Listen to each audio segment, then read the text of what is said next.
Hello! Happy Easter, everyone! Hi, how are you guys doing? I hope you guys are having a good weekend. I hope you guys have a long weekend.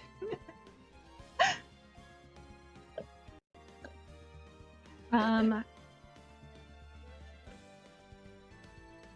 hope it's sunny where you are. If you guys had an egg hunt, I hope you guys got a lot of eggs. But yeah. Today we will be hopefully finishing Turnabout Goodbyes on Phoenix Wright's Ace Attorney. I also really hope you guys can hear me and hear the game. I hope.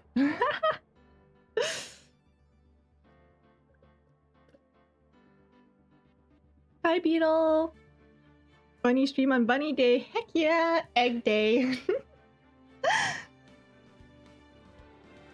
Honestly, I love chocolate. I'm getting kind of sick of chocolate though because of how much I've had recently, but you know, we live, we learn.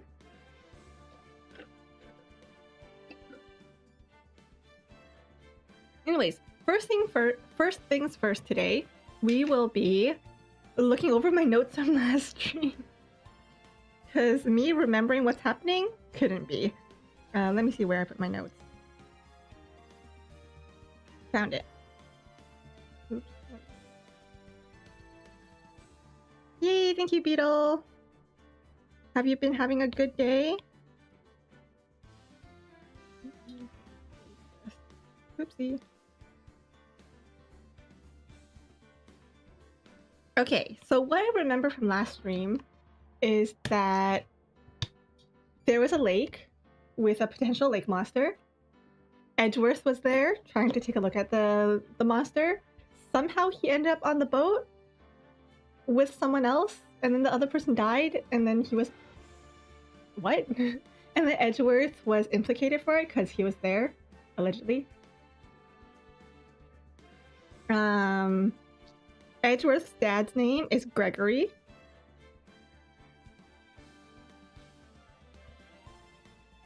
Who was killed by someone, who was then and then a different suspect, or maybe same suspect, was acquitted by the current victim. Karma? Wait, right. Karma is the name of the current oh my god, my blood pressure's gonna go so high today. Hi, Say! Rainy and cold? Not gonna lie, I kind of wish that was... I kind of hope for that weather today. Because I did quite a few chores today. I did the, you know, the laundry and everything. And that works up a sweat. Especially when you're washing like bedding. I kind of wish it was like cooler today. Yes, I was reading off of my cheat sheet. Kind of. Sort of.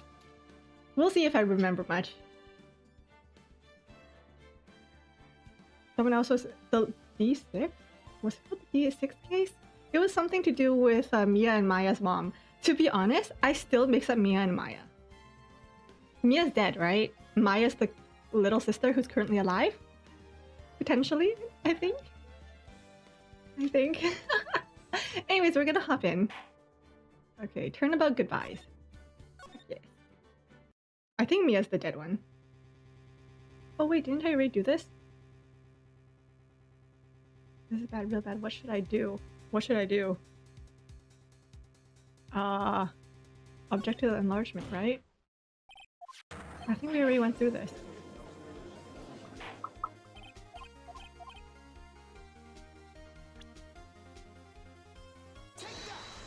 Oh, we already went through this. So let me just quickly all through this. That the left hand contradicts. Right here.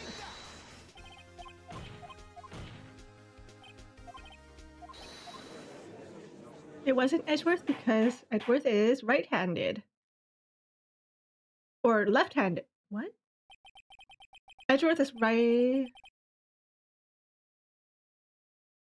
Wait, I probably shouldn't have zoomed so quickly. Is Edgeworth right or left-handed?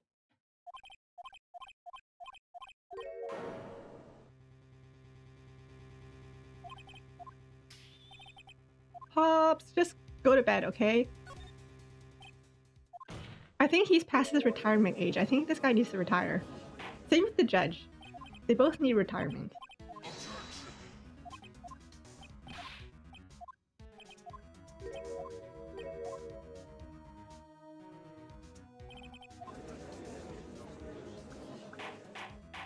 Like, retirement age is around like 60, 70, 80 years old now. Well, maybe not 80, but like 60, 70 years old nowadays, right?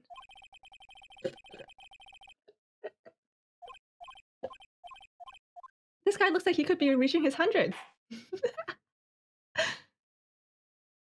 Heck, if he's not 60 or 70 years old, maybe he can take an early retirement. That's something some people do, right?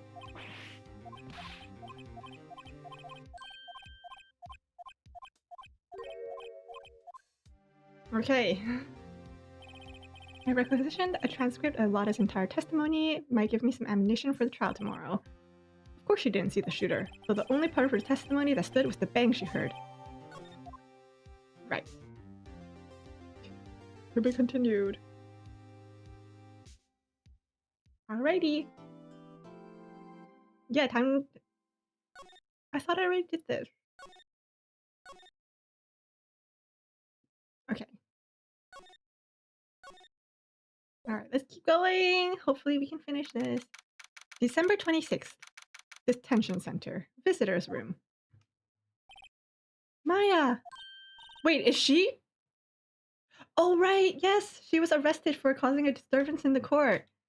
I thought I thought I was back on like chapter 2 or something. I'm glad Mr. Edgeworth made it through the day okay. It's a relief. Hey, why'd you do that anyway? Listen, someone had to give you support, Phoenix. I don't know. I just knew I had to do something. I know I'm not the lawyer my sister was. I'm sorry. Well, you did save the trial. Just behave from now on, okay? But like, if she did behave last trial, we would have failed. Okay. Have you been questioned yet? No, not yet. Detective Gumshoe was here just now. He said seeing as this is part... her first offense. He said seeing as this is your first offense, we'll let you go after questioning. Phew. Oh, and he wanted me to get bail money ready. You can pay for me, okay? Huh? How much? I don't know. I guess they'll send you a bill or something. Why do I picture giant bales of money every time I hear the word bail? Any luck with Mia? None. I can't get through to her at all. I tried, I really did. I don't know what to do. I think I probably shouldn't have stopped my training. It sounds like she really did do her best. I should check and see if there are any waterfalls in the local area. I wonder if I'll ever see my sister again. Yeah, that kind of sucks, right? Like, when Mia takes over Maya's body, Maya doesn't get to remember any of it, right? So, even though Phoenix gets to talk with Mia again and again and again, Maya never does, because she's replaced by Mia. That sucks.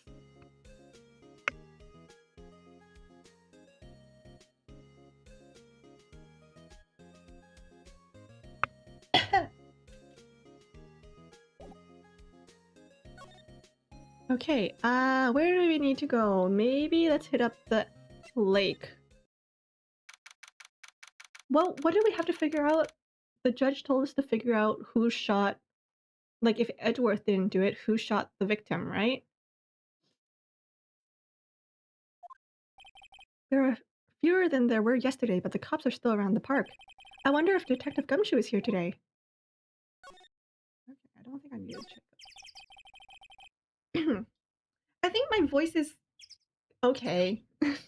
I've been gargling salt water. I also spent time out with friends these last couple of days. And I've had some, like, I had katsu, which is deep fried, which also isn't great, but you know, it was fun. I can talk. It's not bad. I don't know what's wrong with my throat.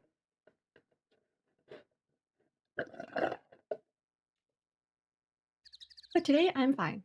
Thank you! Family picnicking, cold for picnicking. Today is cold. Um...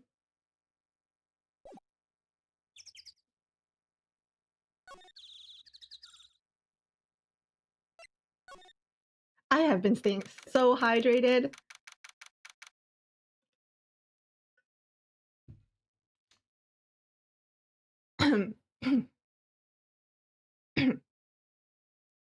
Gourd Lake Public Beach. Haven't seen Larry around today at all. Probably off paying through the nose on a date with the lovely Kiance. I don't think there's anything I can do here. Pretty big lake. Hot dog stand closed. I don't think there's anything new here. Okay, let's keep going. Let's go to the boat rental shop. Looks like the boat rental shop is closed today too. Oh yeah, I forgot I can move around, right?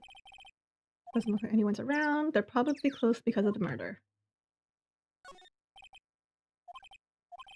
Apparently the police took away the actual boat that was used that night. Indeed, there's space for one more boat at the dock.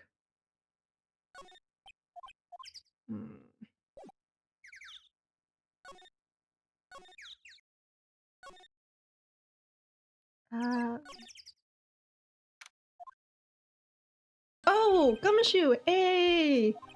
Hey pal, the trial today, Eater. Yes? What about the trial?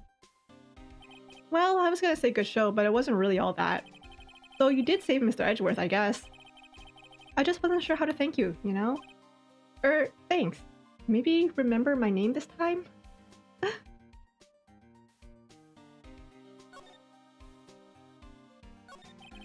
Lieutenant Gumshoe, any idea what strategy Von Karma is planning for tomorrow? Sounds like he's bringing in another witness. Another witness? Oh right, he said something about that in the trial today. Other witness? Other witness. Other witness. Do we? Who's another witness?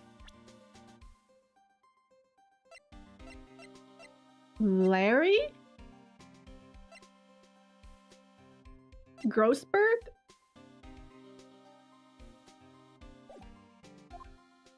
Who's the other? There were two witnesses.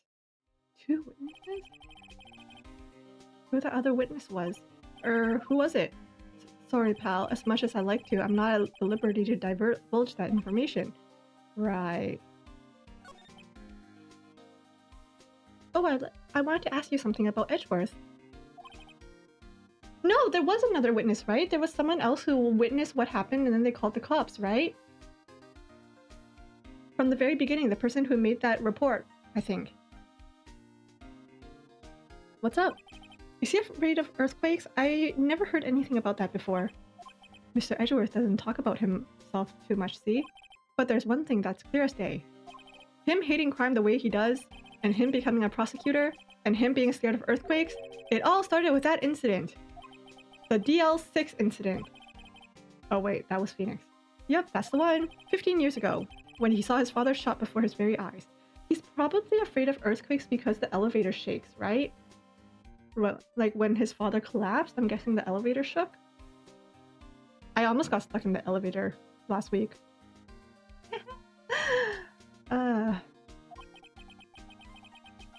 He still feels the pain now. You can see it in his eyes. I wanted to talk to you about Maya. Huh? She's not out on bail yet? That's strange. I told him to let her go as soon as they had their report written up. Man, I don't know what would have happened in that courtroom today if it weren't for her. Seeing her get dragged out by the bailiff. I'll be honest with you, pal. I shed a tear or two. Mr. Edgeworth, he was so moved I saw his lip trembling. Really? Cold as ice Edgeworth? He was really grateful for what she did, you know? I'm gonna head back to the station. I'll get the report on Maya and get her out of there as soon as I can. Thank you. Oh, wait. I was wondering, how much is bail gonna be? Don't worry about that. Mr. Edgeworth is posting the whole amount. Hey! I mean, he probably has more money than us anyway. Okay, guys, do you think he's gonna pay us at the end? Do you think that Edgeworth will actually pay us at the end?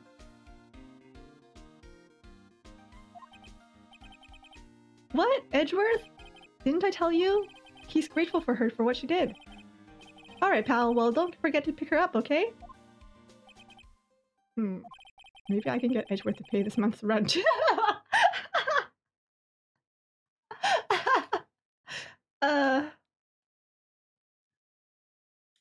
Taking advantage of what he has. A crisp 5? Yes?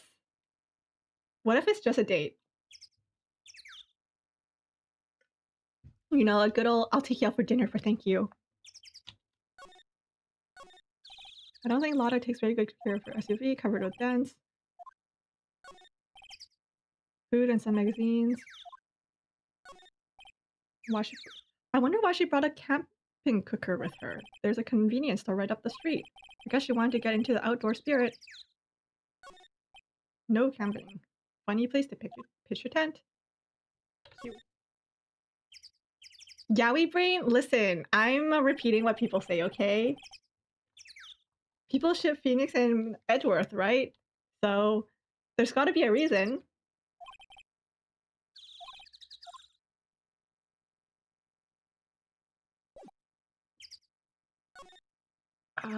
He said for us to pick up Maya, right? So let's head over to the detention center.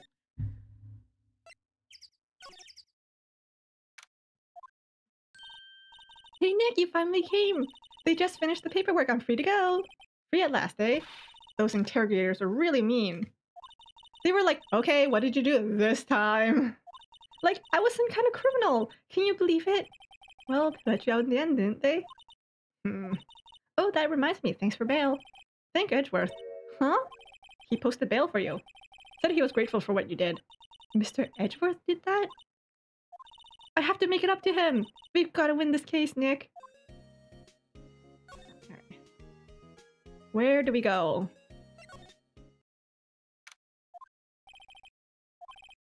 She's at the scene again today. Oh, really? He's a live wire, that one. Got into a fight with a chief for not following protocol. Hey! Not following protocol? I bet he wouldn't help them build the case against Edgeworth. Ooh. Let's go, Gumshoe. There aren't many cops around today, are there? They're probably working up the... I'm guessing that said case against Edgeworth. Hey, y'all! Hey, it's Lotta. Y'all really did it today. What do we do now? Nah, I'm not complaining. See, I did a little thinking. A little self-reflection, you might say. I realized that being a witness is a mighty big responsibility. But I just went up there and started babbling any old thing that came to mind. Lotta. So you see, I wanted to make up to y'all. Make it up? Make it up? What did you think of the trial? To be honest, I was just doing it half just to say I'd been a witness. Even though I didn't really see anything. You couldn't pay me enough. You couldn't pay me enough to lie on the stand. You could offer me $1 million to like lie on the stand and I would be like, no, I'm too scared of that. Stop. Kinda convinced myself I had though. I'm sorry, I know I caused y'all a lot of trouble. Well, memory is tricky. It's a tricky, vague little thing. Yeah, I sure know that now. I'll be fine the next time I witness a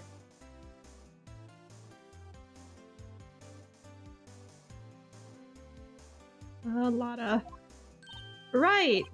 You mean the first time you witness a murder? What about Gordy? Right! Well, the way I figured, the trial's only stoking the flames of Gordy fever. I'll get my exclusive photos and just rocket to stardom. Alright, Lotta, you go, girl.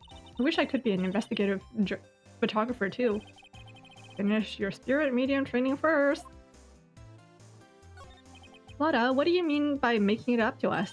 Well, you see, actually, I got a bit of information for you. What? That Von Karma didn't want me to say nothing about it. What information? Oh yeah, I forgot she was a country gal. Isn't she? Now we're getting to the heart of it. See, I reckon we might be able to do ourselves a little exchange. Oh no. Oh no. Guys, why am I actually kind of scared about this exchange? Foreshadowing? Oh my god. You know what? She's not the worst witness, you know? All the other witnesses have been a-holes. She's been nice so far. She hasn't been the worst. Exchange? I thought they're supposed to make it up to us? Right. I propose a little exchange to make it up to you. I'm gonna start offering that from now on. I do someone dirty and I'm like, hey, you want to exchange so I can make it up to you? What? Information doesn't come cheap, my friend. Hey, I see you thinking, my, how unsophisticated these southern folks are. It's written all over your face. Let me tell you, most southerners are way more sophisticated than you. I'm just the exception, okay? Well, what'll be? We got a deal or not? Girl, I don't even know what you're offering. What do we do, Nick? I don't even know what she's offering. This is not how you negotiate. I need to know what you're negotiating. Like, put your cards on the table.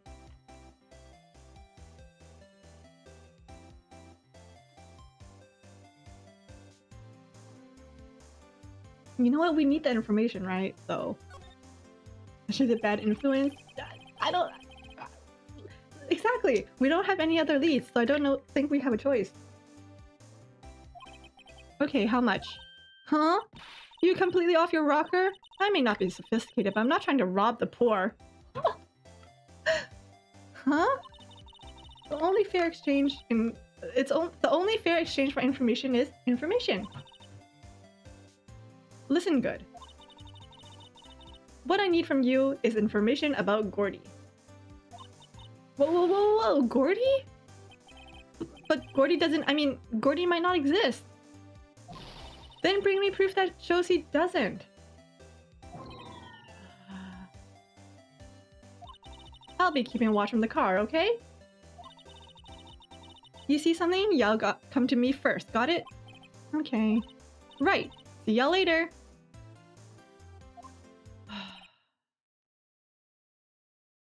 How did I get saddled with this? How did I get saddled with this? Okay, Nick, let's get hunting. Hunting? You don't seriously mean Gordy? I sure do. What about Edgeworth? We're searching for Gordy for him, Nick. Don't you get it? Okay. And how exactly do we search for a make-believe monster? Maybe we can find a monster myth specialist? Oh boy.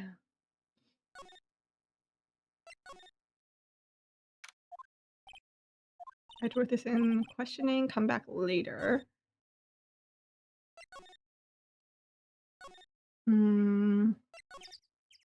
Oh my goodness. You have the United States.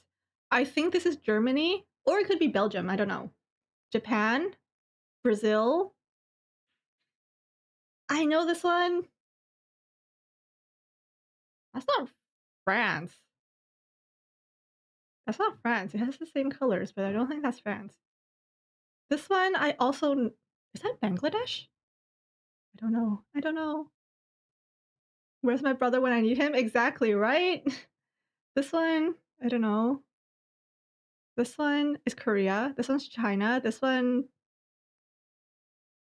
This is the UK? Is this England? And then this one's Australia? Also, hi, Junk! What's that? The Steel Samurai, Nick? Yo, Maya! Larry, what the heck is that? Oh, it was my girl Kiance's idea. She was all like, if you like, put this here. It would be like really cool. Dude, she gave it to me along with the banner. Wow, that's oh wait, no, she would be excited. Wow, that's really impressive. That's really impressive. She could find those for you. Well, she knows a lot of people. And that show's finished now, so she got them for free. Right. Oh, his sleeve is long. That's cute. Yo, Nick! What happened with Edgy? Well, we made it through the first day in court, all right. I don't know how good our prospects are from here on, though. Huh. Hey Larry, did you know Mr. Edgeworth's secret weakness? He's terrified of earthquake. Maya's just out here spreading people's secret like this? Girl! He acts like a little boy. Huh? That's weird. I don't think he was ever like that in school. No? Really? Well, we were only in the same class for a little bit. He transferred schools pretty quickly. Transferred? Right, when the DL6 incident happened. Doesn't look like Larry knows about it, though. Ooh. Hey Larry, when did you get that big... thing? Huh? Oh, the big guy? I've had that for a month. Yeah. It's a big hit with the kids. Why wasn't it here yesterday? Huh? Huh? Oh, right. The compressor was busted. Compressor? Yeah, it's that little unit by my hot dog stand. That's what I used to put up. Oh, it's an inflatable. I thought it was a statue. It broke a little while ago, so I sent it in for repairs. Oh. And here I thought you'd inflated it by yourself.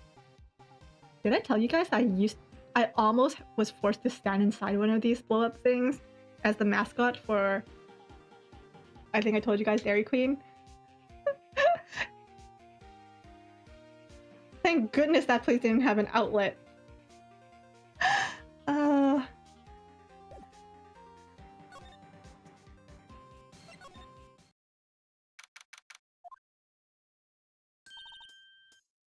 Hey y'all! Well, y'all find anything out about Gordy? No, nothing. Well, keep moving. It gets cold out here at nighttime. It is a little chilly. I think I have to sneeze. Whoa, whoa, whoa, whoa, no you don't, no sneezing. Whatchoo!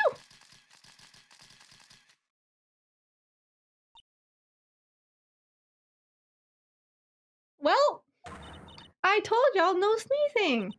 See, I set the camera to respond to things a little softer than a bang. It'll trigger on one of those Von Karma's finger snaps now. Oh, I'm sorry. Yeah, well, sorry's nice, but what about my film? Yeah, well, what about you being a witness in that trial? Nick, pay the lady. Sobs. I don't want to pay her. I learned something in today's trial, that's for sure. Testifying is serious business. That's why I decided not to talk about that case anymore. Huh? Whoa, didn't you say you had information about that case? Tell us that at least. Like I said, I'll trade it for the dirt on Gordy. What are you going to do if Gordy doesn't exist? I'll quit being an investigative photographer. What? After all, I only have one photo to my name so far. Was it a good one? You bet. Yeah. UFO? Oh, the UFO. You bet, a UFO. A UFO? Anyways, if I can't get a career making photo this time around, then that's it. I'll quit and go back to school. Huh? So you're really a university student? Yeah, well, I'm taking a break for a little bit. Right. Wait. Didn't I really click this? Why was there no exclamation mark? Or no check mark? Oh! It's because I have nothing to tell her about Gordy, right?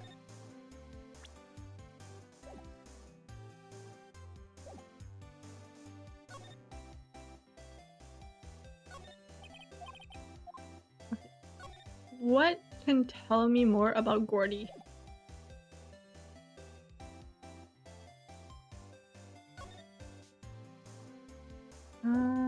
So far it looks like...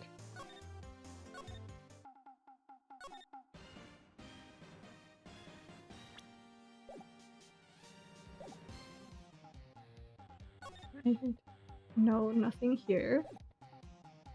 Move to... maybe the boat rental shop will have someone? It's always so quiet here. I wonder if the boat shop is closed for good. Well, with the murder on the lake and all, they're probably just taking a vacation until it blows over. I get it. I think when something like this happens, like, don't businesses, they either fail or they, like, keep going, right? Like, the hotel, that bellboy at the hotel, he turned it in. He and the hotel turned it into a whole tourist attraction, whereas like some other people will like they'll succumb to the tragedy, right? You watched? Hey, you watched his country flags video? Hey, he is stupidly good at knowing his countries and the flags. I don't want to solve the mystery of Gordy. Isn't the whole thing about like cryptids and stuff like it's only interesting if you don't know what's going on? Like once you know what's going on, it loses the magic, right?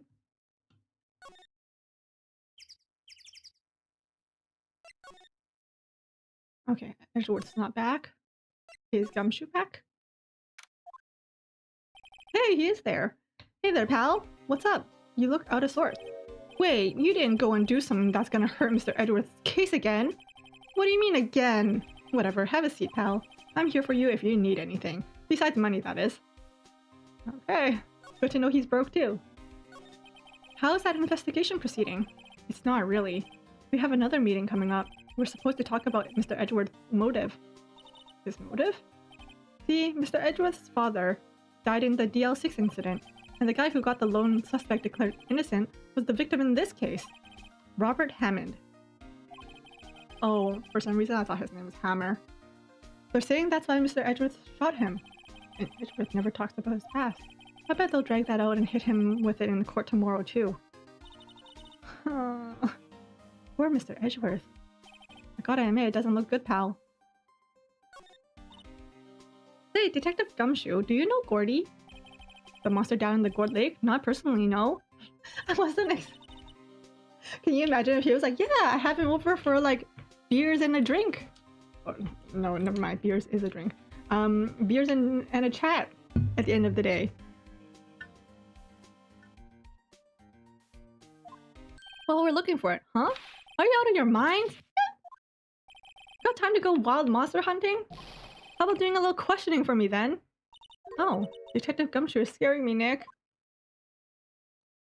I need to open my window. It's getting warm in my room.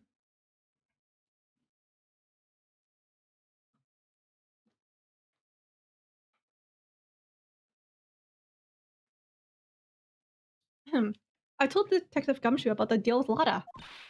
Nick, try telling him sooner next time. Sorry. I see, pal. Sorry for shouting at you. He is a chill guy. He seems to be a nice guy. You know, when he's not, you know, fludging his job. Okay. I, Detective Gumshoe, will aid your search for Gordy. Huh? I'll loan you one of our newest secret weapons for finding evidence. Really? You can take whichever one you like. Okay, give us the goods. Hold on now. Everything in due time. First, let me show them to you. These are our best and brightest. Introducing secret weapon number 1. Missile?!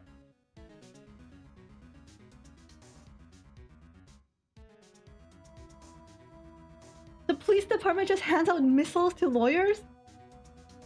Oh my god. But missile? He's a kid. Oh.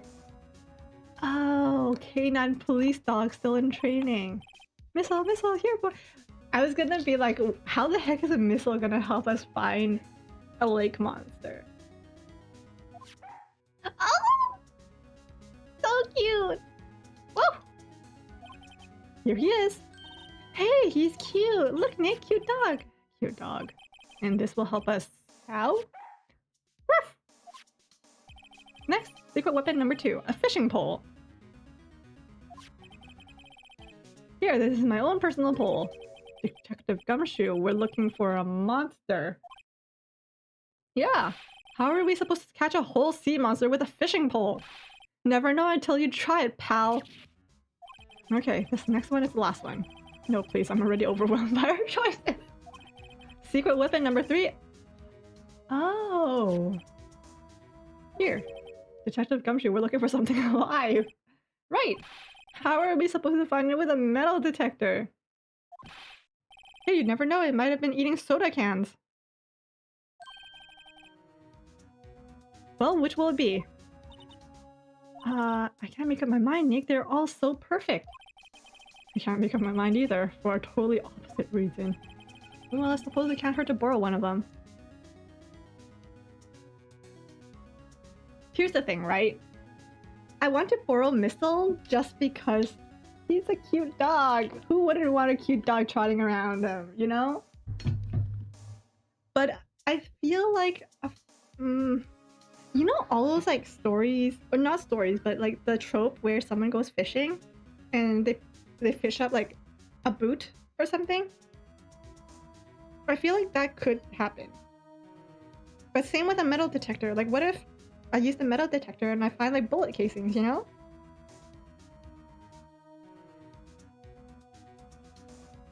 So like, but then Missile can like sniff stuff out. Do I have anything for Missile to sniff out?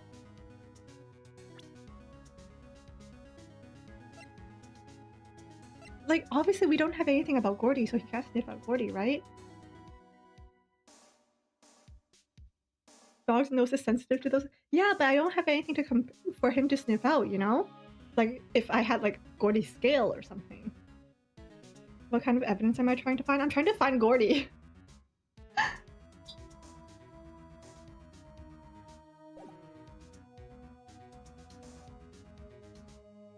Will his training take over? Like, what if he runs into, like...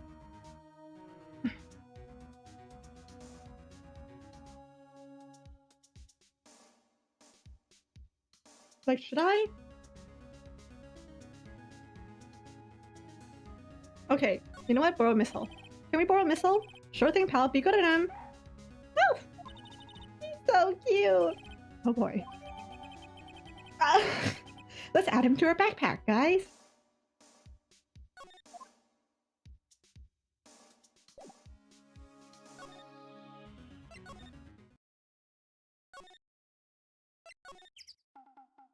Hey Nick, Missile's been acting strangely. Missile? Oh, right. That little creature on the detectives. Hey, I love little doggies! Good boy, good boy.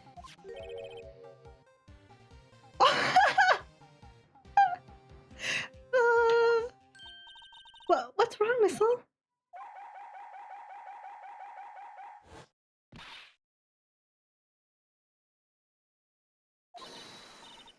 Missile! Missile!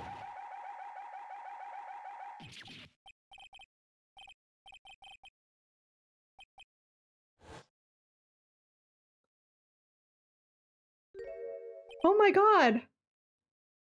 My samurai dogs! Wow, he ate oh, I thought he was eating Larry. I'm sorry, Larry. Sorry, don't pay my bills, Nick. Gonna have to this time. Oh my god. Missile! Hi, B! Hi, BC! Hi. Oh my god.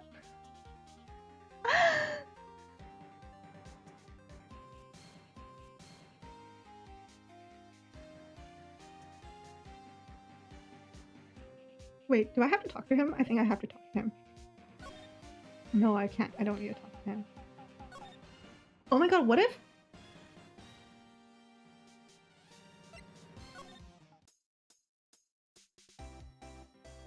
How do I use him? Like, can I Pokeball, like, eat him?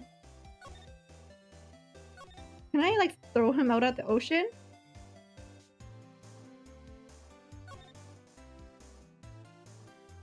Missile, I choose you! I can't. Okay.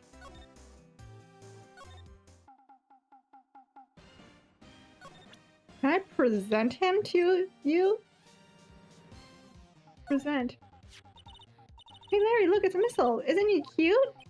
Keep that mud away from me! He don't bite! What am I gonna tell the big boss? There's a big boss in charge of your hot dog stand? Nick, maybe the stand is a front for mafia money laundering scheme. Hiya. I think you should probably try to look a little sorry about what happened. Oh, right. are my tour dogs?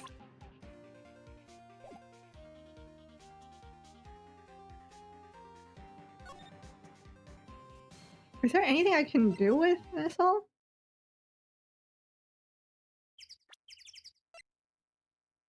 I guess not. Missile!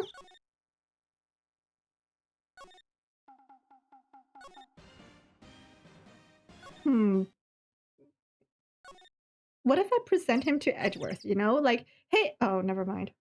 Like, hey, Edgy! Try presenting him to Lotta? Okay, let's try Lotta.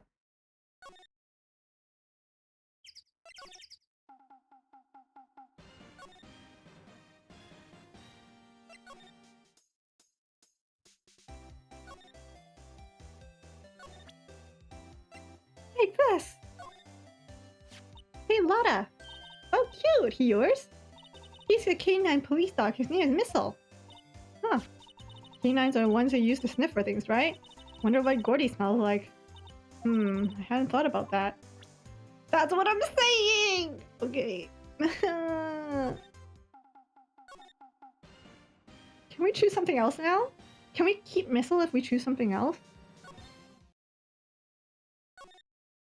Like, if I go back, can I? Oh! I think I can. The last one I have to take. Oh man, no, I want Missile! Okay, so we already tried Missile. Let's try the fishing pole. Can we borrow the flimsy looking fishing pole? Sure thing, pal. Well, if it breaks, be sure to dispose of it properly, okay? Ah, right. Sadly flimsy and of dubious utility. Okay. The dog was a bust? No. Where am I allowed fishing, though? Can I go fishing here? Hey, Larry! You know, you can't catch many fish in this lake. I'm not after small fry, I'm after the biggest fry of them all. Gordy! You're really gonna try to fish out a monster? Save Edgeworth, yes? Brings a tear to my eye in more ways than one! Okay. Okay, boat rental shop? Oh, let's try here. Okay, Nick, this looks like a good spot. Good spot for what? Time to do some fishing! She's serious. What are you gonna use for bait? Oh. Yeah, oh. I didn't even think about that. Don't... Like, you don't need bait to fish, right?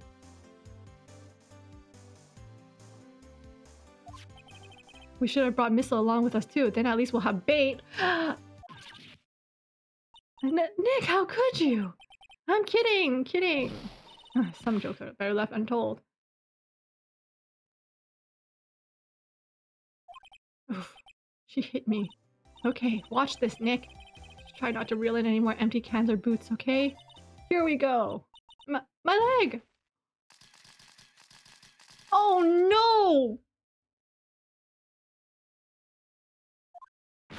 Hey, what are you doing?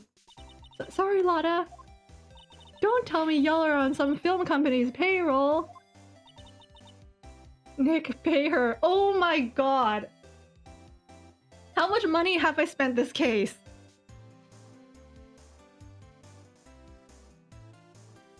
Hey, Fuku! Oh my god. Maya, Maya, Maya! My poor, poor wallet. No. Costing us so much money. Okay, maybe the boat rental shop will have something. Okay, maybe not. Okay. Yeah, guess we will have to go with the metal detector. Oh my god, will I even have money to eat dinner tonight? Maya. I love that she just like looks at Nick like, hey, pay up. Like, girl, do I look made of money to you?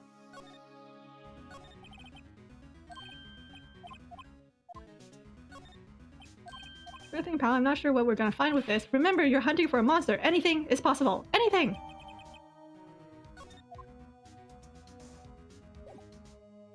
Move to... back to the Gourd Lake. Y'all, we're really getting our steps in. Okay. How do I use it, though? Maybe... Wait, how do I use it? Oh! Nick! It's beeping! The metal detector's found something! Sure is loud enough about it. Whatever it is, it must be in one of those bushes. Go check it out, Maya. Why do I have to check it out? Nick! Look! Huh? An air tank? Larry! It was Larry! An air tank? Huh, the valve looks broken. I thought it was Gordy. Maya, first of all, why would Gordy be in the bushes? And second of all, why would a metal detector react to a sea monster? Oh. Huh? That's France! France, United States, and Japan. Looks like a string of flags? Well, we might as well take it with us now that we found it. It's heavy. Empty air tank, valve open, banner of flags wrapped around it. Okay. Alright, Larry, you got some explaining to do, buddy.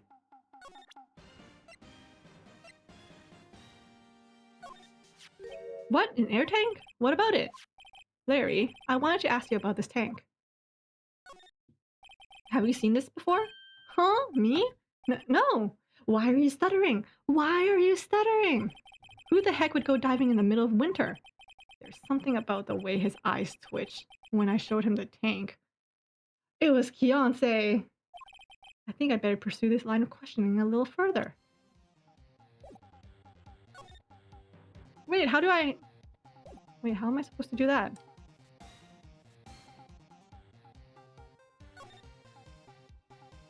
Wait, can I present it to you again?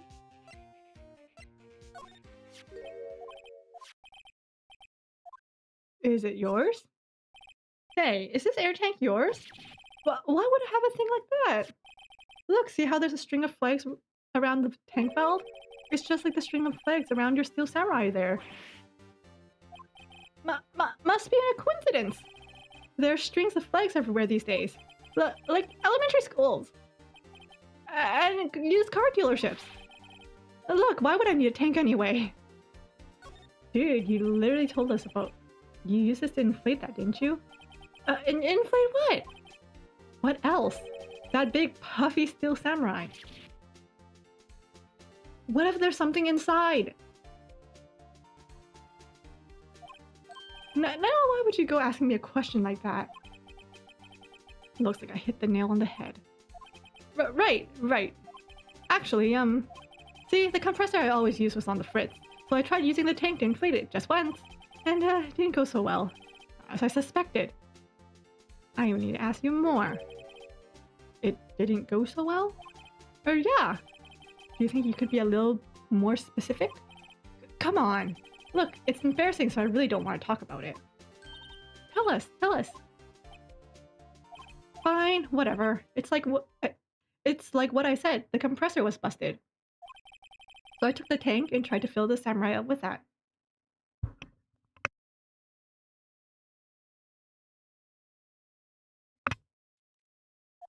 And then... Oh! I thought it was gonna be a gunshot. The valve busted open and made this incredible noise. That tank there took off like a rocket. And it took my poor deflated steel samurai with it. What? Off into Gourd Lake? It sure scared me out of my gourd, that's for sure. You're right! Incredible noise! That must be what Lotta heard.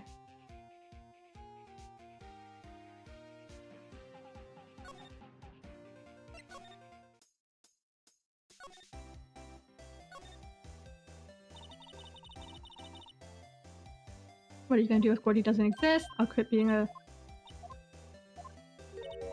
Wait. Can I present it? Oh, do I have to present something? Can I present this to you? Here, I present to you, Gordy! Yep, I have to say I know exactly squat about that. It's painfully easy to know when something doesn't catch Lotta's interest.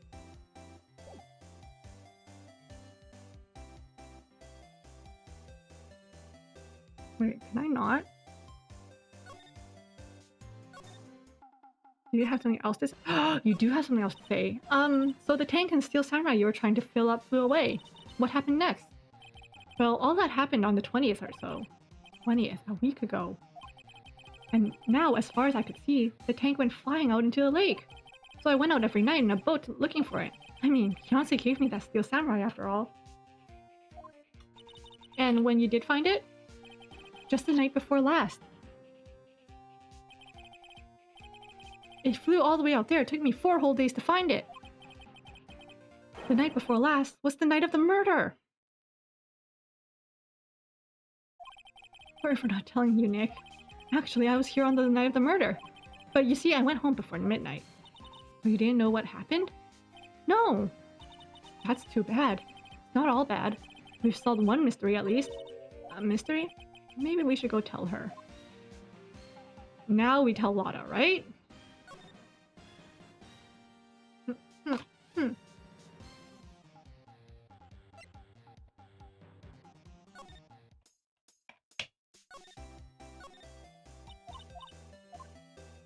You got the scoop on Gordy for me yet? Gordy doesn't exist. Lotta, there's no such thing as Gordy. What? How can you be so sure? Really, Nick? You got some proof Gordy doesn't exist? The proof that Gordy doesn't exist is out there somewhere. Is the air tank? Can I give you the air? Of course I have proof. No lawyer worth his badge would make a claim without the proof to back it up. Here's the proof that Gordy doesn't exist.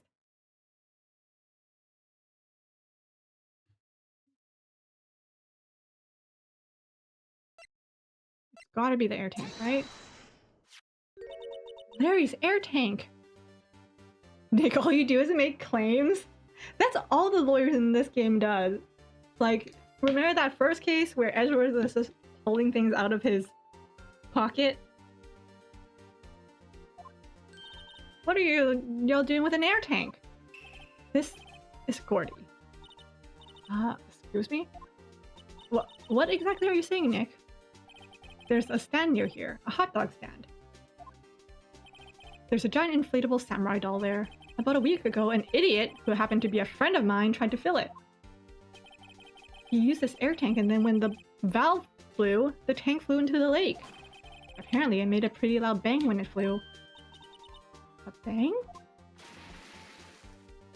Oh, I thought the explosion was the bang.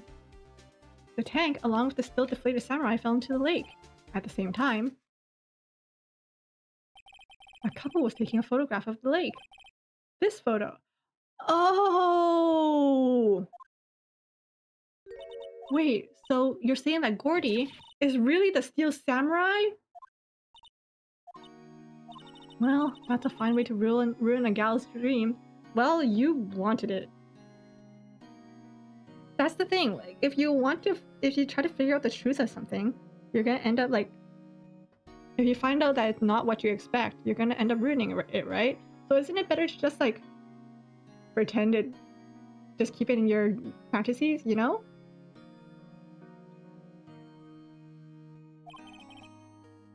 I'm sorry, Lotta. Nah, it's okay. You win. I'll give you your info like I promised. Poor Lotta. I mean... Don't worry, Lotta. At least you didn't ruin a man's life. It was close. It was so close.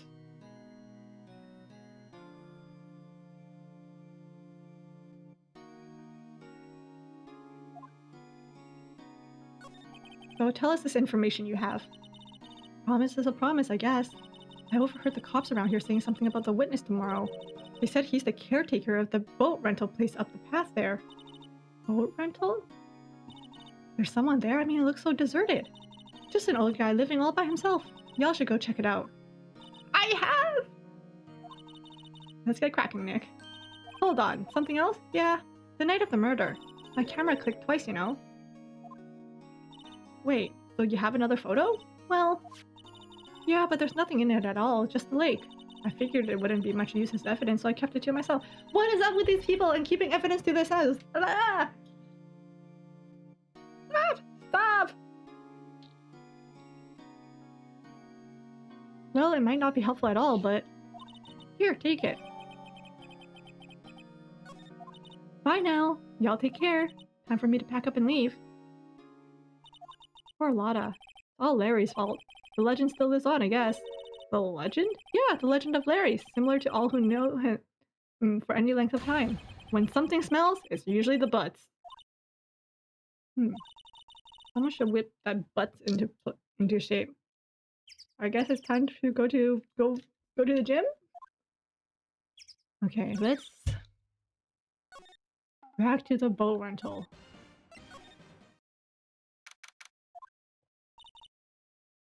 Hey Nick! This is the boat shop that Lotta was talking about. You're right. Doesn't seem to be anyone around at all. Well, let's go check it out anyway.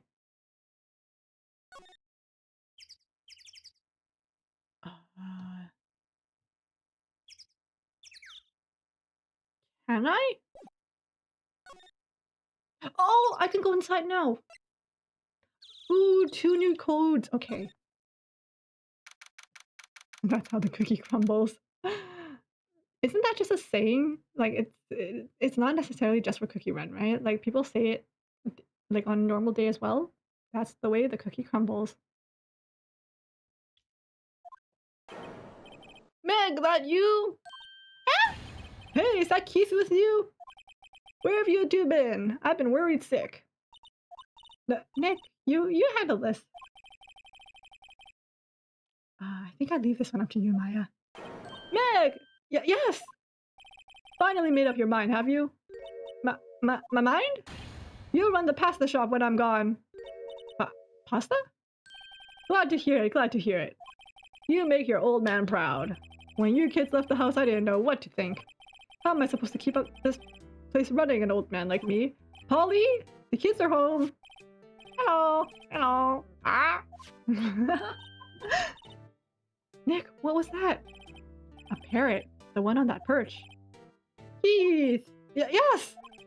I leave the wet noodle in your capable hands, Sonny. Nick? What's the wet noodle? Based on the available evidence, I'd say it's the name of his pasta shop. That's a relief, isn't it, Polly? Hello, hello. What? Yep.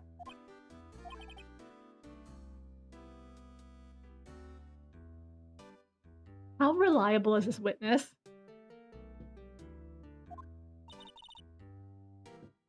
He fell asleep.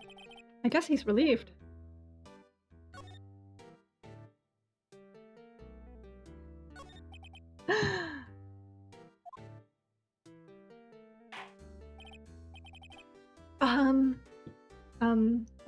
A pasta shop? Yep. To think the wet noodle will live on while I'm gone. My father started it, you know, so that makes you two the 3rd generation. Meg, yes! Tomorrow we'll start with the secrets of dough tossing. Dough tossing. You too, Keith. Yes? You'll be the best pasta wrangler the West had ever seen. You know, I should have used a country accent for Lotta, and now for this guy, I feel like I should have been using also been using a country accent. Hey, Void. Never judge a book by its buggers. I feel like this episode we've been saddled with so many different jobs. Is this a pizza game? No. This is a detective game. Meg! Yes! You know the best pasta's always made west of the Rockies, don't you? Right, of course. Everybody knows that. Nick? Huh? How long do we have to keep up this all in the family charade?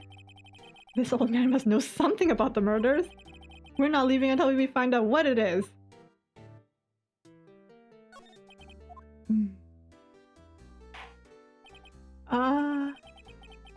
This is a boat rental shop, right? What are you talking about? This here's the Palace of the Pasta, the wet noodle.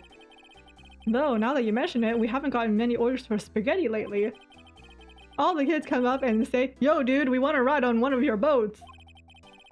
That's why I keep boats out there. Youngsters these days. Darned if I understand them. I'm pretty confused myself. Nick, this isn't going anywhere. But this old man is the witness tomorrow, right? We've got to find some way of getting information out of him.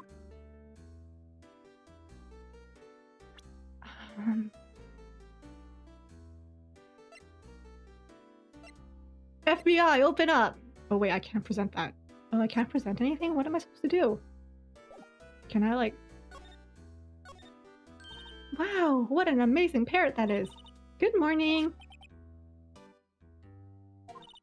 Hello! They ignored me. What? You forgot, Meg? You gotta call her by her name first. Her name? Polly, how you been? Hello, hello. Ah! See? Neat, so the parrot's name is Polly. Did I just shove Polly into my pocket? Hey, Polly Pockets! I remember playing with Polly Pockets when I was a kid.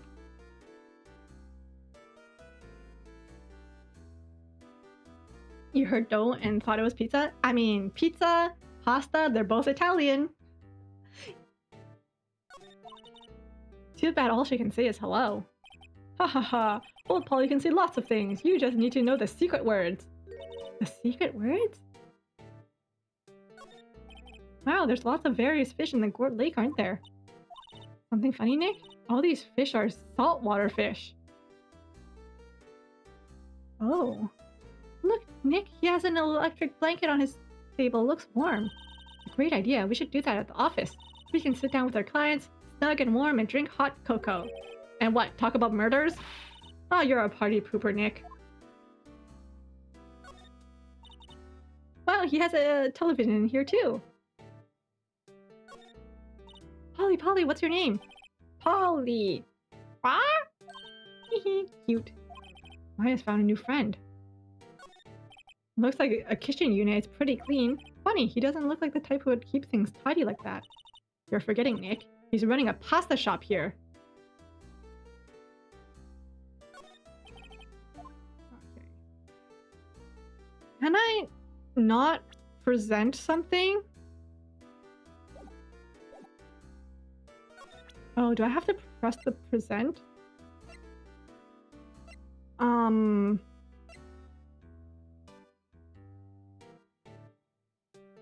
Polly, what are the secrets to the government?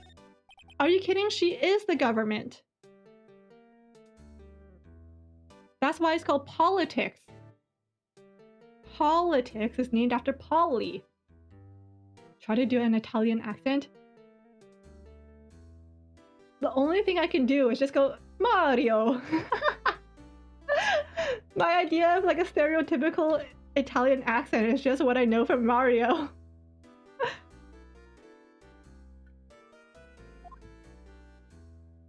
The bird is a witness? I think there have been real life cases like that where the witness is actually like a bird. I remember on YouTube there's like a series called Killers Caught on Camera.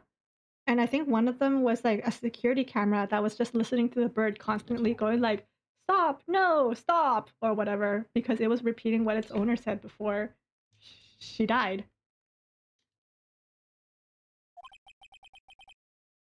That a lawyer badge? Yes, it is. I don't believe it.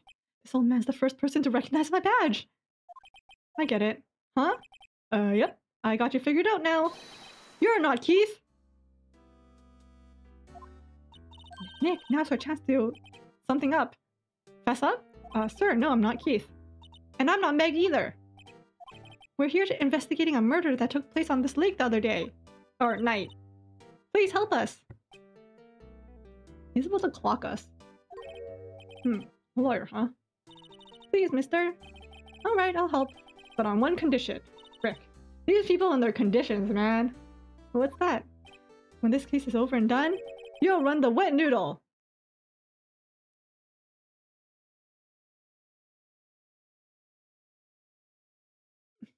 What are the chances that he'll forget? You know, we'll promise to run the wet noodle. and then we forget about it.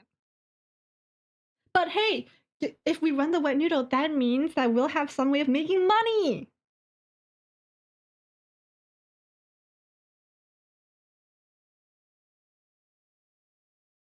Look at his eyes, white. Okay, we promise. Nick, are you sure about this? Hey, anything to get this case solved? Also, who wouldn't want to eat Phoenix noodles? I guess so. That's my boy. Good for you, Keith. But wait, didn't I just say... You too, Meg. Yes? You bring a tear to your old man's eye, you know. Now, what was that you wanted to know? Speak up, Polly. Hello! Now he's talking to the bird again. How do we get him to talk to us? How do we get him to talk to us? With the gun. I mean... Why did I say that? It was the first thing I saw when I opened up the court record.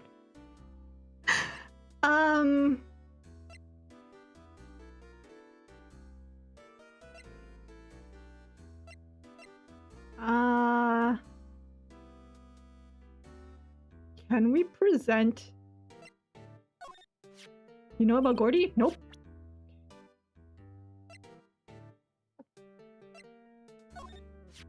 Yep, I seen this. You know something about this, sir? Keith? Yes? It's okay. You can call me Dad. Dad, you know something about this? Yep, the other night, out on the lake. Yes? Yes? I know all about that. I've seen it. What? Tell us. Tell us what you saw. Well, I suppose. Since you're taking over the shop and all. What am I supposed to give him? The autopsy? I don't want to give a witness the autopsy. This one? He fell asleep. Oh, frick. Do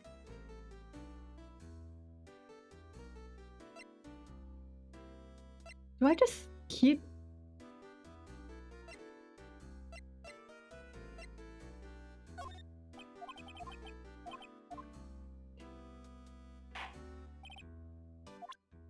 What am I supposed to present to this guy? Overhead map, Gordy Lake, lake photo. Did I present this? Yep, I see. Oh.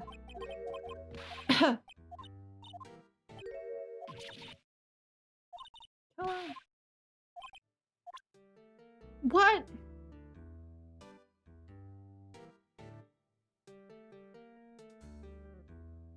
Wait. It's the same as Larry, right? I presented something, so I have to talk to him now. Yes! Oh my god, I'm an idiot. Ugh, my memory's gotten worse of late. That's why I just tell everything important to old Polly's here.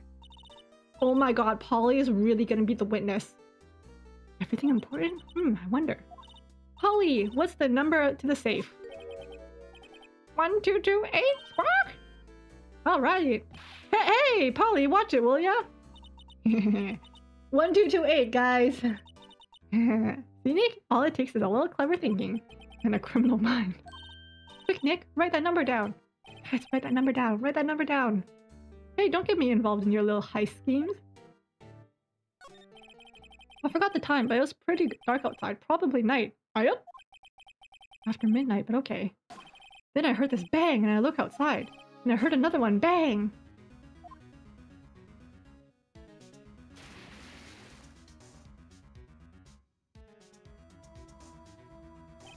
A little while later, this boat comes back, and a young man walked by my window here. He was muttering something into himself. Yep. What did he say? Yep. I forgot. I'll remember tomorrow by court time, promise. We'll need to know earlier than that. You know what? Little Terry was just here. Terry? Yep, that kid next door. You always used to make him cry, remember? He was wearing this tattered old coat, got him some whiskers growing out of his face. Larry. Oh. Gumshoe. He comes up and tells me to come down to court tomorrow. Really? Somehow I don't think we're gonna get much useful information from this guy. Maya, maybe we should be leaving. I think you're right. Oh wait, I had one more question. Huh? Polly! Have we forgotten something? Huh? Don't forget DL6!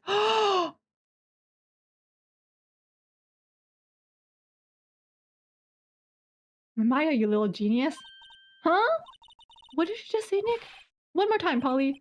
Don't forget DL6. Wait, why did that actually scare me? That actually scared me. Animals are so scary. And I say that as a rabbit. Animals are scary. That's actually really scary.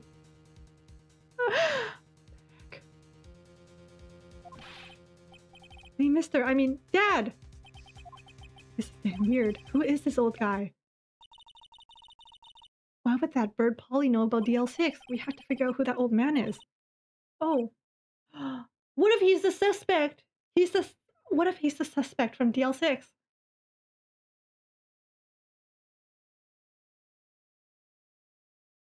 Like the one that got acquitted, you know? The bite of DL6. You don't know the lore?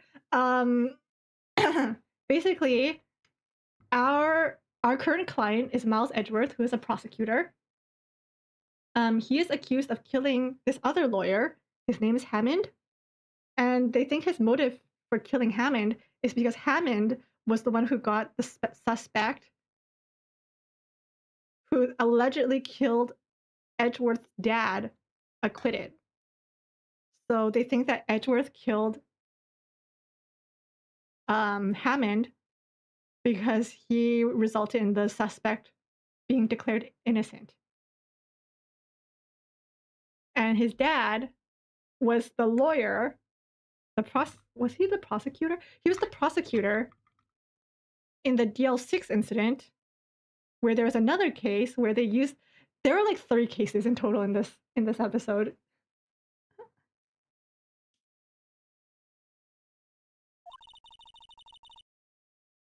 He locked the door from the other side. Who could that old man be? I think I need to do a little more research on this DL6 incident. Maybe I should ask Detective Gumshoe. Ooh. No, I need to move through.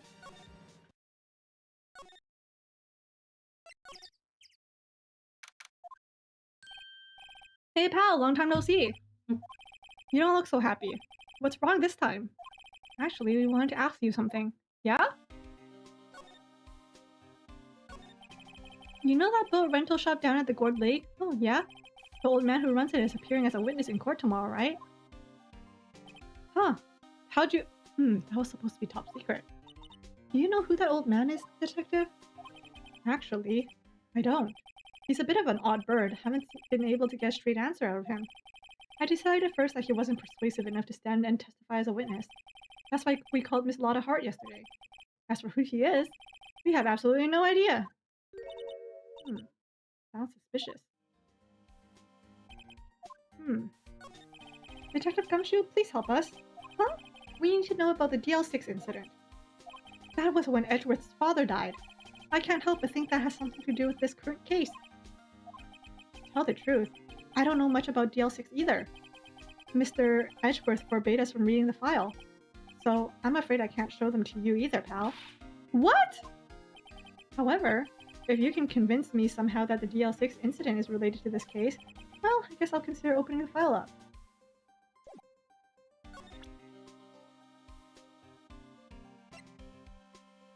Can I present you Polly? What's this, a parrot? The old man at the shop, at the boat rental shop's parrot. The parrot knew about that incident. That incident? DL6. What? We're getting a flashback immediately. Squawk? Don't forget DL6. Squawk? Huh? I'm pretty sure that the old man must have taught her that word. But how would that old man know about the DL6 incident? I thought it was because whoever walked past the window was talking about the DL6 incident. I feel like they're gonna bring that up in the court. It's like, well, how did your parent know about the DL6 incident? Well, clearly it was because Edgeworth was the one who killed Hammond, and he walked by talking about the DL6 incident, which is his motive. What if that old man was connected to DL6? Nick, you think he might be? I getcha. Sounds like you need information on the DL6 incident. Here's the station's record room. I'll give you special permission to go in and find what you need. Booyah! Alright, way to go, Detective Gumshoe. Okay, Nick, to the records room. Guess it's time we face Edgeworth's past. Ooh.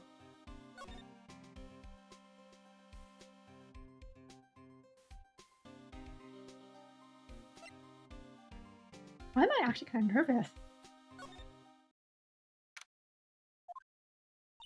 Wow, it's amazingly dusty! 10 years of files and 10 years of dust, I guess. Let's find that DL6 stuff quick. Like 15 years ago, both me and Edgeworth were 9 years old. We were almost through with 4th grade when he suddenly transferred. Because of DL6? Nick, I found out where the file is! Oh, thanks! Just let me know what you want to know about the DL6 incident. I'll go get the right file! Okay, let's get a case summary first. Well, first I need to get a handle on the main facts. Like a summary. Right. Found it! Here you go. December 28th, 2001. That's exactly 15 years ago from the day after tomorrow. So in 2 days the case is closed. The incident took place in the elevator of the district courthouse. What? Is this the same district courthouse where we're holding the trial now? Looks like it. There was a large earthquake at 2 p.m. that day. Part of the court building collapsed and all of the lights went out. Wow, that was some earthquake. Here's a question. I've had this on my mind since like last week when I almost got trapped in the elevator, right? Would you guys rather be trapped in the elevator alone? Or would you guys be rather trapped in an elevator with a bunch of people? Because I know for sure I want to be trapped in the elevator with at least one other person, so I'm not alone, you know? But like the claustrophobia, you know, like the air, everyone breathing the same air alone. Yeah, I feel like alone is better because like, you can press the button and talk to someone, right? Whereas like eventually someone will fart. You end up breathing in that air. One of them starts to panic. Yeah. Because like the claustrophobia will set in, people will panic, which will cause other people to panic and no one will be paying attention. That's scary. So yeah, I think I'm with you guys. I'd rather be alone. But alone is also scary because I'd rather be in there with at least like one other person.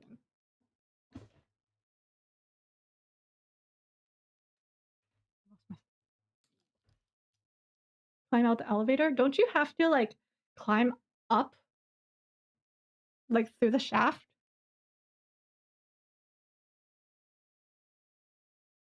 If there's a floor? Yeah. Apparently there was okay, this is gonna get really gory, but I saw this video. You guys might want to leave if you guys can't handle like gory. But I saw this one story about how there was like a cruise ship and there's like an elevator on the cruise ship and there's a maintenance worker in the shaft working, and usually they turn off the elevator when they have someone working in the shaft so that the elevator doesn't move, but they forgot to turn it off or something. And while the guy was working in the shaft, the elevator started to move and the guy was already at the top of the shaft, so he had nowhere else to go. And well, something very traumatizing happened on that cruise. So now anytime I think about like elevators, I just think about like how scary it would be. Like elevators are scary.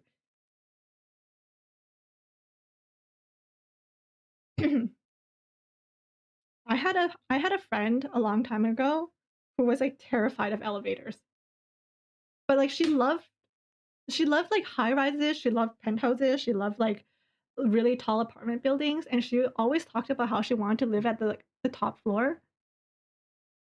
But she was scared of elevators, and I was like, "So are you just gonna walk up the stairs if you ever get like an apartment up there?" And she was like, "Yeah, every day is leg day."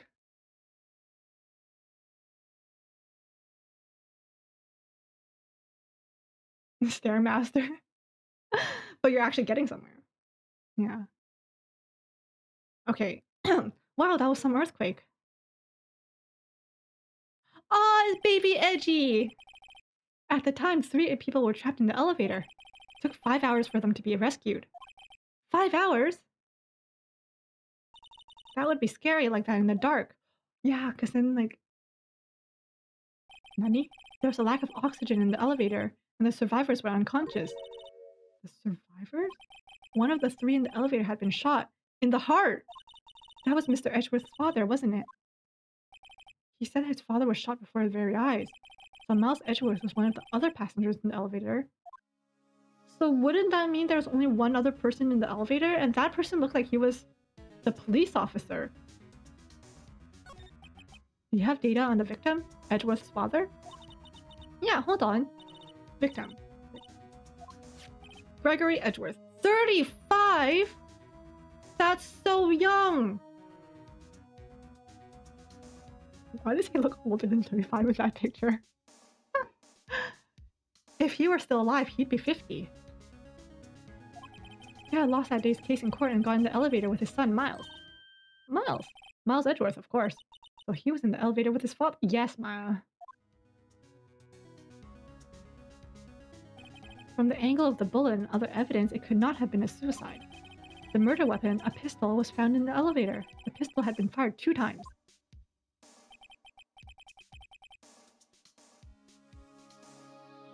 2 times? Isn't that kind of like this case? Like the pistol fired... Oh no, it fired 3 times. Never mind. My bad. 35 is young? You thought that was old? No, 35 is young. Like... 35 is young in terms of like... He has like a 9-year-old son. He's a district attorney. Like, that is so young for his achievements. And then he died really young. 35 is so young to die. Like, that's not even middle age.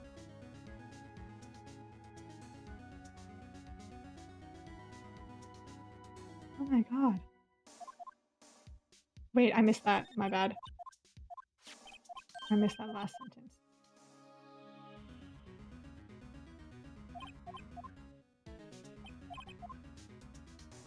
Whatever.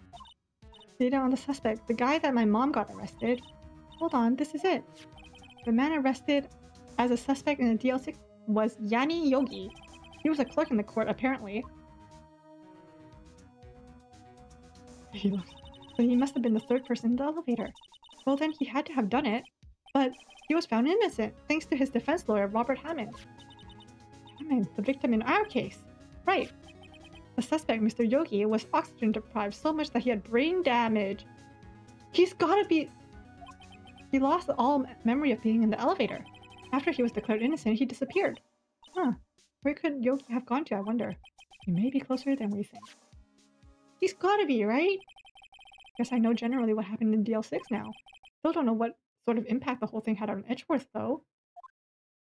Yeah, I think it's the boat shop rental guy.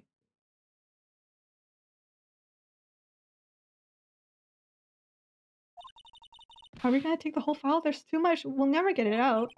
You're right. How about we just take what we think we need?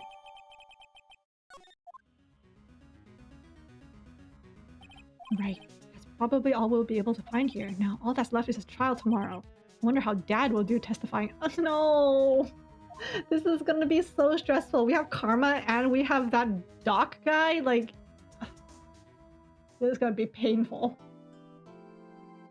But you know what? You know what makes me feel better? I feel like Karma's gonna have just as bad of a time with I'm gonna call him Yogi for now. I feel like he's gonna have just as bad of a time. Like, I really liked Lotta because Lotta didn't take anything from us or Karma, and I'm hoping Yogi's gonna be the same.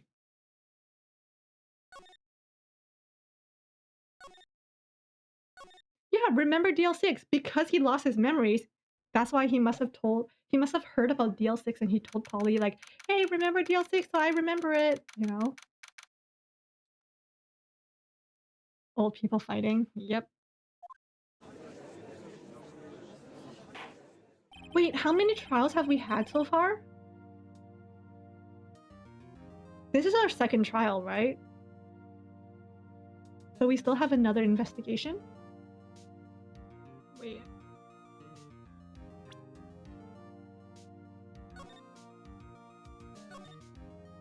Oh, it's day 3 trial. But this is our second? I think no, you know what? That's not important. That's not important. Court is now in session for the trial of Mr. Miles Edgeworth. The defense is ready, Your Honor. Very well. Apparently the prosecution is also ready. Who's the judge here anyway? Mr. Von Karma, your opening statement. Very well, no opening statements. Get this guy out of court. He's in contempt of court. He's not even listening to the judge. Not so fast, Judge. I was taking a meaningful pause before speaking.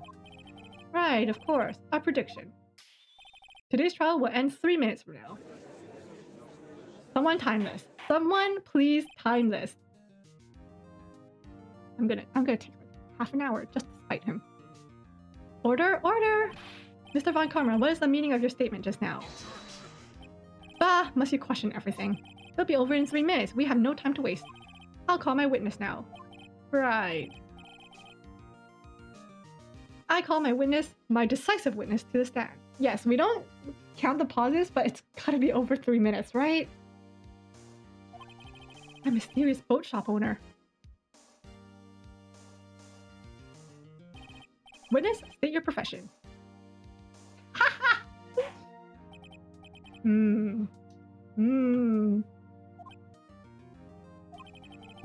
I'm the proprietor of the new restaurant at the Wet Noodle at Gourd Lake.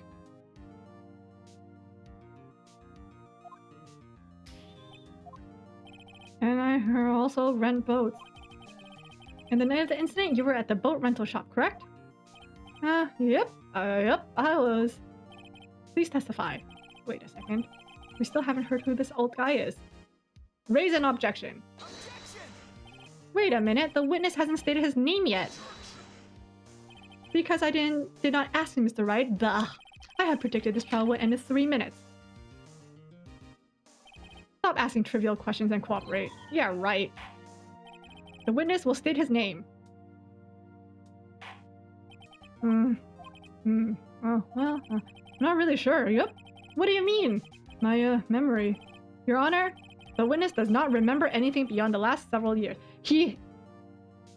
There's no doubt about it, right? 1,000,000%, right? Ergo, he cannot recall his own name. Therefore, he's not if he can't even remember his no. Did he not give himself a new name? Like, isn't that a thing that people who lost their memory do? Like, if they forget their memory, they're like, oh, can you just call me, like, Bob for now? Isn't that what they do? Like, what do his friends call him? Like, hey, you! Hey, you with the lost memory! Like, hey... Hey, Mr. Brain Injury! Hey, Mr. Memory Loss! Like, what? How does he introduce... What? He can't recall, you say? Yes, but the incident in question took place 3 days ago. He can testify. Very well. Let's hear his testimony then, shall we? Witness? Okay, let's pay attention here. Night of the 24th, just after midnight. Restaurant where I rent both. Bang. When I looked out the window, I saw a boat just floating on the lake. Heard another bang. Just about then, this boat comes back to shore and a man walks by my window. Begin the cross-examination. There's nothing to question in my... That's what you said about Lotta. Ergo, no need for your cross-examination. Besides, there are only 10 seconds left before our 3 minutes are up. Judge, your verdict now. Yes. Mr. Wright? Heck yeah! What are you saying? Of course I'll cross-examine the witness. Very well, you may begin. What was that? Excuse me, Mr. Von Karma? 3 minutes just passed. I see you. Well then, let's just take our time. You may cross-examine the witness. What was that reaction?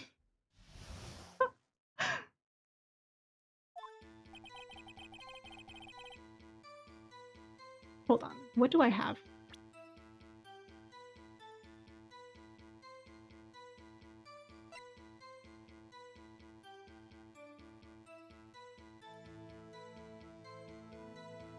Who sounds like gunshots just after midnight?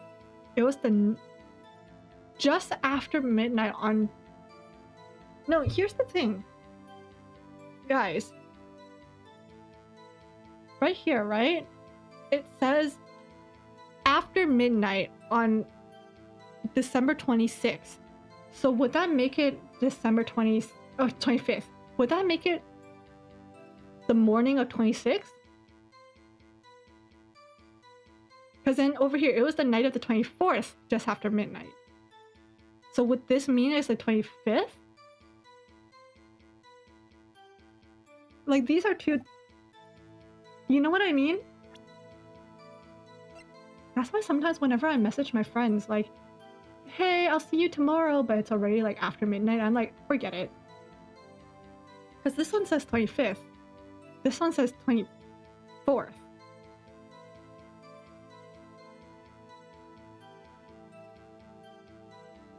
But Lotta's not... What do a restaurant? Loud bang? Saw a boat just floating on the lake.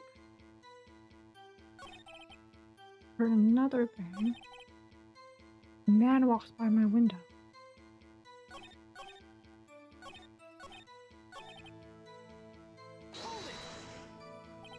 Just after midnight, you say? Yep, just around then. Are you sure? Pretty sure. When I talked to you yesterday, you were rather vague about the time. Surprised you seem so sure about it today. I asked him and he remembered. Isn't that right? Don't glare at me like that. I remembered it clearly. I did. Yep. You see? Continue. But is Lotta reliable though? But then again, this guy's not reliable.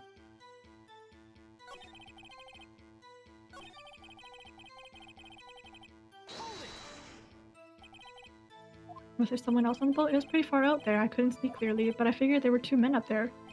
But you couldn't see them clearly. Yep, at the time that is. Time? What does at the time mean?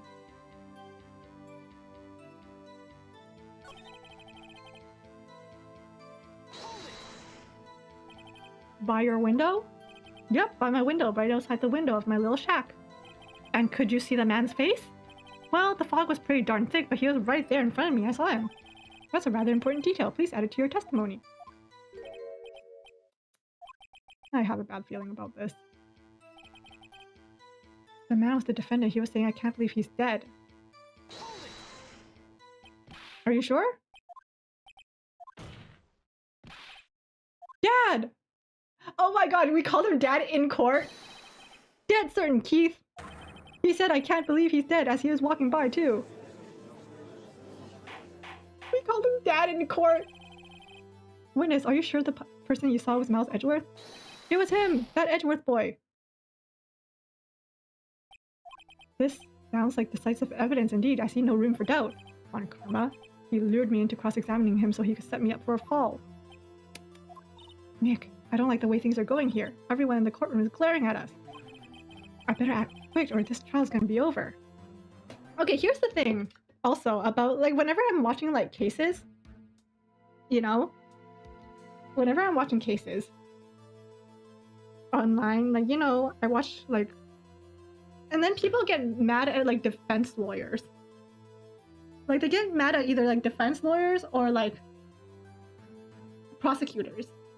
With prosecutors, they get mad at them for, like, oh, you know, they're, like, being too harsh on, like, the defendant, you know? Like, they need to take into account their mental state and stuff. And then as for defense lawyers, they get mad at defense lawyers because it's all, how can you defend someone like that? But, like, that's the whole thing about a fair trial. Right? Like, everyone is... Like, you have to pit two sides against each other. It's a very binary system. It's either they're guilty or they're not. One side is going for guilty, one of them is not. So the way people, like, act, like, how can you... how could you defend someone like that? It's like, well... it's their job. Like, I don't agree with some of the methods that they use. Like, the way they, like, victim blame and stuff sometimes. Like, I don't agree with that. But sometimes it's like... Sometimes people get mad at others just for no reason. In my opinion. I'm gonna raise an objection. Your Honor, we proved in yesterday's trial that it could not have been Edgeworth who fired that gun. Mr. Wright, are you referring to the fingerprints from Edgeworth's right hand found on the gun and the photograph showing the man firing with his left hand? Exactly. That's easily explainable. He could have wiped his prints after he fired. You're ignoring the truth of the matter here. Everything in this witness's testimony is true. The judge is lost in thought. What should I do? Raise an objection. Your Honor, this witness claims that Edgeworth said, "I can't believe he's dead." But his word is all we have. If you were telling a lie...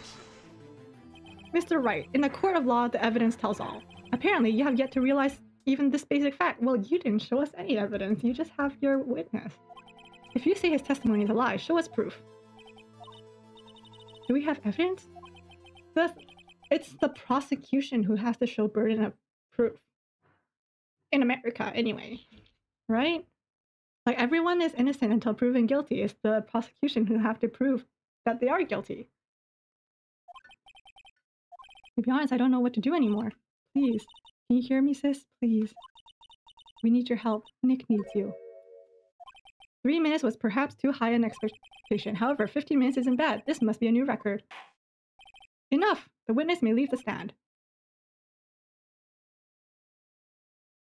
This court sees no reason to further prolong the trial, nor is there any need for more time to decide the case against the defendant. This case is extremely clear. I see no room for misinterpretation of the facts.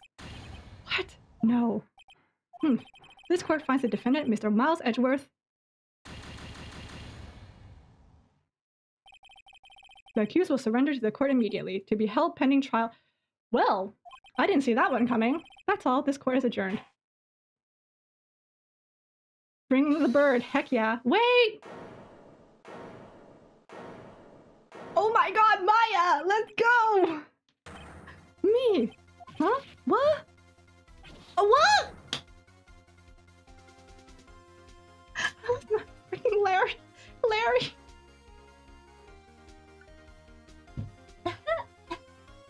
I thought that was Maya! Larry! What are you doing here? Listen, you gotta listen to me. I was there in the park the night of the murder. I wasn't sure about it until just yesterday, but today I remembered it. Remembered what? The gunshot! I heard it too. Order? What is the meaning of this? The verdict has been decided. I call for adjournment. One moment, Mr. Von Karma. So you say you heard a gunshot? Yeah, I did. A gunshot. That night. I was sitting here in the audience listening to the testimony. Then I realized something that I said was different from what I remember. Anyhow, I can't just sit here and let you call Edgy a murder. It's just not right. I'll testify. Let me testify. Oh my god. Order, order. Well, this is the first time something has happened like this in my court. Dude, your court is a mess, bro. Can you even call this your court anymore? I'm not quite sure how to proceed. Judge, you've already given your decision. The trial's over. Nick, this is it. Larry's giving us one final chance at this. She's right. If only it wasn't Larry. No! You could make things even worse. Mr. Edgeworth was just declared guilty, Nick. Doesn't get any worse. You're right. Okay. Your Honor, if there's another witness, it's our duty to hear him speak. Right here, right now. A waste of time. The verdict cannot be overturned. Allow me to speak my opinion. In all court proceedings, it is our duty to prevent an inaccurate verdict. In order to make sure that no mistake has been made, every witness should be heard. What is this? I withdraw my previous verdict of guilty. Lock in Phoenix. Maya's right. It doesn't get any worse. Mr. Von Karma, I order you to call this new witness to testify. Now! What? The court will adjourn for a 5-minute recess. After that, we will hear this new witness. Court is adjourned. Is this... Perhaps, is this the first time this judge has had a backbone?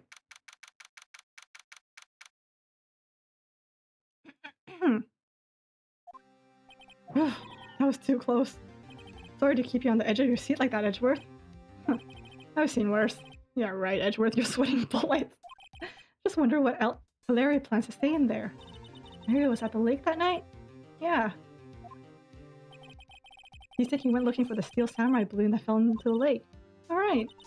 And he found the balloon in the air tank that night? Yeah. Hey, Edgeworth. Huh?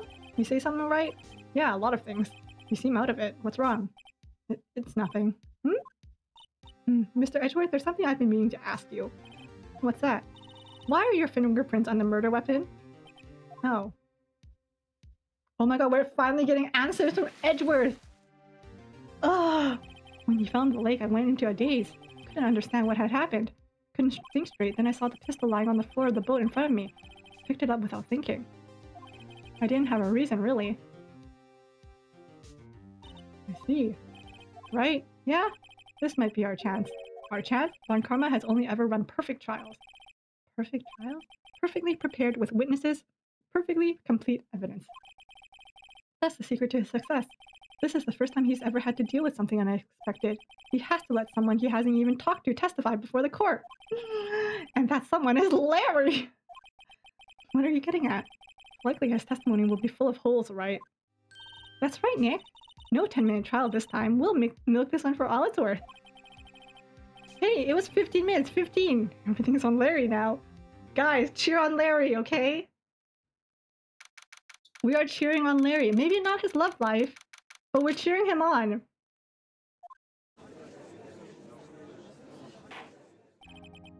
Court is now back in session. Witness, please testify to the court about everything you saw. On the night of December 24th. Right, leave it to me! Please, Larry, don't mess this one up. I hate to admit it, but you're our last chance! Von Karma didn't even have time to prep his witness. I just hope Edgeworth is right about this being our big break.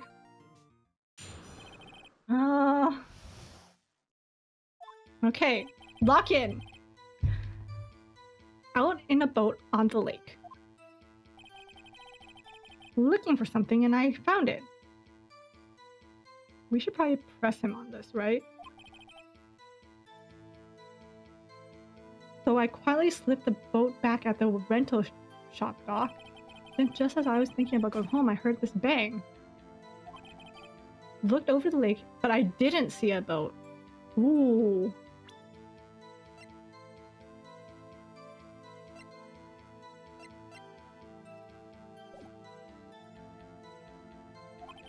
After I heard that single gunshot, I went home.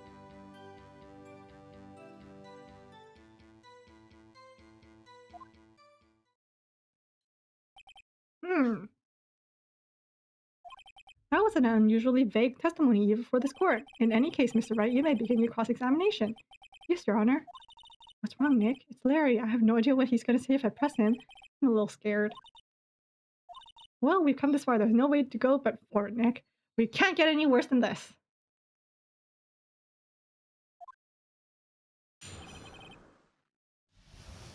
Okay, let's see what I have, okay? Single gunshot. The thing is, he said single gunshot, and I want to call him out for his single gunshot, but it makes sense, doesn't it? Because the first gun... No! No! The air tank was a week ago, wasn't it? It wasn't this week. The air tank was a week ago. So there were... I thought... Oh, okay. I think I know what I'm supposed to... Single gunshot, right? Because Lotta said there were 2 gunshots. I thought that one of the 2 gunshots was the air tank, but the air tank was a week ago. So it should be this.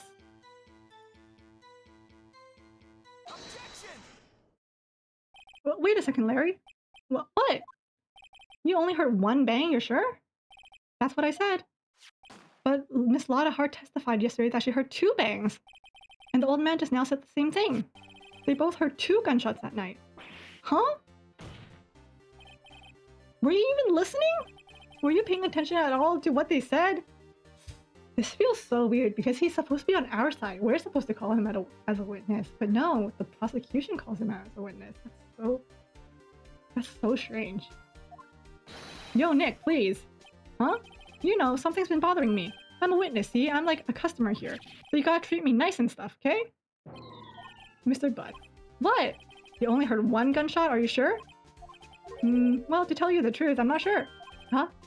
Not sure? How can you be not sure?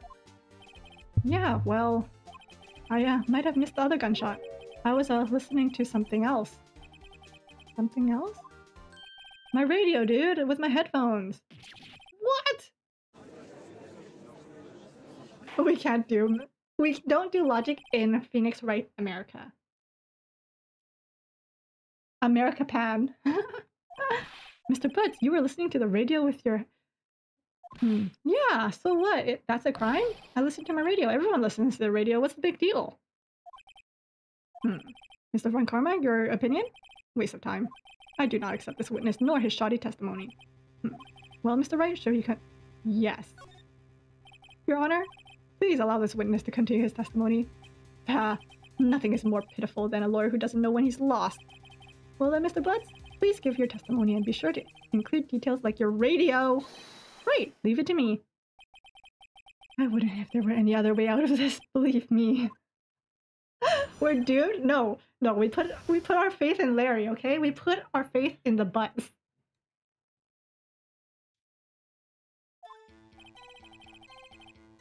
It's lonely being alone on Christmas Eve. That's why I was listening to an all-request show on the radio, see? I was listening to it real booming loud, like... But I'm sure I heard that gunshot. I remember exactly what that DJ was saying when I heard it too. You were listening to your radio at a high volume? Was that what was out? Because then he said that he brought his boat to the rental place, right? And if he was playing his radio loud, that must mean that Yogi heard it, right? What's the big problem? Can't a man listen to his radio in peace? Isn't this a free country? I truly believe Larry has no idea what the problem here is. Judge, can you believe a word this witness says? What he heard was probably nothing more than a drum beat from the radio. True enough, it's difficult to believe his testimony. Wait, Your Honor, the witness said he remembers exactly what the DJ says when he heard the gunshot. Excuse me? DJ? An announcer, the guy who says things on the radio. Anyway, what this means is that when he heard the sound, no music was playing. The DJ only talked between the songs, so he could have heard the gunshot from the lake. So I'd like to cross-examine the witness, Your Honor. Very well, Mr. Wright.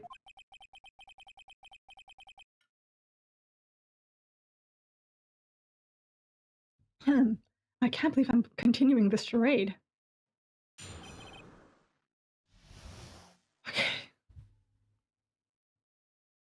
Okay. I want to know what the DJ said, because if the DJ said something like what was it? I can't believe he's dead? Like, if the DJ says that, then that might be what Yogi was. What did she... Oh, it's a she. Mr. Wright, please cease these pointless questions.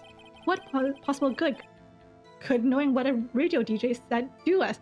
Why does this guy want his trial to end so early? Dude, I know you're old and you need a nap, but like, dude, this is your job. Do your job. And then afterwards you can go home, have some milk, and go take a nap. I don't know, what... what does he look like he does for his nighttime routine?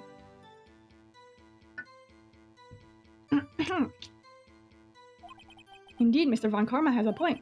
I'll allow the question only if you see some reason why we should care. We should care.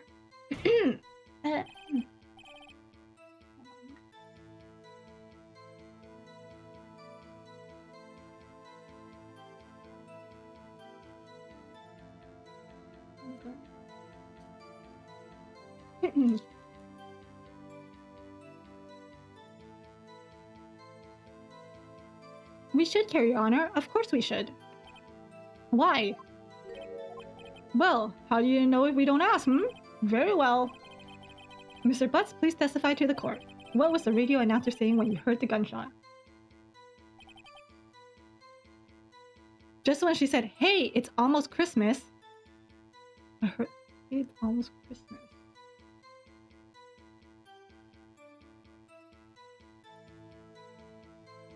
Do I have anything here? Because it's gotta be this, right? It's almost Christmas. Sometime. This was taken on the 25th.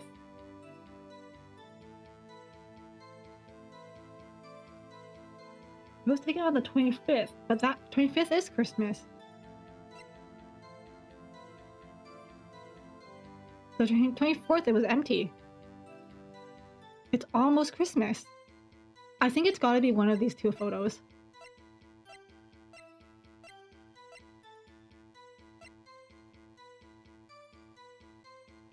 Heard two sounds like gunshots just after midnight on the 25th. Wait, shoot, which one of those three do I do? 1, 2, 3, 4. I get 5 chances. Guys, do I put this one that says on the 25th at 12:15? This one that says it's an empty lake on the 24th? Or do I do this one?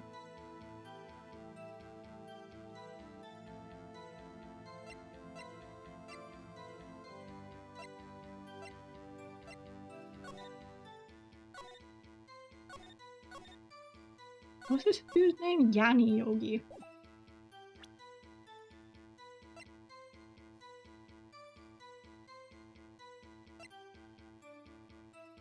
How about I save just in case? You're so right.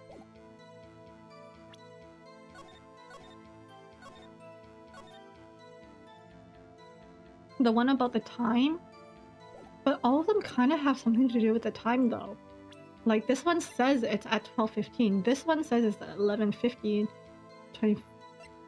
This one says just after midnight.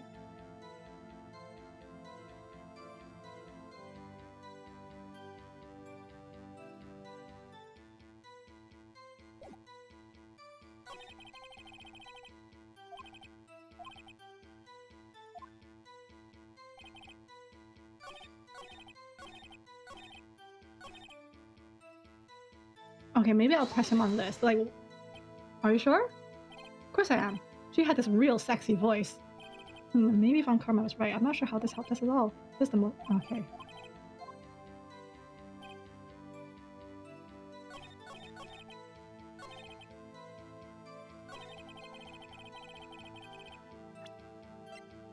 Okay, I'm gonna present this.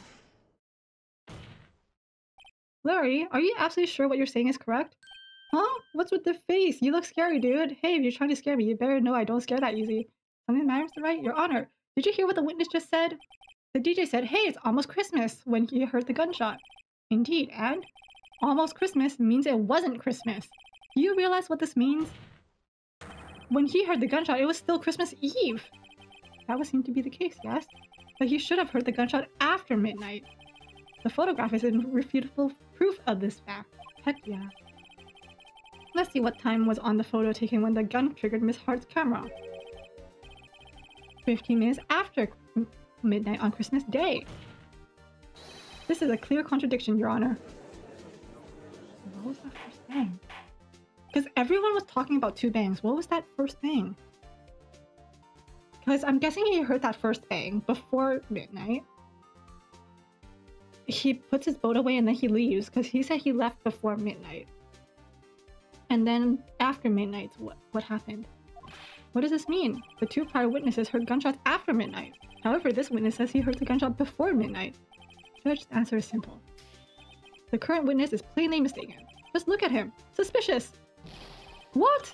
Well, Mr. Wright, what do you think? He's right. No, he's not mistaken, Your Honor. He heard that gunshot before midnight. Intriguing. I'm assuming you have evidence for this wild claim? Show me evidence there was a gunshot before midnight.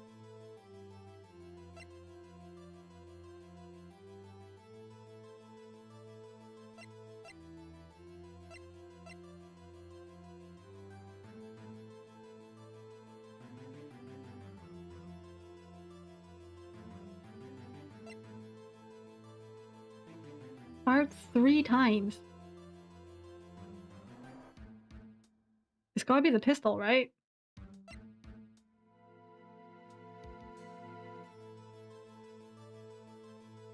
Because then if there was a photo taken, that means there was a sound. Oh, which one should I do?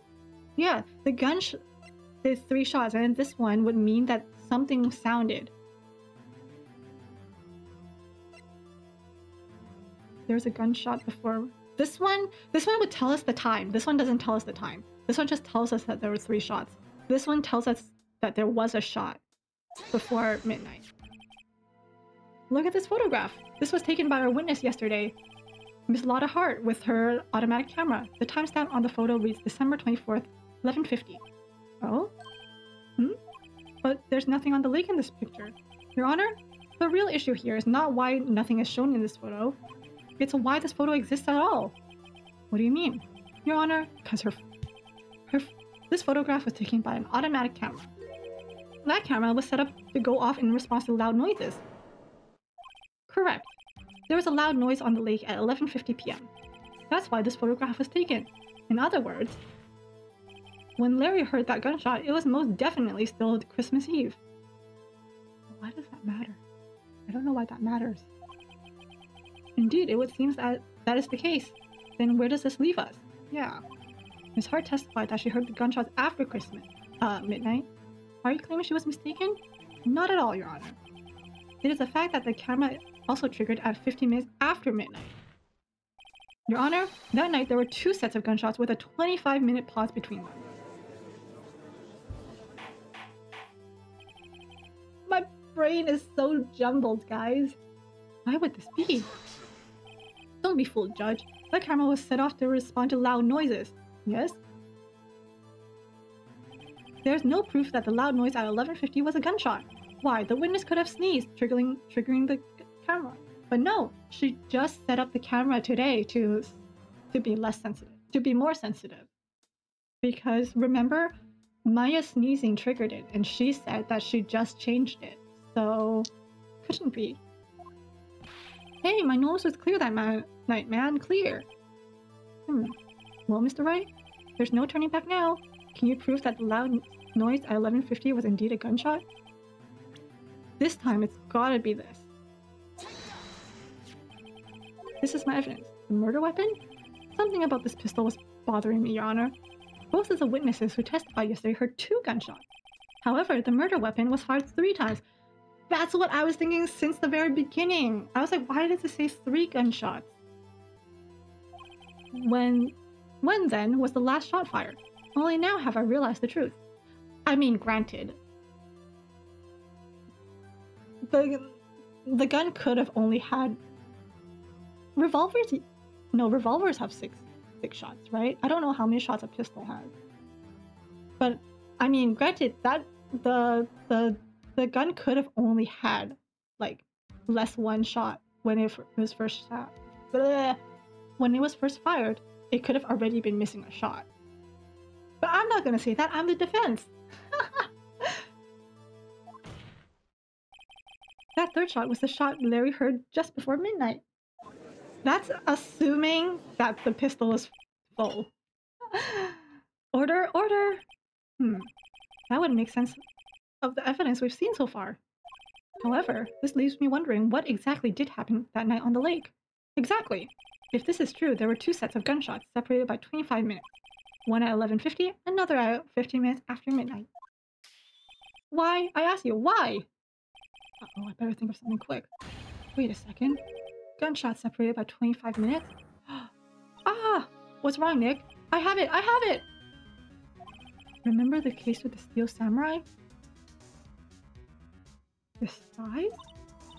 Yeah, of course I remember.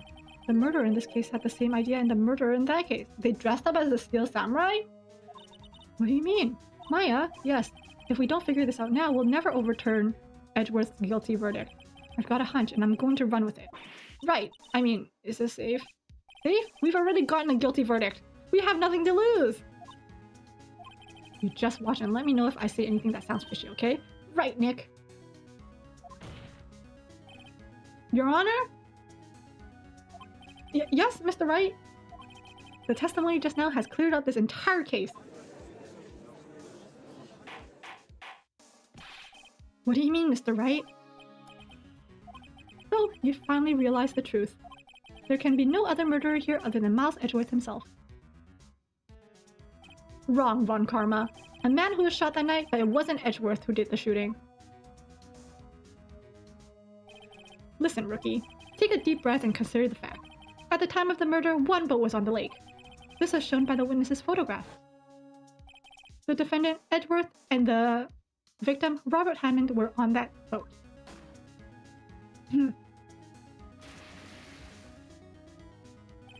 There was a gunshot fired on that boat, and Robert Hammond fell in the lake. The distance of that shooting was 1 meter. It couldn't have been suicide. Well, the guilty party has to be the other man on the boat. I admit, it is hard to imagine any other possibility. Yes, but this assumes that the victim was shot at 15 minutes after midnight. What do you mean by that, Mr. Wright?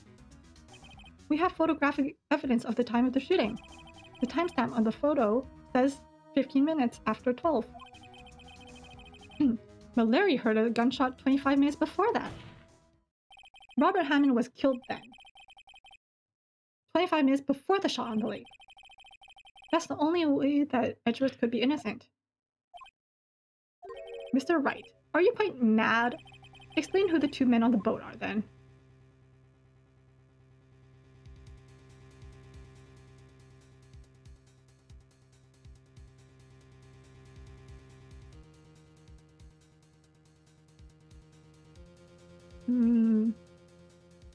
It was...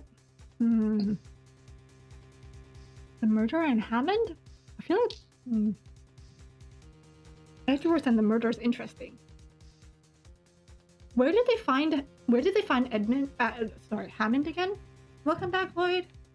Where did they find...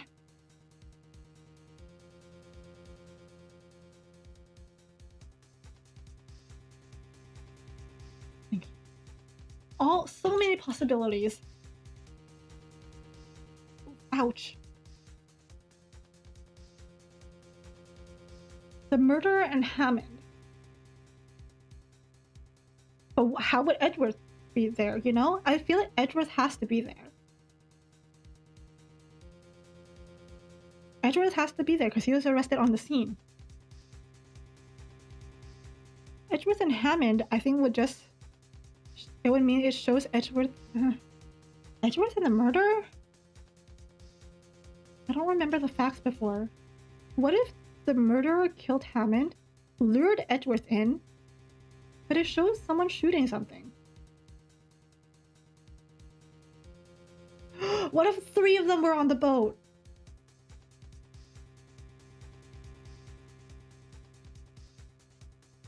What if there were 3 people on the boat?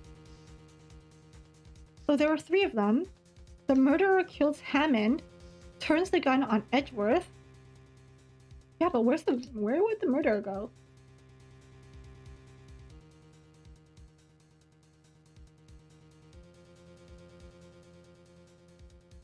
Because after all this, I don't know. Because where would the murderer be?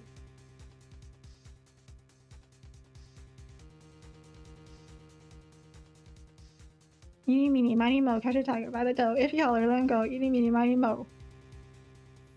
Did I save?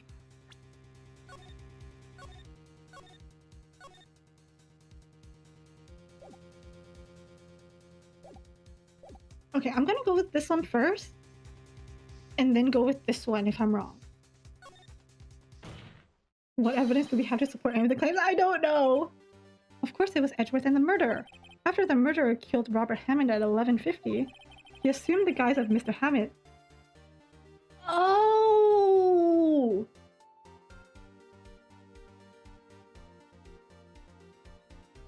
But where did the murderer go? Did the murderer just jump overboard? Do we have evidence?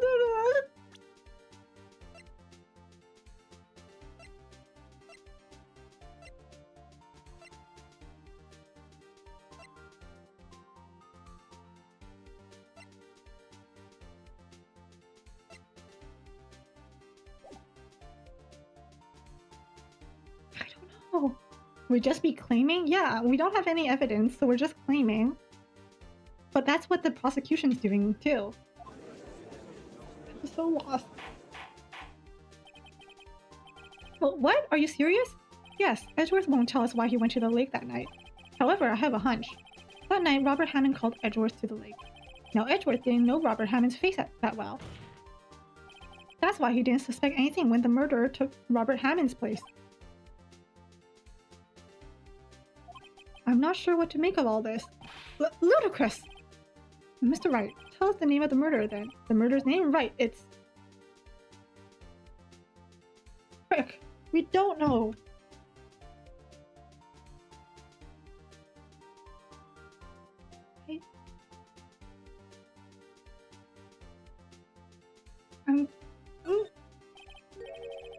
Actually, I don't know the murderer's name. You don't know? Ah, again, you waste my time. I don't know because he never told us. The murderer is the caretaker of the boat shop. That old man. At 11:50, he was the one who killed Robert Hammond. The caretaker of the boat shop? Where did he do this? There weren't any boats on the lake then. Why would he have to go all the way out on the lake just to shoot someone? May I suggest that the real scene of the crime was not on a boat? Well then, where did the murder take place?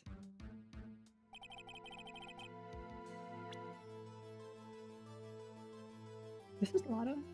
Got it be, like, here?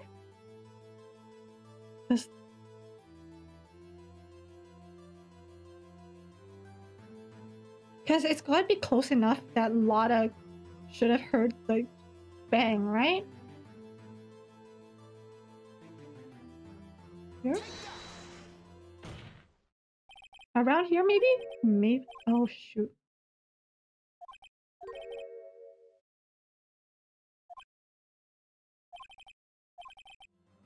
He wasn't even surprised that I goofed up. What? Wait, I clicked here earlier, right? Did I click closer to here or here?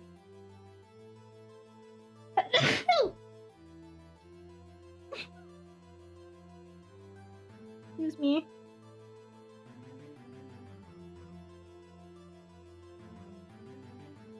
Where's Larry to hear the shot? Larry was here. Larry was here. Which means... maybe he did it inside. Wait, remember when we went inside his house? Then Maya was like, hey, that sink is really clean. It's cleaner than we expect from him. I thought it was because he had family coming over to take care of him. What if he was cleaning up after murder in there?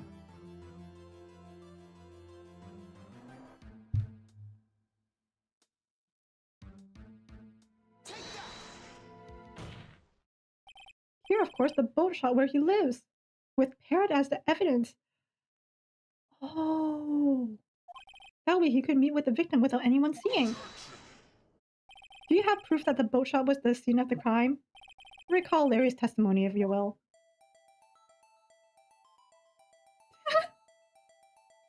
That night, he was out on the lake searching for something. He finds it and returns to the boat. Then, just as he's starting to head for home, he hears gunshot. He heard a gunshot, Your Honor, even though he was wearing headphones at the time. In other words, the gunshot was very, very close by. And where would that be if he had just returned a boat? The boat shop. Mr. Wright, what happened that night on Gore Lake? Please tell the court from the beginning. Yes, Your Honor. Are you sure about this? Not really. But I think if I start at the very beginning, and I take it slow, I might be able to figure this out. He's faking it till you make it. You know what? I respect the heck out of that. Who's this off-brown Count Dooku looking off? His name is Karma. That night, the caretaker of the boat shop called Robert Hammond to his shop. But that doesn't make sense. If Yogi was the suspect of DL6, Hammond was his lawyer. A cover-up? Because why would a... Do you think Hammond was blackmailing him? Because why would the suspect kill his lawyer who got him innocent, you know? Shouldn't he be like, oh, well, yay, you got me innocent. I'm so grateful for you. Do you think Hammond was like, I'll get you innocent if you're like under my thumb from now on? And that's why... Isn't this just Steel Samurai 2.0? This is just Steel Samurai 2.0, isn't it? The parrot. This was around 11:50. That was when the gunshot that Larry heard was fired. After that, the caretaker put on Robert Hammond's coat. He became Robert Hammond. Then he got in the boat with Edgeworth and went out into the middle of the lake. Then the one who fired the pistol on the boat, Mr. Wright?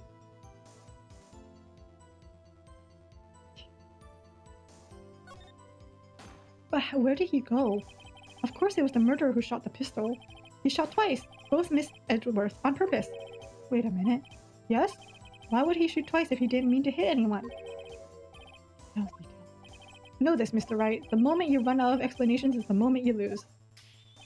Tell us why the murderer had to fire twice. Create a witness. As if he didn't shoot to kill. I believe he shot twice to create a witness, Your Honor. Create a witness? The murderer lifts his pistol and fires one shot. That ensures that anyone who heard the shot would look at the lake. Indeed, Miss Hart did exactly that after hearing the first gunshot. Next, the murderer waits a bit and he fires again. Then, he jumps. The murderer jumps from the boat himself, leaving the pistol in the boat behind him. I see. To someone looking from the edge of the lake, it would appear that one of the men on the boat had shot the other. The murderer didn't know about the automatic camera, of course. But I'm thinking about this. If Lotta was watching, and if he jumped from the boat himself, wouldn't? Well, I guess not. No, never mind. That's why he shot twice to draw attention to the boat. Once you realize that, everything else falls into place. The boat shop caretaker swam back to his shop. Then he put Mr. Hammond's wet coat back on the body. Then threw the body into the lake. This is what happened, Your Honor. These are the events that transpired that night on Gort Lake. Objection! Oh, wait. I thought for sure Karma was going to do objection. Bailiff? Bring out the witness from before. The boat shop caretaker, quickly!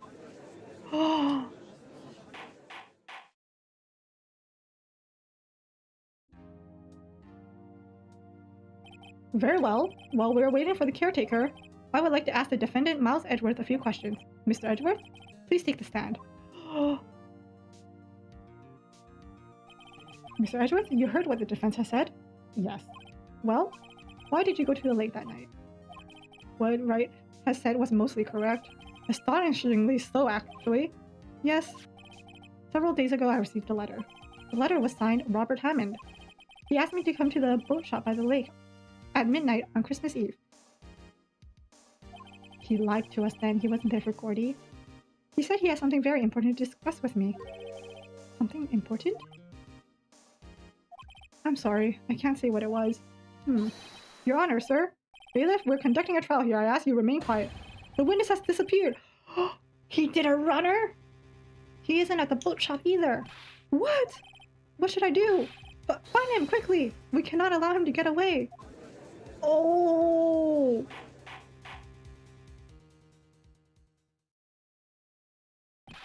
Mr. Von Karma, your witness has disappeared. A search warrant has already been issued. Goes without saying that I cannot declare a verdict under these circumstances.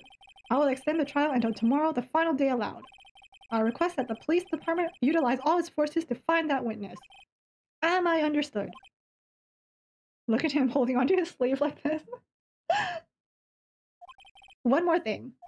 Just who is that boat shop caretaker? I think his identity has become very important to his trial. I want him, and I want to know who he is. Very well. Court is adjourned.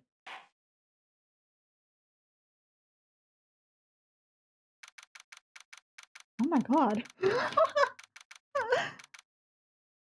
My god. These... I was not expecting some... What? Yay, Nick, you did it! Yeah. Well, at least we got out from under that guilty verdict. And what about Larry? That was something else. Even Von Karma didn't know what to do with his testimony. Larry really helped us out. Sure, once I sift through all of his unique testimony. Still, he did save us. I just wish our cases weren't so down to the wire all the time. I know what you mean. Sometimes I feel like it's us on trial instead of our clients. Hey, Edgeworth. Mr. Edgeworth? Did you say something? Don't look so pained. I mean, it looks like you're probably gonna get off the hook. You could try to smile just a little. Relax! I'm sorry, but I fear it's not over for me yet. What do you mean? Right? There's something that's been troubling me for a lot. No, don't pull this out on the last trial, bro. I don't know whether or not to tell you. Edgeworth? No, there's so little time left. I want to tell you to get it off my chest, but... I can't make up my mind. What is this about, Edgeworth? It's a nightmare I've had. A memory of a crime that I committed. A crime you committed? A memory of a murder.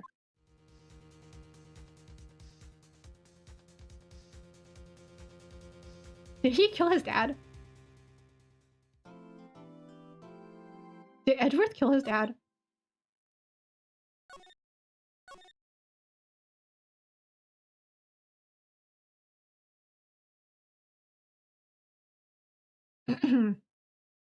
Voice box is getting hoarse, but I want to finish. I want to know what happens.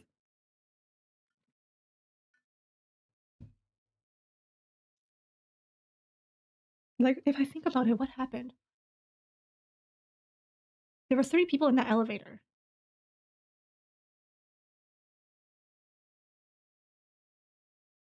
I'm gonna fill up on my water and I'll be right back.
I'm back.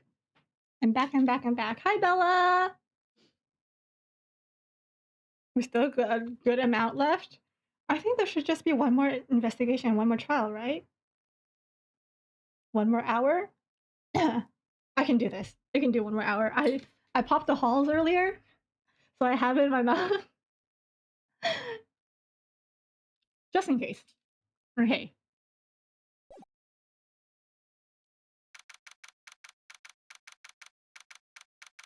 An hour is a low estimate. Uh-oh. You know what? We vibe. We're trying. I need answers. You're right. I'm okay. I don't know why, but these past few months, my throat has not been happy with me. So...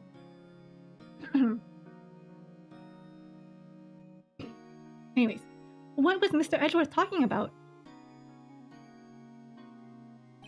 A memory of a crime that I committed. a memory of murder. Do you really think Mr. Edgeworth killed? I don't believe it, not Edgeworth. Some painful memory has been troubling him recently, but he never takes someone's life, never! Nick. Yo, how's everyone doing? What do you think of my performance today? I had him swooning in the aisles, huh, Maya? Is that swooning? Swooning? Me? Oh, yes. I don't remember feeling faint. Right on, tell me the truth. It was like love at first sight, right? I mean, Larry is a sweetheart. All things considered, Larry's a sweetheart. Thanks, Bella. Right, Nick? Like, his heart's in the same place. In the right place, I think. Huh? Me? Mabes! Hey! Is this where you fell in love with Edgeworth? Tell me the truth.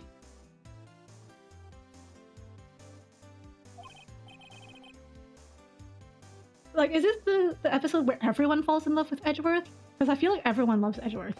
Everyone I talk to, they're like, yay, Edgeworth! Well, maybe my heart skipped a beat or two. I think you can do better than that. Come on, I saved Edgeworth in there, dude, Edgy! You guys should be bowing before me. Yeah, bow before your hero.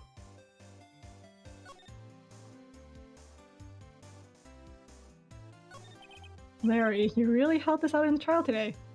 You did! If you weren't there, Larry, I'm sure Mr. Edgeworth would have been found guilty. Ha ha ha ha ha ha ha ha ha ha. Seriously, Nick. That boat shop caretaker guy is pretty suspicious. But Edgy ain't off the hook yet. Way to spoil the mood, Larry. Hey, I'm just a guy sitting in the audience, you know? But from where I was sitting, Edgy seemed pretty edgy. I mean, can you really know he's telling the truth about that night? Nick? I don't know, but what I do know is I'm going to believe in you two until the end. Us two? Edgeworth and... who else? You mean me, right? Nah, he means me, right, Nick? Yeah, you, Larry. Not me? But why you, Larry?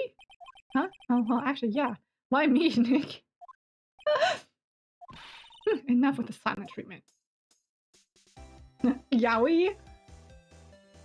Let's be real, I feel like most people play Phoenix right for Phoenix and Edgeworth, right? It's Phoenix cosplayer on the bus, so this is where he was heading? On the bus?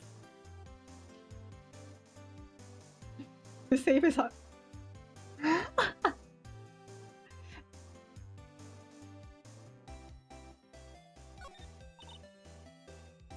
Nick. Why do you trust Mr. Edgeworth so much? You mean Phoenix had to fare for a bus?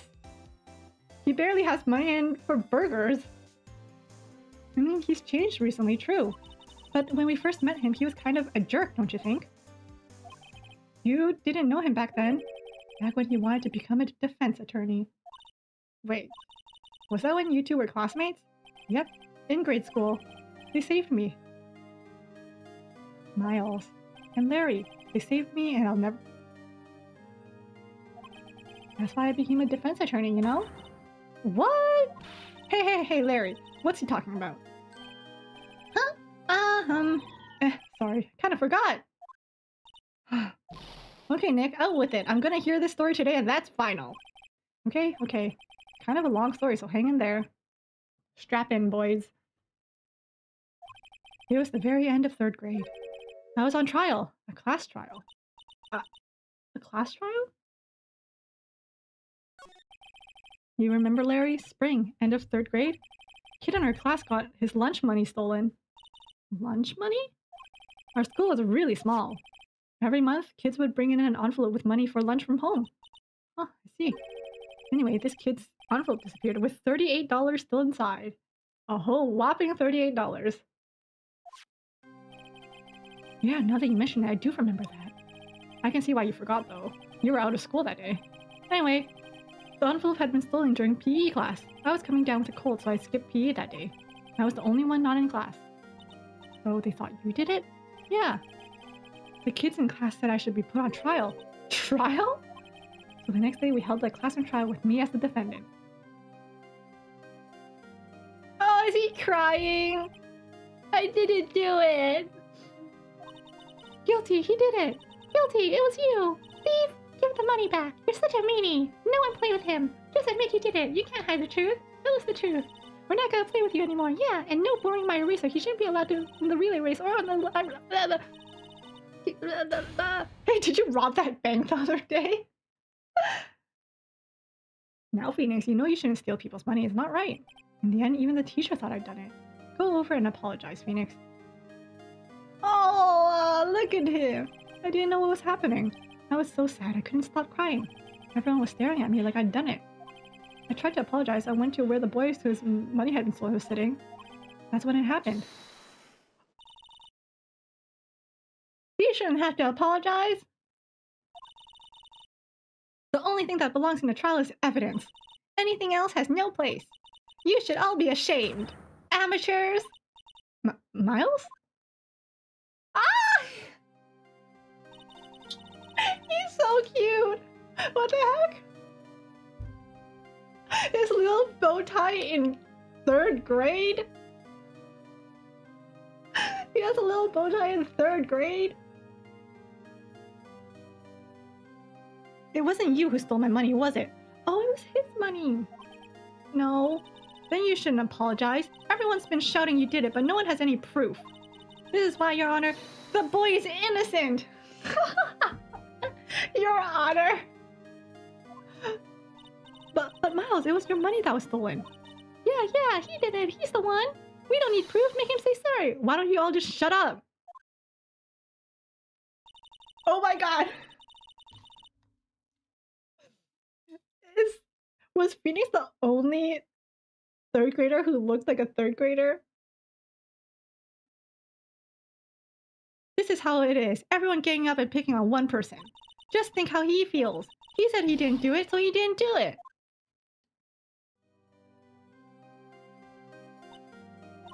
Very well. I will replace the money myself. This class trial is over. That's how it happened. After that, the 3 of us were the best of friends. Wow, I had no idea.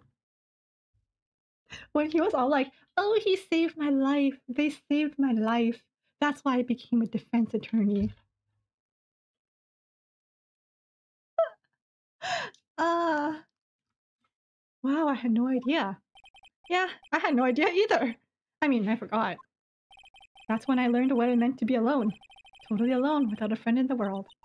You did a good thing, Larry. Yeah, well, I was just lucky that I took the day off from school. If I'd been there, they would have thought I'd done it. So I took it kind of personally, see? When something smells, it's usually the bugs. That's so cute. Kids are so cute. You know, when I don't have to look after them. Kids speak their mind, you know? They have no fear. That's why you're scared of kids? Yeah, kids have no fear, but I fear them. They create fear.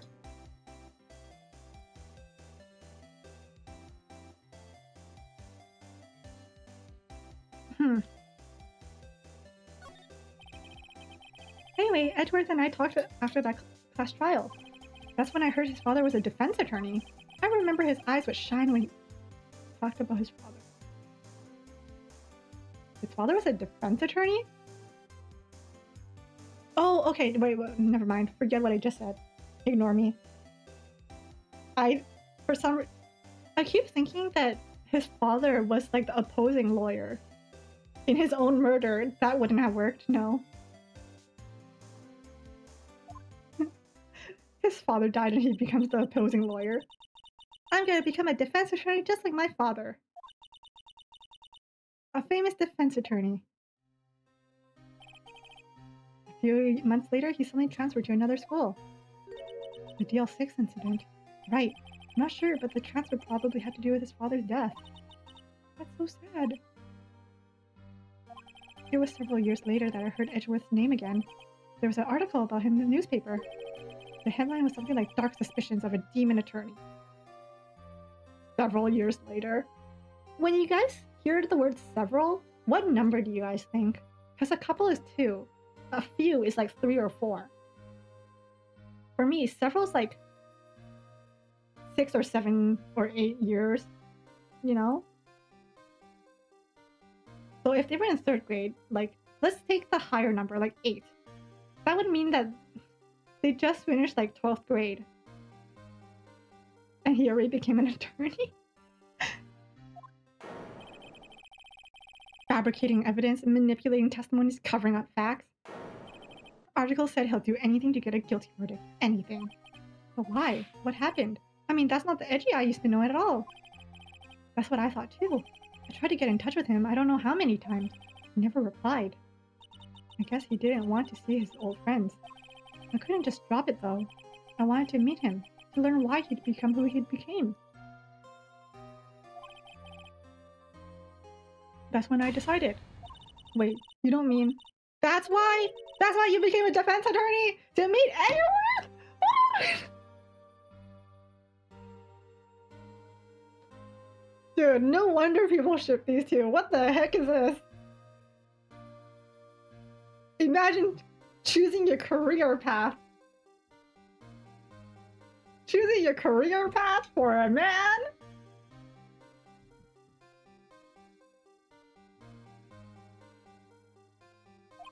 If I was a defense attorney, I knew he'd have to meet with me, whether he wanted to or not, in court.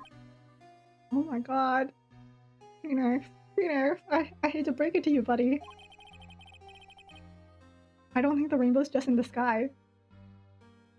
Edgeworth believed in me and I believed in him. He's in pain, and no one on his side. I'm the only one who knows the real Edgeworth. I'm the only one who can help him. Everyone just forgot about Larry. Everyone forgot about Larry. I'm the only one who knows the real Edgeworth. Whoa, Nick! So is that why you helped me out for free? Yeah. I helped you because I believed in you. Except I don't remember saying I'd do it for free. Oh, Nick! We have to save Mr. Edgeworth if it's the last thing we do, okay? Right. Yeah, very well, maybe.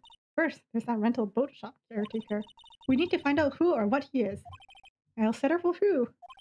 I guess I can clean out some of this evidence I no longer need. Okay, let's go.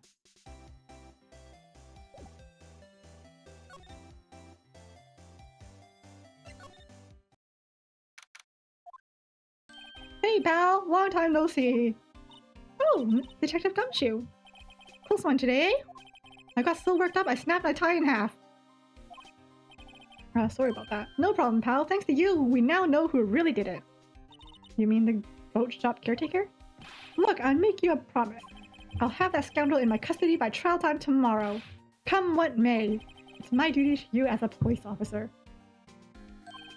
Now I'm off to catch me a criminal. No! Detective Gumshoe sure is active today. Oh, and one other thing. No one can go into the woods today. The woods? Where Lada was camping?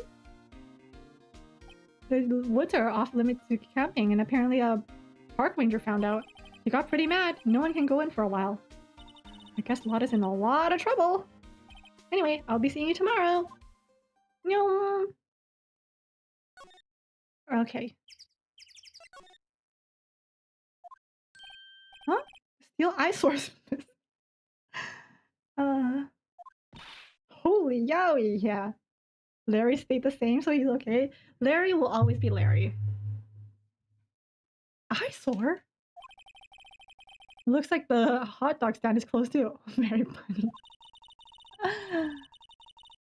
I guess Larry's too busy worrying about Mr. Edgeworth to show up for work.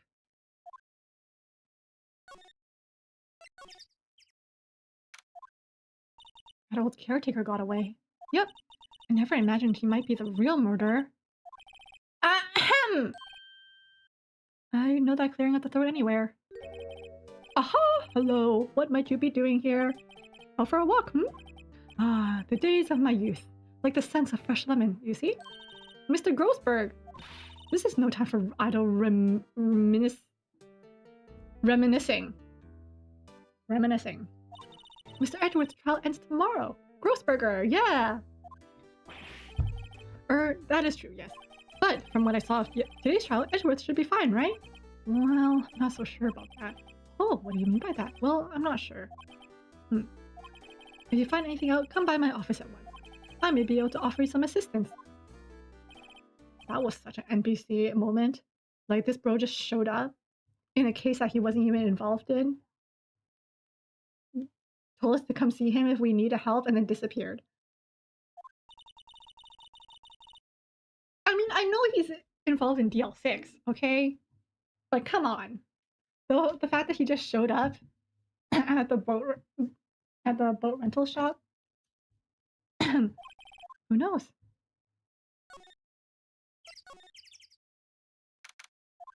He didn't take his parrot with him.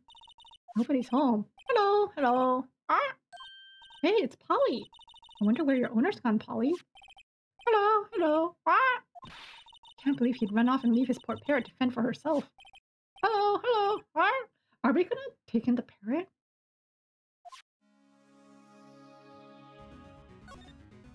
Okay, is this the safe?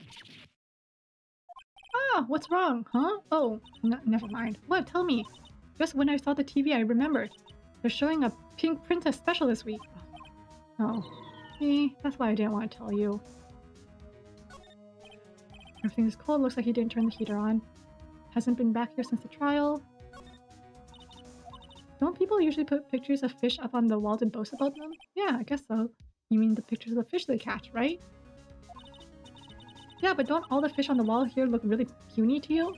Well, you know what they say. You should have seen the one that got away. Except the one that got away from us was the caretaker, and we did see him. Why do I feel like we're having two different conversations here? I found it really interesting that she said that all of these were saltwater fish. Maybe I should take care of Polly, Nick? You probably shouldn't just kidnap her. The police know about her anyway. I'm sure they'll do something. Well, okay. Sorry, Polly. He says I can't take you. Great, now the bird's gonna hate me. This doesn't look like he used the kitchen much. You're right. I guess the whole pasta restaurant thing was a lie. What, you thought he was telling the truth? Oh. Where am I supposed to go now? There's nothing here. What?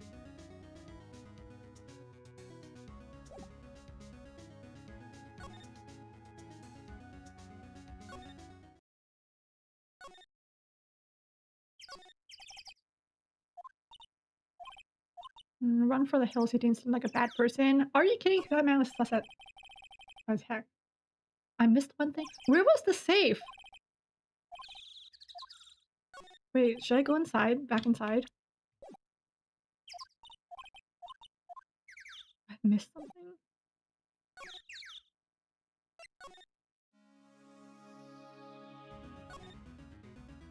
Oh!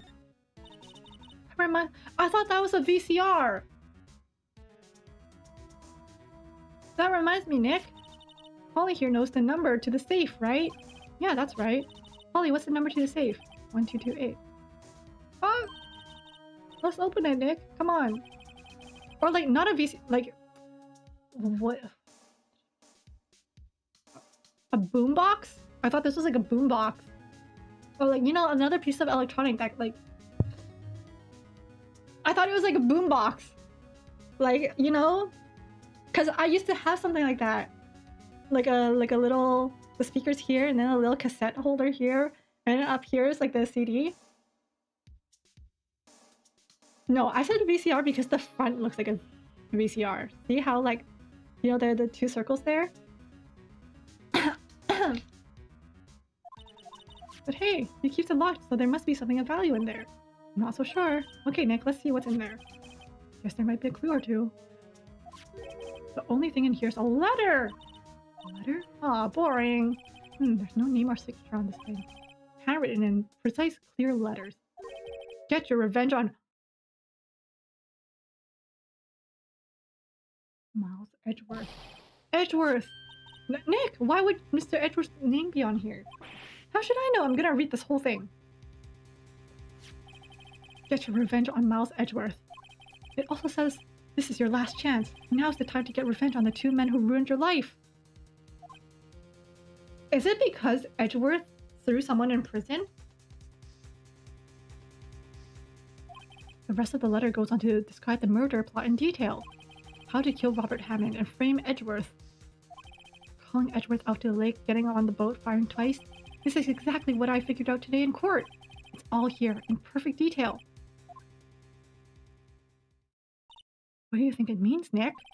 I don't know, but it looks like these are instructions for that caretaker. When he killed Robert Hammond and called out Edgeworth, he was following instructions. But who could have written the letter? And what does this mean to get revenge on Miles Edgeworth? Look, I don't know, okay? But one thing's for certain, this letter is an amazing clue.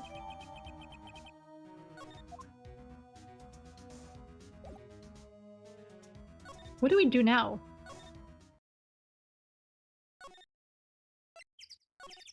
Oops. Like, do we take this? No, because Gumshoe's not gonna be...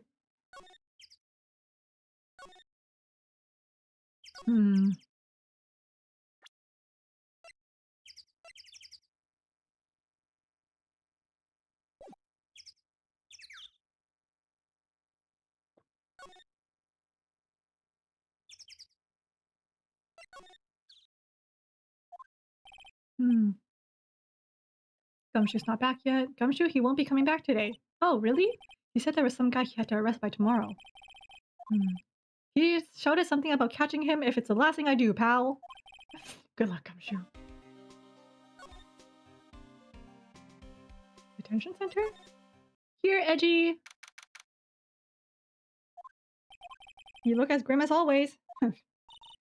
Mr. Edgeworth, I heard that story about the class trial. Class trial? What do you mean? You don't remember? No, I don't. Your lunch money was stolen, wasn't it, in 3rd grade? Lunch money? Oh, right. I seem to remember something like that.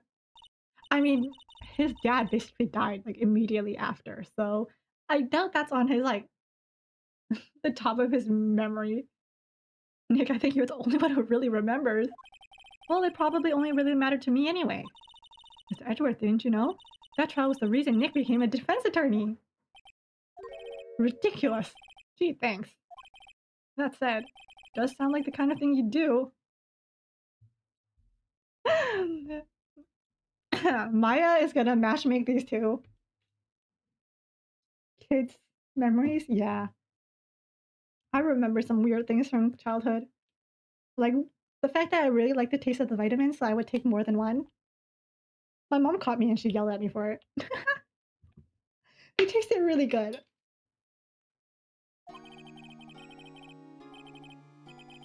You haven't changed a bit, have you, right? So simple. It's your fault, really. Well, maybe, yeah, but I think you changed too much, Edgeworth. Perhaps. Perhaps.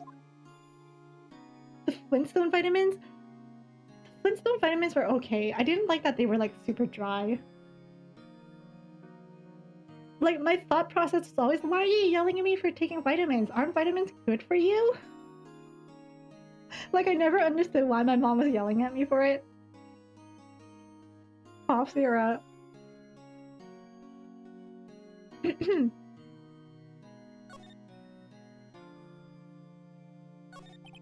Edgeworth, why did you become a prosecutor anyway? You used to look up to your dad. You said you wanted to be a defense attorney, right? I couldn't let myself deny reality like you. What do you mean? My father was taken from me, and you want me to defend criminals? Oh. Smarty candies? Oh, you know what I found really interesting that I learned like a few years ago? Apparently in some places they call it Smarties, but then in other places they call it Rockets. Like, in Canada, I eat them as Rockets, and Smarties are the ones in blue packaging chocolates that look like M&Ms. I'm sorry, Wright, but I'm not that good of a person. One suspect was apprehended in your father's murder, right? Yes. The man trapped in the elevator with my father. His name was Yanni Yogi. He had to be the shooter, any way you look at it. Yet, he was found innocent. That defense attorney got him off the hook. That would be Robert Hammond. That day 15 years ago, the 3 of us were trapped in that elevator for 5 hours. When we were rescued, we all suffered oxygen deprivation. I had lost all memory of the murder. Lost your memory? Even now, I can't recall what happened in that elevator. That was the crux of Yogi's attorney's argument in court. He claimed Yanni Yogi had not of sound mind due to the oxygen deprivation. Yogi was released due to a lack of evidence. Innocent. That's when I changed my mind. I started to hate defense attorneys. I mean, you like this one, right? What's your relationship with Von Karma? He's my teacher and a man who deserves respect.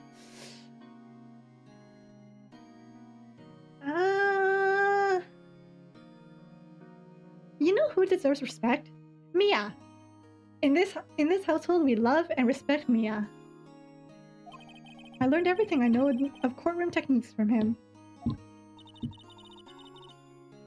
So he's like my sister was to you, Nick. He's a perfectionist in all things. In court, in his personal life, he is obsessed with doing everything perfectly. Perfectly, huh? In all cases, he has taken on, none were left unsolved. Yeah, because you point fingers at innocent. Clearly that's where you learn to lose. Like, I don't think I can ship them. I don't think I can ship these two if Edgeworth is Team Karma, you know what I mean? If Edgeworth is Team Karma, I don't know. No, we're Team Mia around here.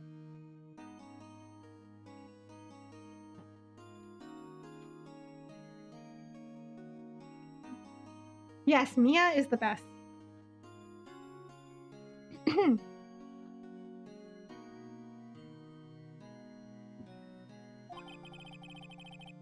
And not one suspect was declared innocent, ever. But that's... I know, it's possible some of the suspects were indeed innocent. However, it's impossible for us to accurately determine that in every case. All Von Karma does is his job, to find the suspect guilty, perfectly. In any case, it's nigh well impossible to find a weakness in him. Should a weakness appear, he will do anything in his power to make it go away. Edgeworth? If what you're saying is true, then you're headed for a guilty sentence tomorrow? He's right! Now's no time to praise the enemy, Edgeworth! It's a strange situation in which I find myself, I admit. No kidding.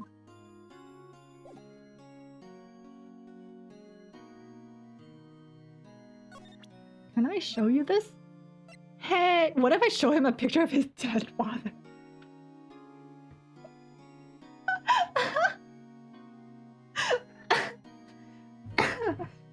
I need water. Where did I put my water? Water.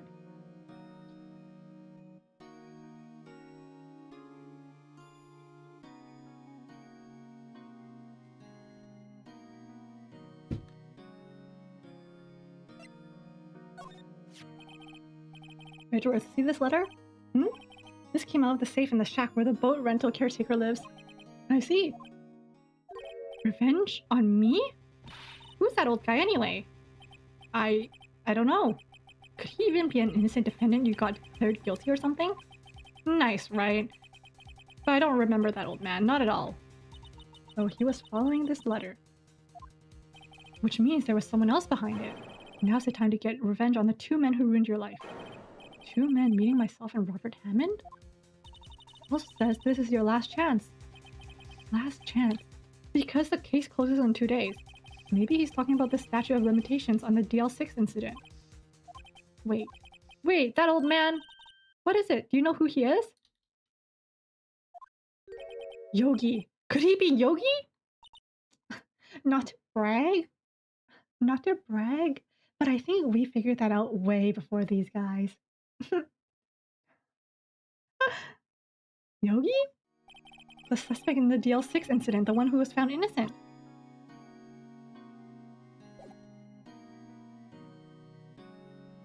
But why?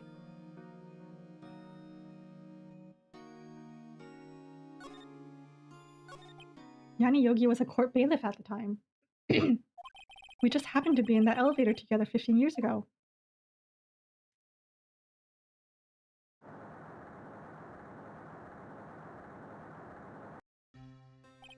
The creek was incredibly strong. Before I knew it, everything was dark. We were there for so long it felt like forever. The air thinned and the darkness closed in on us in that little box. We became unsettled. Help! I can't breathe! Quiet! I said quiet! You're not making this any easier. I want to get out! Help! Get us out! Don't shout, you'll just use up more oxygen.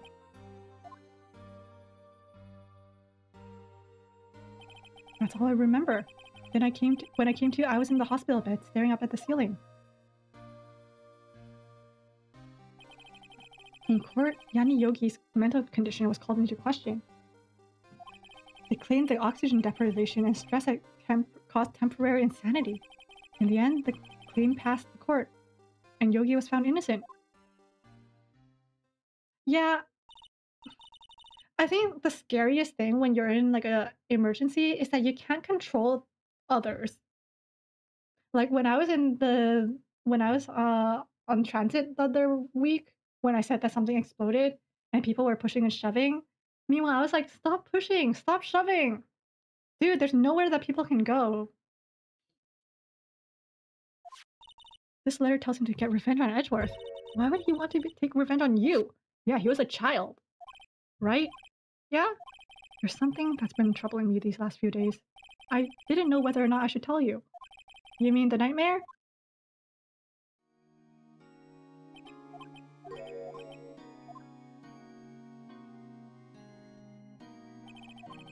I think the time has come to tell all. About time! For the last 15 years, I've had the same dream almost every night. I wake up in a fearful sweat every time. What kind of dream? It's a dream about my father's killing, in the dark.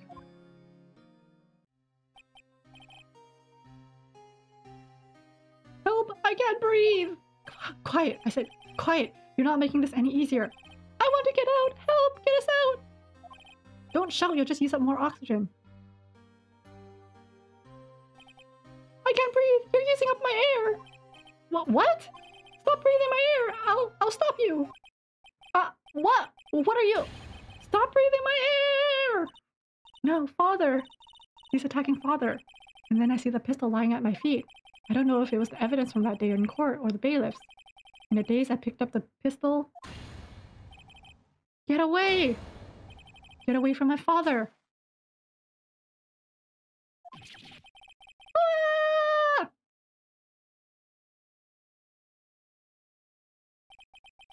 And with that scream, I wake. It's a bone-chilling scream. A scream that has rung in my ears for the past 15 years. But that's just a dream, right? Right?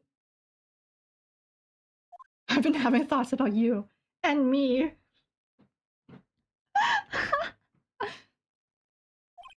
That thought is the only thing that has kept me sane for the last 15 years. But what if I'm wrong? What if it's real? They say that sometimes people shut out memories in self-defense. Maybe it was I who killed my father. What? If you think about it that way, this letter makes sense. Get your revenge on Miles Edgeworth. Think about it, Yogi was really innocent. That's why he wanted revenge against me. Wait, Edgeworth, you don't mean... It was me. I was the true criminal of DL6. I shot my father. This is bad. What are we gonna do, Nick? What can we do? That's not the case on trial right now. Forget what's happening, okay? I don't know. I don't think there's anything we can do, like it or not. If there's someone else who knows a lot about DL6 incident, maybe. Grossberger! Alright, Grossberger, it's your turn to shine. Mr. Grossberg! Hello there, what's wrong? You look troubled. No kidding, I can't believe you're not! My. Just calm down and tell me what's happening, hmm? It's Mr. Edgeworth, he...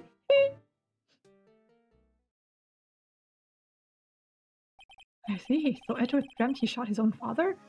It's only a dream, only a dream! I wonder... What? If that's the case, then why do you two look so troubled, hmm? Well, also consider this. Yogi quite certainly holds a deep grudge against Miles Edgeworth. So deep he'd want to frame him for murder. This leads me to surmise that Mr. Edgeworth's dream was not a dream, it was real, as you imagine. Mr. Edgeworth threw the pistol to save his father. He's so cute, he's such a cute kid. The pistol fired, and the deed was done.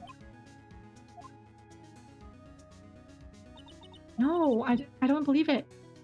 Yogi was suspected of murder, his career as a bailiff was irrevocably wrecked. Thus, he sought revenge on Miles Edgeworth. This was his last chance, of course, with the statute of limitations so close.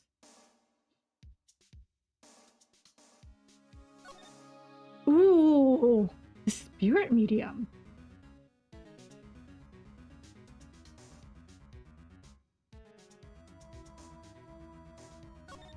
What do you know about his father? He was a defense attorney without peer. It sounds trite, but it's true. Well, he may have one peer now that I think about it. Your mentor, Mia Hey! My sister? Gregory Edgeworth was very disapproving of Mr. Von Let's go! Come on, Miles. You really learned under karma after your dad doesn't like him? Bro. That's no surprise. Von Karma is an extreme man. Forged testimonies and evidence are nothing to him. The result, he has a perfect win record in court. To beat him, Gregory Edgeworth tried to call attention to his methods. And he lost, and died in despair, as it were. I see. Okay, karma has to go down. Karma's going down. When Edgeworth was killed, the police called on a spirit medium. That was your mother, Misty Faye. I am Gregory Edgeworth. I have been killed. The one who killed me was the bailiff, Yani Yogi. Do you think his spirit said that to protect his son? Probably, right? Yet Yogi was found innocent. That's when my mother left us. Everyone called her a fraud. That's right. Everyone thought she was, you see. Yet, now that I think about it, it seems the one who lied was Gregory Edgeworth's ghost. Exactly. Edgeworth must have known who shot him. I don't believe it. So you're saying he falsified his testimony? That Edgeworth's dad lied to protect his son? Only a possibility, mind you. But a possibility nonetheless. Did it for his son, but now Mia and Maya lost their mom! Oh my god!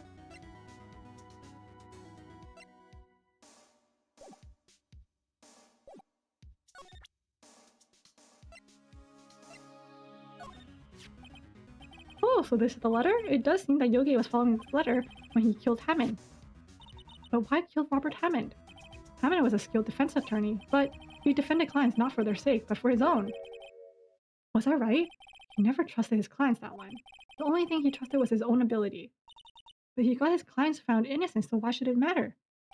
Actually, my dear, it's quite different. He won that innocent verdict for no one but himself. Yogi was a free man, but socially he was ruined. You'll understand soon enough. Wait, what is it? This letter. I've seen this handwriting before, a long time ago. Whose handwriting was this? Do you have any idea who wrote this?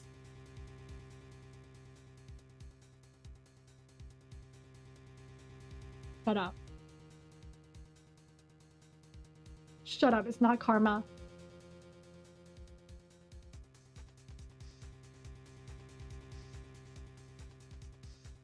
Shut up.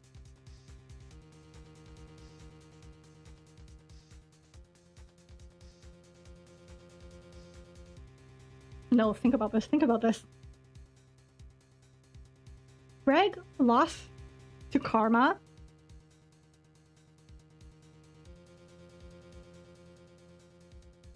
Greg lost to karma. Miles accidentally shot Greg. Why would karma want... Is Karma afraid of losing his top prosecutor position to Miles?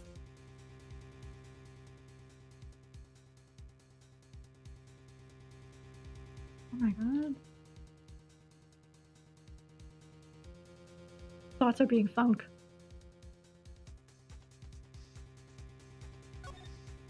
Could it be Manfred von Karma? Von Karma? Why would he have something to do with this? Well, I'm not sure. Huh? Von Karma.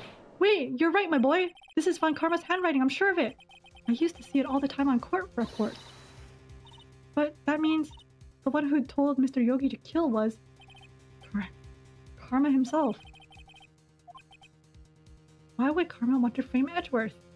Also, that was such an amateur's move on Karma. Why would you use your own handwriting to write a letter implicating someone? Like, dude... At least type it up.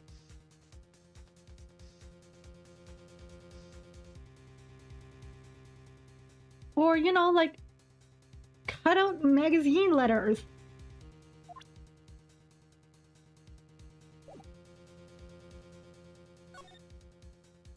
Detention center?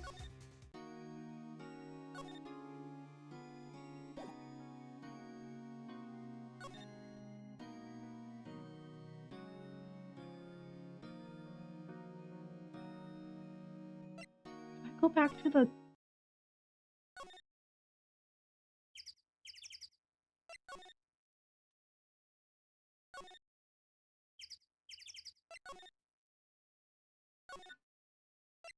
Hmm.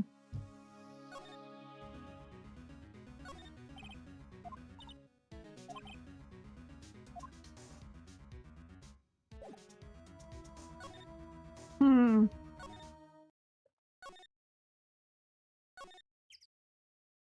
Where do I go now? The only thing I can think of is that...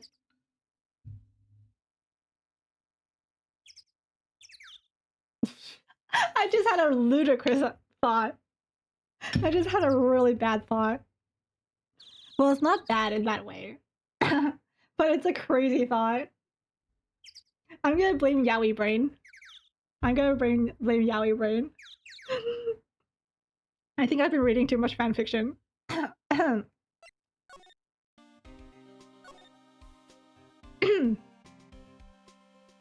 do I get to the...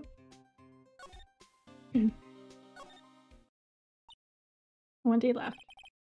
Yeah, I know. Well, no time to waste. Let's get going. How do...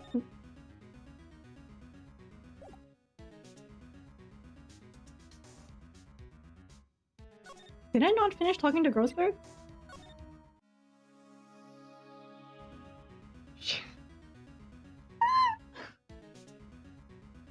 It was quite cursed.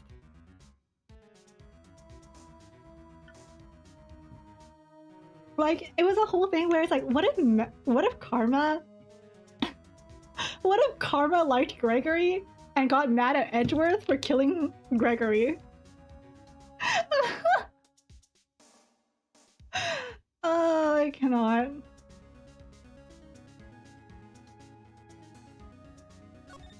Oh, there is more. If it was truly Von Karma who wrote the letter, then he would know the truth. He would know that Miles Edgeworth had accidentally killed his own father. He'll say as much tomorrow in court, I should think. He'll press the point until the court finds Miles Edgeworth guilty. Oh no. But how would Von Karma know Mr. Edgeworth's past like that? Even Edgeworth thought it was just a nightmare. That I do not know, yet I do know that Von Karma is both persistent and a perfectionist. He may be seeking to satisfy a grudge against Gregory Edgeworth by hurting his son. What do you mean? It was 15 years ago. Von Karma met Greg in a courtroom, and Karma did win, but he didn't make it through the trial unscarred. When Karma got the guilty verdict he wanted, he won the trial, but Greg accused Karma of faulty evidence, and though he lost the trial, Edgeworth's accusation stood. Faulty evidence? It was the only penalty Karma had ever received in his career as a prosecutor. Greg had dealt a blow to his perfect trial record. Wow. It must have been quite a shock for Karma. He took a vacation for several months after that, you see. Vacation? Yeah, an unusual event for the man. That was the first and last vacation he's taken in his many years of prosecuting. Really? He doesn't take vacations? Like, go to the sea or to the mountains? Don't tell me he's never been to Europe! I've never been to Europe! I want to go to Europe! But I want to go with someone. I don't like solo trips. You have strange ideas about vacations, Maya. In any case, that was the only time he took a vacation from work. I believe the penalty upset him quite a lot. What? If he wanted to keep a perfect record so badly, why would he take such a long vacation? What do we do, Nick? Karma's gonna bring up DL6, you can bet on it. What if Edgeworth pleads guilty to DL6? I won't let him! Yes, Mr. Wright. I hate to say this, but even accidental murder is murder, you know? I know that. I just believe in Edgeworth's innocent. I can't believe he'll kill someone. But Nick, Edgeworth admits it himself. His father must have lied to protect him from beyond the grave. I don't care. I know he's not guilty. Mr. Wright, if you say so, I suppose I could go check again. The police files might hold something of interest. Thank you. I can't promise anything. In fact, I think the chances of finding something are slim. Understand. College experience, you missed one homework and didn't get super honors, just regular honor. That's so annoying. I understand how averages work, but it sucks when, like, you have a really high average and you get one low mark and your grade drops like a ton, but it's impossible to go back to like 100%.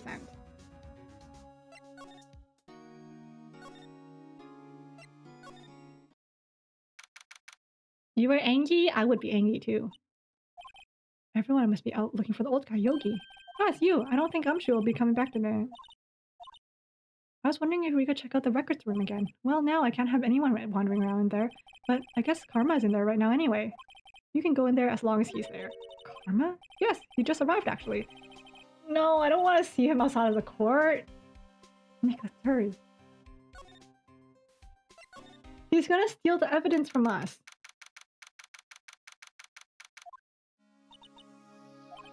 You were the only one here yesterday. I'm sure they just hadn't had time to clean.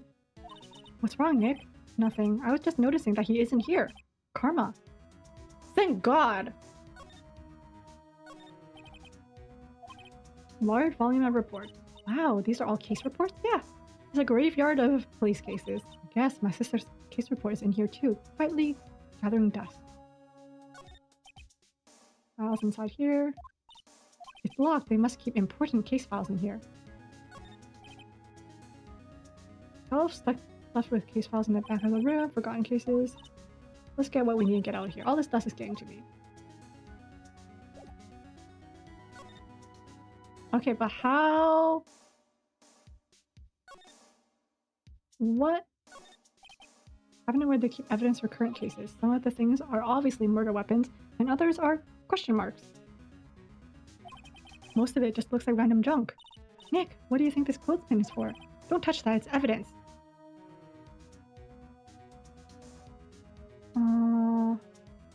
What am I doing here? What?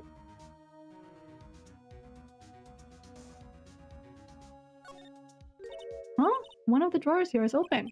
Someone must have been looking in it recently. The label says unsolved cases evidence. Unsolved cases? Nick, the file for DL6 is completely empty. What? What are you doing in here? Von Karma. You.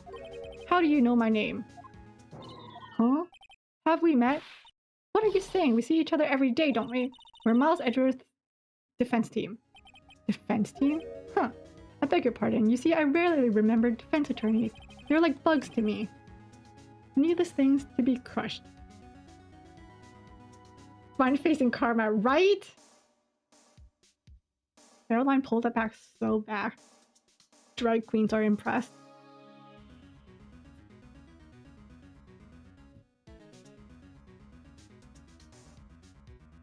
.01 margin? Oh no. That's so frustrating. I can see how this guy was Edgeworth's mentor. Do I have to talk to him? I don't want to talk to him. Mom? I'm Mr. Edgeworth's new student, right? A romanticist who still can't shed that veneer of amateurism. Just like his father, always second rate. Karma, you had an axe to grind with Greg, didn't you? Me? A grudge against a mere defense attorney? Why? Because he dealt a blow to your otherwise perfect trial record? So you did. But what I don't get is, why did you take his son under your wing afterwards? The son of your most bitter rival. That, my dear attorney, is none of your business. What if it was to bring down Miles all along? Tomorrow will be the last day of this trial. It's been a while since I had a defense attorney last long. Still, you will lose in the end. Miles Edgeworth will admit his own guilt. His guilt of 15 years ago, you mean? You're quite the researcher. If you've done your homework so well, then certainly you must understand.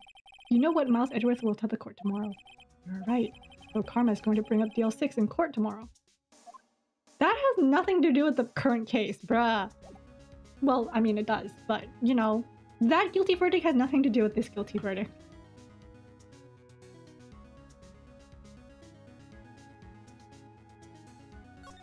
What do I do now? Am I supposed to move?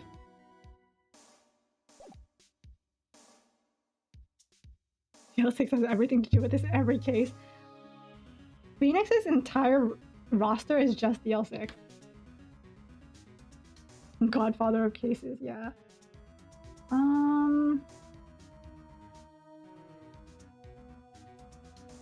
Should I present... What did he say just now? He was like, you know what he's gonna say? He's gonna say guilty. Do I present this to him? Just to see what he'll do? Mr. Von Karma, have a look at this. This was you, wasn't it? You instructed Yanni Yogi to commit murder. Yanni Yogi. How many years has it been since I heard him called by that name? He's a fool. I told him to burn it after he read it. So you admit it. You wrote that Mr. Yogi wrote this letter. Yes, my dear defense attorney. Thank you for taking the trouble to bring it to me. Oh no! Stun gun for self-defense usually. Indeed, 600...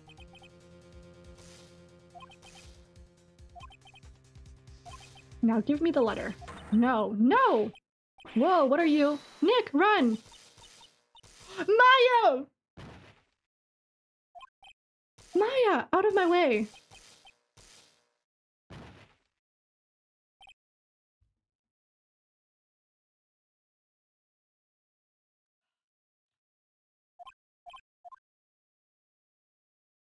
I'm tired of this.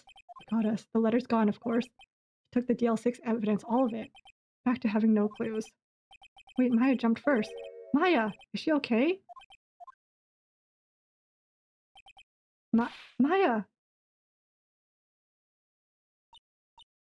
Maya, open your eyes. Mia, please. Please, we've been waiting for you for like the past 3 days. Maya! The letter. Did he take it? Huh? Yeah. Are you okay? I couldn't stop him. I jumped as fast as I could, but one shot from that thing knocked me out cold.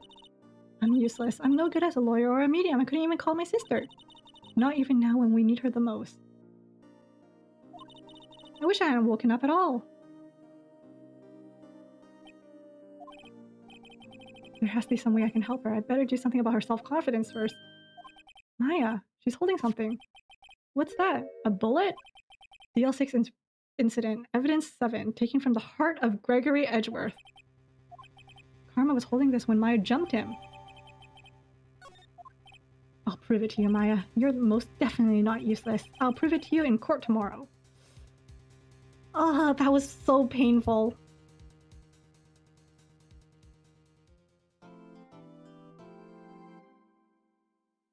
I knew we had to proceed somehow. I knew we had to proceed with the story somehow. But man, that was painful.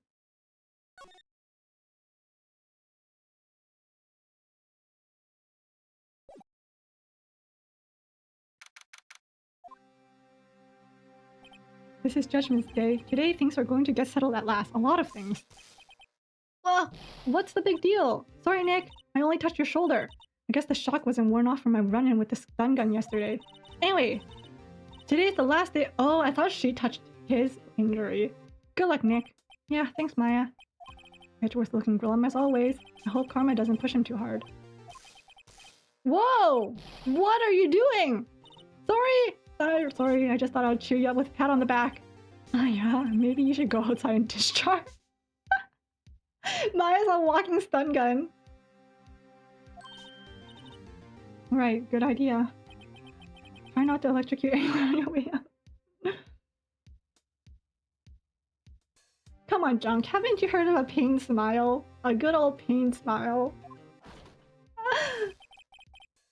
Woo, yeah, pal! Larry? You know what Maya needs to do? Maya needs to give Karma a good pat on the back. What's gotten into that girl? She's electric. Detective Gumshoe, Edgeworth? Good morning. How did it go, Detective? Have no fear. As promised, I've captured our runaway caretaker. I just brought him in and took all night, pal. Thanks, Detective Gumshoe. You must be tired. Actually, after that shock I got on the way in, I feel pretty good.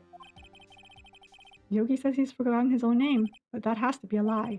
Why would he want revenge on Edgeworth if he couldn't remember his past? He does remember. I'm gonna prove it. This is gonna be so painful.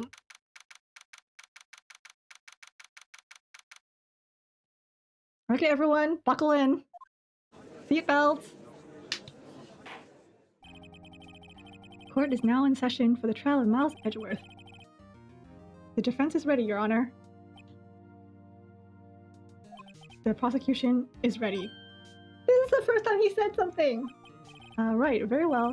We have reached the final day of our proceedings in this trial. I ask that the prosecution submit decisive evidence. Understood. Come on, don't be awed into silence by every little thing he says. Very well, Mr. Von Karma, your opening statement? Right. Thanks to Detective Gumshoe's efforts, the boat rental shop caretaker has been arrested. In yesterday's trial, the defense asserted that the caretaker was the murderer. However, the caretaker has yet to confirm this. I would like to ask the defense to cross-examine him as much as necessary. Very well. Please bring in the witness to the courtroom.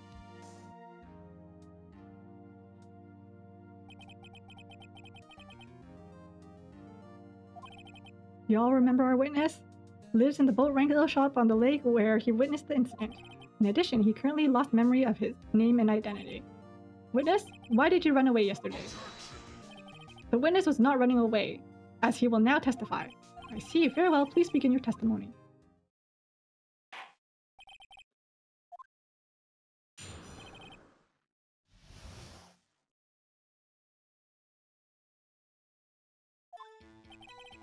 Really sorry about just leaving. Wasn't running away. Buy food for Polly. Got nothing to do with the incident anyway. I mean, I need one of those motive things, right? And I don't got one. Testimony stands as is.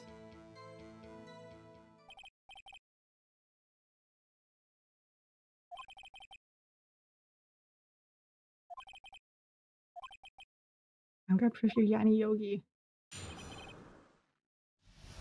If I need to know why he's Yanni Yogi.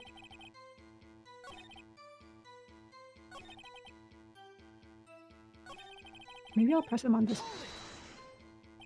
Then why'd you leave?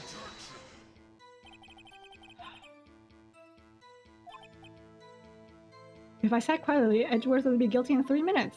Yeah. Okay. You've lost much of your memory, is that correct? Yep, seems like it. Then how could you have known you didn't have anything to do with this incident? Or maybe you're lying about not having your memory, hmm? You know exactly who you are. The witness has testified quite clearly that he has no memory of who he is. If you claim he's lying, then show the court proof. I'm glad you come to your senses, Mr. Wright. Very well, witness, please continue.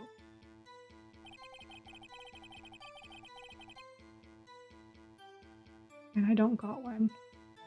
What do I have?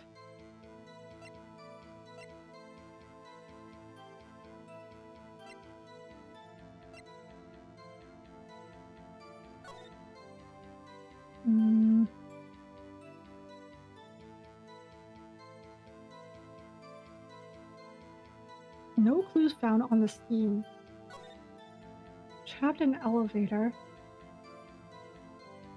One bullet found in heart. The murder weapon was fired twice. Why was the murder weapon fired twice? Oh! Yanni Yogi trapped in elevator with the Edgeworths. Memory lost due to oxygen deprivation. After his arrest, fiance Polly Jenkins committed suicide. Wait. Why didn't I read this before? Kirruko! Why? You need to read things, dude! Ruko!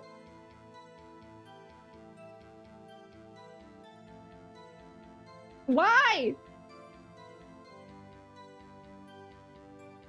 These are things you need to read! I doubt he married his bird. I bet he named his bird after his wife. Or fiance. And then left it behind when he ran. Top tier fiance right here. How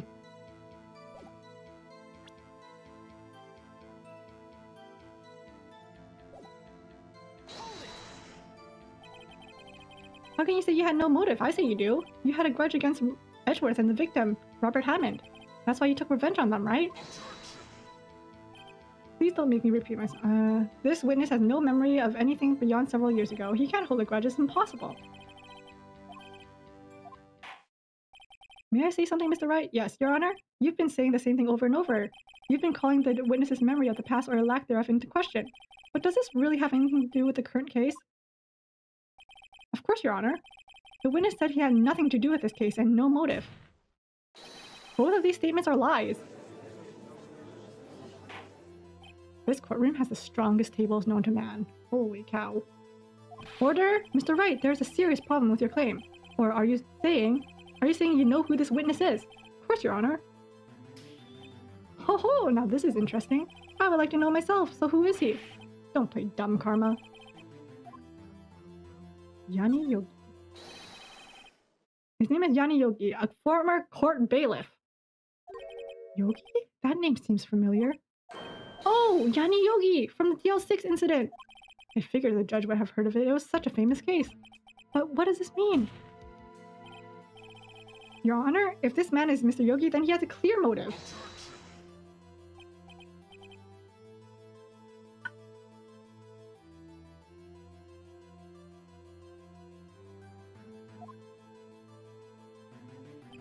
Jumping to conclusions again, Mr. Wright. Jumping to conclusions is the solution here. This witness is Yanni Yogi. Fascinating. However, how do you propose to prove this to the court? This is a court of law, as you may recall. You need proof. And allow me to repeat once more that the witness has lost his memory. This is it. I have to do this now. If I can't prove he's Yogi right here, right now, then I got nowhere else to go. Nick, how are you going to prove it? How can you prove that he's Yanni Yogi? It's okay. Actually quite simple. Your Honor, please take this man's fingerprints. Then we'll compare them to the fingerprints on file for Yanni Yogi 15 years ago. I see. That makes sense. I'm so very sorry, Mr. Wright. Why? The witness has no fingerprints. What? No fingerprints?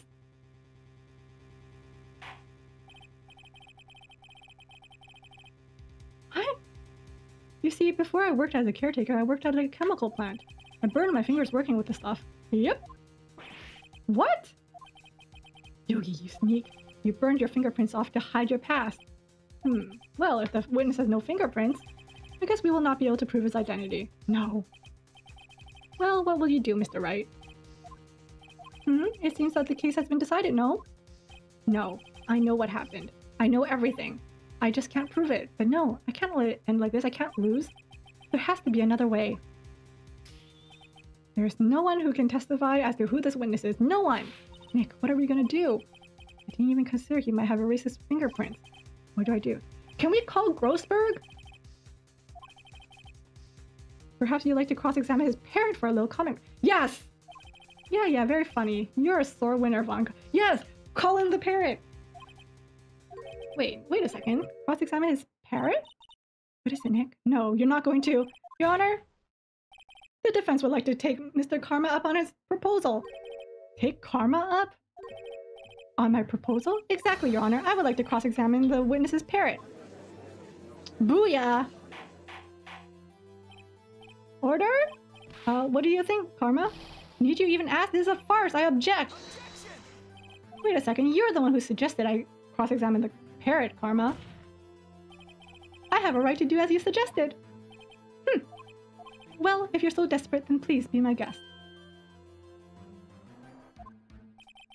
Round of applause for everyone who called on the parrot. Of course, should you go through with this and nothing comes of it, I hope you're ready for the consequences. Nick, this is crazy. Well, still want to go through with your little game? Heck yeah. Let the parrot take the stand. I will cross-examine her, Your Honor. This is the most ridiculous thing I've ever heard. I must rig every person's testimony, every piece of evidence. Except the parrot. She's my last chance. The parrot and Larry, you know. Bring in the parrot. Isn't she beautiful? That's quite a bird.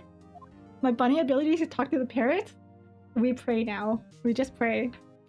Please tell us your name. Name! The witness is ignoring me. It must hurt to be ignored by a bird.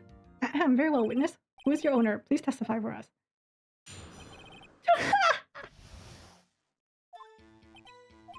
Hello, Squawk?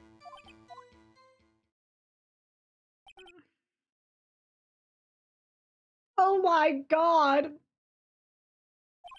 Certainly the most concise testimony we've had so far. Very well, begin your cross-examination. Right. What are you going to do, Nick? I don't know. What do we do, Maya?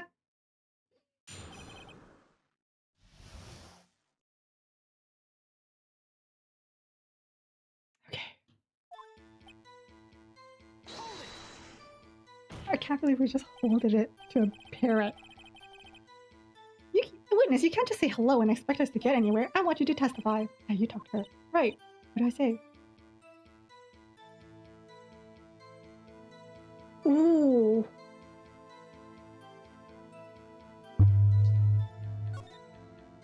Maybe I should get her to say her name? Polly, Polly, what's your name? Polly, Polly. Huh? Mr. Wright, I think we've established that the parent is named Polly.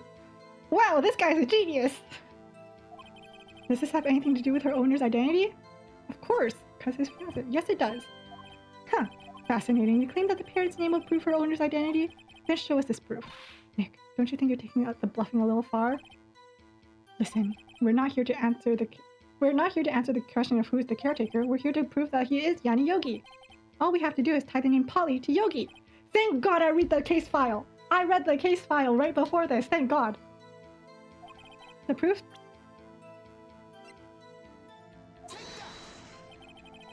The L6 case file?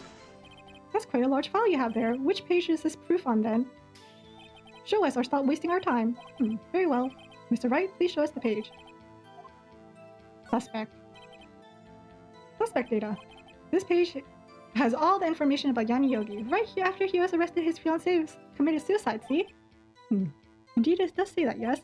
What was his fiancée's name? Polly Jenkins. Polly! Exactly, Your Honor. He wanted to remember the name of his fiancée who had committed suicide. Did I say murder earlier? My bad. That's why he named his parrot after her. I see. I guess that is possible. Huh. A mere coincidence, that's all. My granddaughter has a dog she calls Phoenix. Well, Mr. Phoenix Wright, does this make you my granddaughter's fiancé? She's only 7 years old! Alone, it's a little weak for evidence in a murder trial. We would need something... robbery. Nick, we're getting closer. One more, if we can just get one more piece of evidence.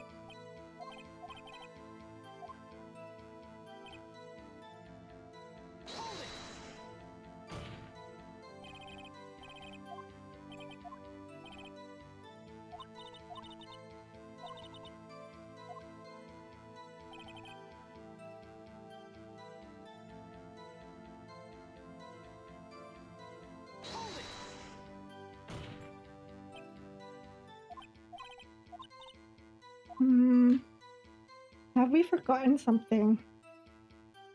What's the safe number? Have we forgotten something? We'll bring up the DL6 incident, but that could be anyone from DL6. Was there something about the safe number?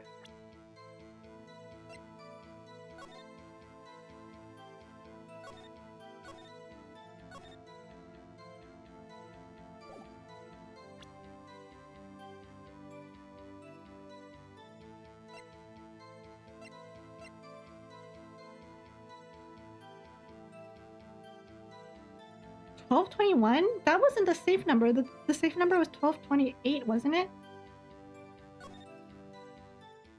1228! Oh my god.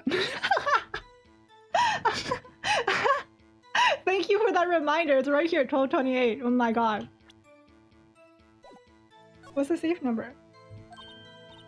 The safe? Let's just try to... Polly, what's this number on the safe? 1228. My, what a reckless parrot. Well, Mr. Wright, you aren't claiming the number has something to do with the caretaker. Yes. That's why I had her say it. Huh, ridiculous. How can the number to a safe tell us who the caretaker is? Show us your proof. What could possibly link this number to the caretaker's true identity?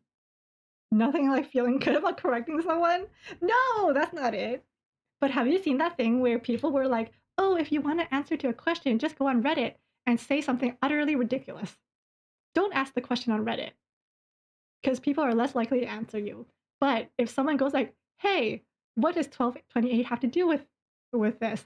Say something ridiculous, like, it's the day that Yogi first kissed the judge or something, and then someone will come by and correct you.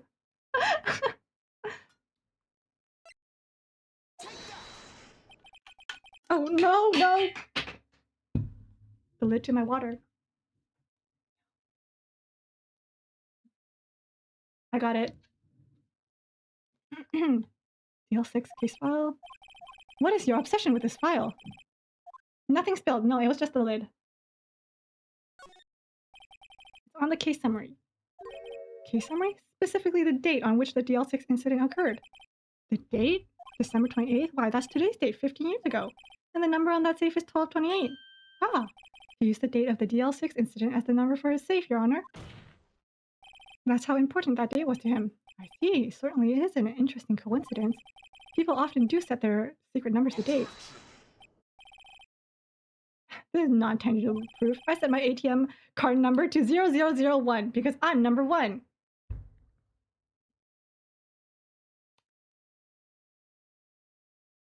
Where's his wallet?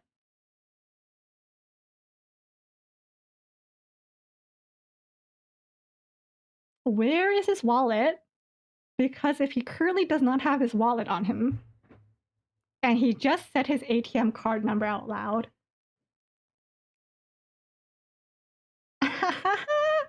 I mean, as a prosecutor, he should have some money, right? This has nothing to do with the date. Nothing! That's enough. I think we've reached a conclusion here. This is a mere coincidence, that's all. True, that is a possibility. However, 2 coincidences at the same time seem more like a pattern to me. What are you saying? Summon the caretaker of the boat shop. Immediately. Witness, tell us your name. Wait! This witness, he doesn't remember! No, it's okay. He's awake, y'all! I've accomplished what I wanted to do. I'm done. Nick, he looks totally different. This is the real Yogi, I think. Finally. He's been acting feeble to hide his true identity. Acting for 15 years. Well, let me ask you again. Please state your name for the court. My name is Yanni Yogi. 15 years ago, I served as a bailiff in this very court.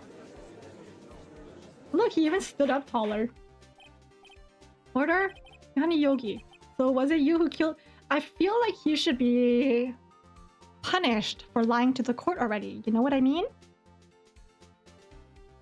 Perjury? Contempt of court? I'm just saying. Wasting resources? Wasting everyone's time? I tried to frame Miles Edgeworth for his death? Yes, it was me. I did it. They put me on the witness stand 15 years ago. Robert Hammond, who said I was mentally unsound, told me it would make me innocent, get me off the hook. So I pretended to have brain damage. I was innocent, really, but he didn't believe me. We won the trial, but I lost everything. Lost my job, my fiancé, my social standing. And this year, 15 years later, a package arrived. It was a letter and a pistol. The plan was written out in careful detail.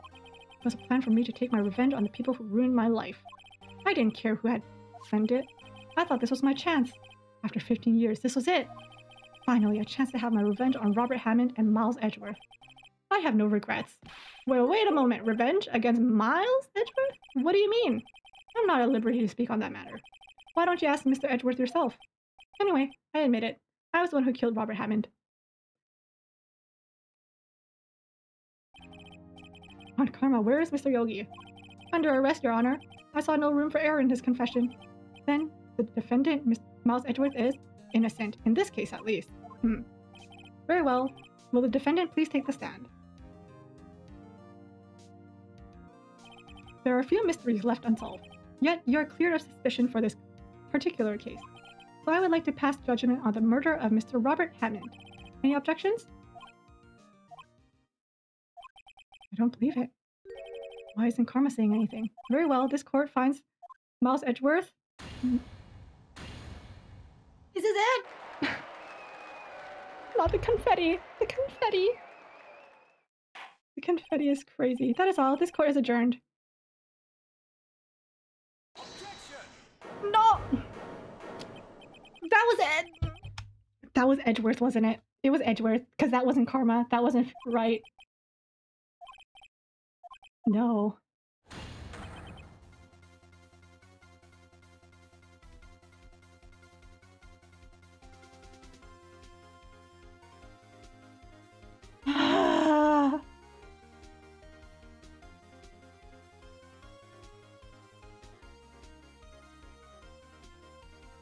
Everything's okay.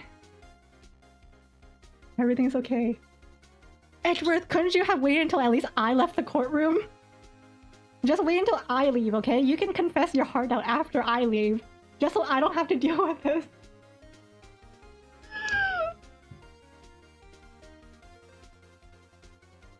I was done! Bro, just let me leave the courtroom. You can deal with this yourself. Why'd you have to do that while I was here? Edgeworth?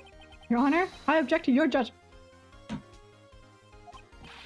What do you mean? I'm not innocent at all. As we have heard, Yanni Yogi killed Robert Hammond in revenge. But revenge for what? Nick! Edgeworth is trying to confess. He's gonna say he's guilty! He's gonna tell them he was the murderer in the DL6 incident! He's gonna tell them he killed his own dad! What do I do?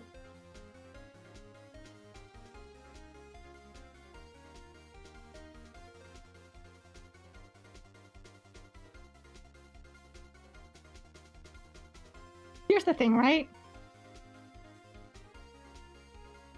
I'm not his lawyer in this trial. Plus, if I raise an objection, doesn't that make him look worse? Doesn't that make him look worse if I object while he's in the middle of saying something?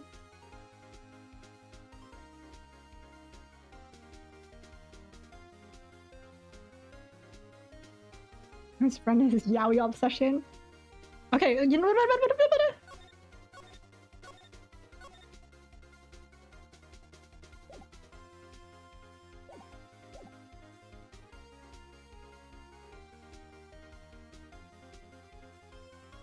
What do I do? What do I do? What do I do?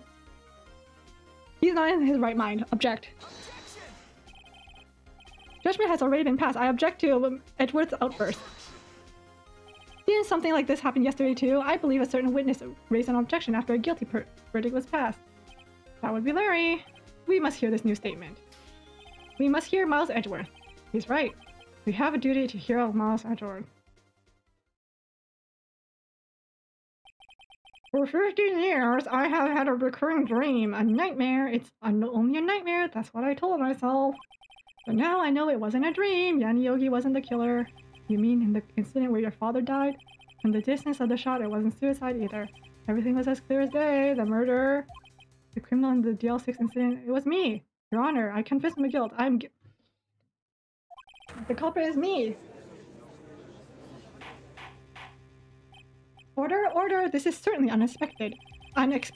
The defendant declared innocent is confessing to a different crime. Crime for which the statute of limitations ran out today. I'm not really sure how I should deal with this. It's obvious. We hold a trial, right here, right now. We tried this man for his crime of 15 years ago. The testimony of a child 15... Yeah, right? I think I would like to take a 5-minute recess. During the time, I will consider the appropriate course of action to take. Court is adjourned! I was so close to going home! Dude, it's like when I'm packing up to go home and my boss goes like, nah, overtime! Or like, no, it's more like if I'm packing up to go home and my boss goes like, hey, I need someone to work on this thing. And I'm like, but I'm about to go home! Didn't he say statute of limitations expires? I think it means that the statute of limitation expires today. So I think today's the last day that someone can be arrested and tried. So if it was like tomorrow, I don't think it would have worked.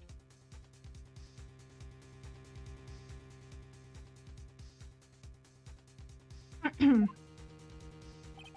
sorry, Wright. I've just wasted all of your effort. Mr. Edgeworth, I don't believe it, sir. I mean, you killed your dad? I didn't want to believe it myself, detective, but it's the truth. I deserve to be punished. Murder is murder, no matter what the circumstances. This is crazy! Just crazy! Huh? Nick, what are you doing? Huh? Oh, I was just reading through the court record once more. I'm getting my case ready. Your case for what? Huh? Isn't it obvious? I'm gonna prove that Miles Edgeworth is innocent. You go, Phoenix! I like how confident he is now. Because usually, Phoenix isn't confident at all. But of course, the moment Miles Edgeworth is involved, he's confident that he's innocent. What are you talking about, pal? He just admitted to it. He confessed that he did it in court. I'm sorry, Edgeworth. But I don't believe your nightmare. What? It's just a dream. It's not real. The truth is right here in this court record. In any case, tighten your belts. The real fight is just beginning. Don't say that. I'll prove you're innocent. Don't say that. I need to go eat dinner. Right.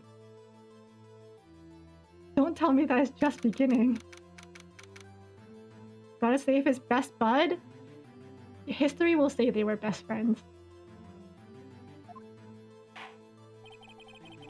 Now I would like to resume our trial. Judge, Miles Edgeworth has admitted his own guilt. He has confessed his crime. Let us begin by hearing his testimony. Then, though pointless, let the defense do their cross-examining. The statute of limitations on the DL6 incident runs out today. Though it's unconventional for me, I like to run this one by the book. I see. Does the defense have any objections? No, Your Honor. Karma, you knew this was going to happen from the very beginning, didn't you? Very well. Will Miles Edgeworth take the stand? Will the witness state his name and profession? Miles Edgeworth, prosecuting attorney. Edgeworth, 15 years ago you mistakenly killed your father, Greg. Is this correct? It is correct. Then testify about this matter to the court. When Edgeworth was telling me about his dream yesterday, I noticed something. One detail didn't quite fit. That will be the key, if only I can get it to work.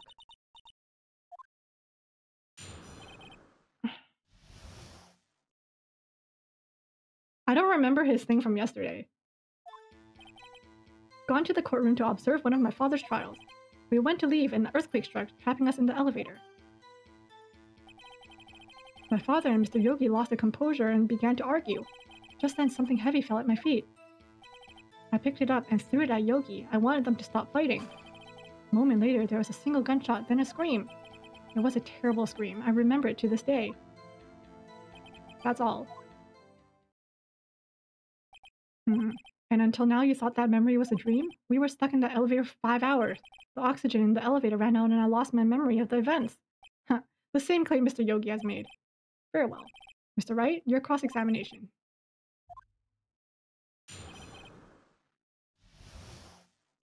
Okay, so Wright said that he was reading the court record and he found something, right? So let's read the court record.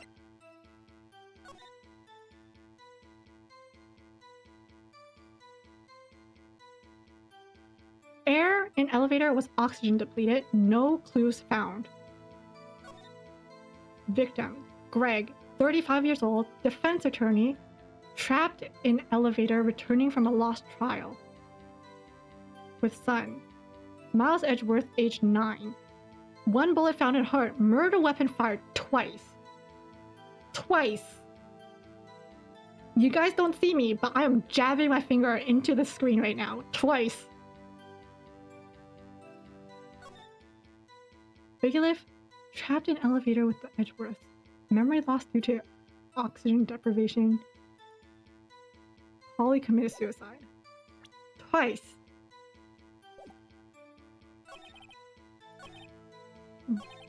Something heavy. I picked it up. I want you. There was a single gunshot. What if? Am I pressing? Gun fired once? Yes. I think after I threw it, I lost consciousness. Since then, they've echoed in my head every day. That gunshot and that horrible scream. The scream.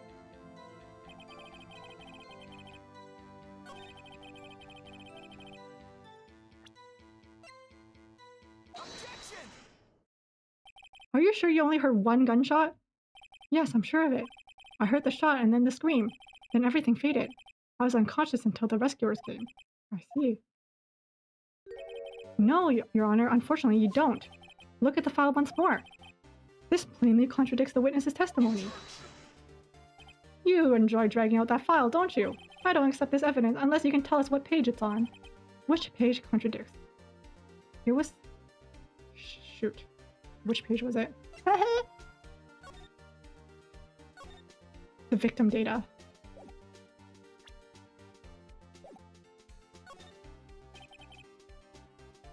Look at the victim data in this file. It says quite plainly the murder weapon was fired twice. Miles Edgeworth only heard one gunshot, yet the murder weapon was fired twice. The first shot was accidental firing when the pistol was thrown. So who fired the remaining shot? Isn't this basically the whole lake thing again? Was there perhaps another shooter who fired that second shot? Your Honor, as I'm sure you're aware, this incident occurred 15 years ago. The evidence is dated. The pistol did fire twice. However, we do not know when that second shot was fired. They might have been fired the day before the incident. There's no proof that the second shot had anything to do with this. That's what I was saying about the lake case. But obviously that was not an argument in the lake case, but somehow it's an argument in this case. Make it make sense. What? I see. You do have a point. Mr. Wright, the murder weapon was fired twice, as we have heard. One of those shots was fired by the defendant, a boy at the time. Do you have any proof that the other shot fired had something to do with the case? Yes. I don't know. Your Honor, I think I'll be able to show you proof. What? Impossible. Now, Karma, save your surprise for after you've seen the evidence. Show me your proof.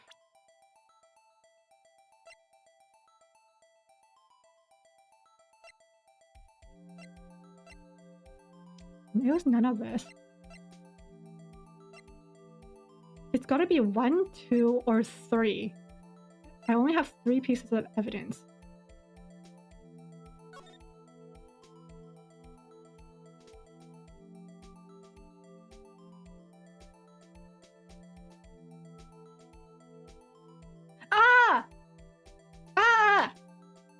One bullet here, one bullet here. Wait, which one do I click? Do I click the window? Look at this photograph. This photograph of the scene of the crime 15 years ago. I can see that the victim lying there is Greg. This proves that the murder weapon was fired twice at the time of the incident. This photo proves it. So let me get this straight. This photo proves 2 shots are fired where? Your Honor, please, get a clue!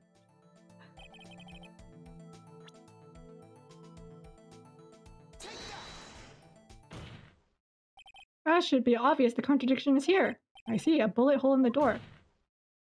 Your Honor, Greg Edgeworth was killed by a shot from the pistol. Yet there was also a bullet hole in the elevator door.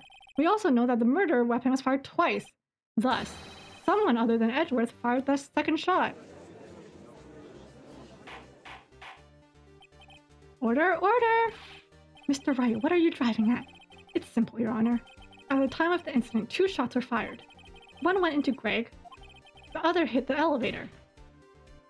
Remember that the defendant lost consciousness after the shot he fired rang out. In conclusion, we must agree that the second shot was fired by someone else. Mr. Wright, but who could that be? The murderer, of course. I knew I should have stepped in before your wild fantasies got out of hand. Mr. Wright, look once more at the DL6 incident case file. Look closely. Try the case summary page. Look what's written there. Not a single clue was found on the scene. If the pistol had indeed been fired 2 times, then the other bullet would have been discovered on the scene. If the bullet went out the window, did anyone check at the bottom of the elevator shaft? That second bullet has never been found. Why? Because the second bullet does not exist. The bullet that claimed Greg's life was the one fired by his own son. That is the truth of this matter, the whole truth. It was undoubtedly something else that had made that bullet hole in the door. It was something else that made the bullet hole. Something else made the bullet hole. Guys, are you hearing what I'm hearing? Something else made a bullet hole. Something made a bullet hole. What could have made a bullet hole? He could have said that made the hole on the door, but he specifically said a bullet hole. I'm just saying.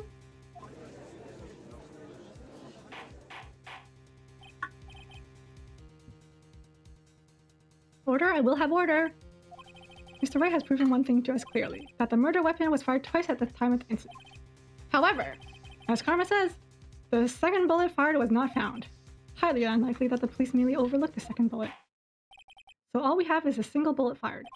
I'm afraid I have to discount the defense's claim. I praise the judge for his wisdom in this matter. did this happen? I don't believe that the second bullet doesn't exist. Was I wrong? Have I been wrong about this whole incident? What are you doing, Nick? Why aren't you raising an objection? I'm sorry, Maya. What? It looks like I was wrong. Nick? If the second bullet wasn't there, then it's all my conjecture for nothing. No. But you said you'd do it, Nick. You said you'd get Edward declared innocent. I'm sorry. It's just when I saw the photograph, I thought that 2 shots had been fired. Listen to Maya! Listen to Maya! I was so certain of it, I thought it won. I thought there was another person, someone else who fired the killing shot. And now, I was wrong to think it could be that simple. This case has stood unsolved for 15 years. Nick. Well, it seems that we have finally cleared up this incident. Only 1 bullet was found at the scene of the crime. Nick Phoenix has been raising objections on pure nothingness this entire game. Just for this final moment, he's like, I can't do it.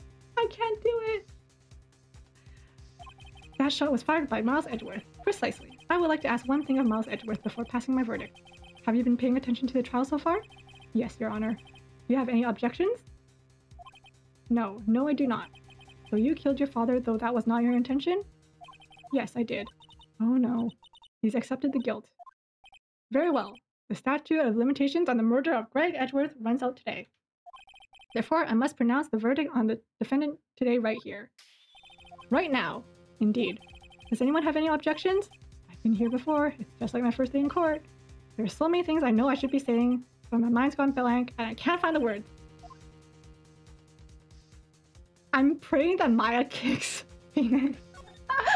Come on, Maya. Your Honor, I object.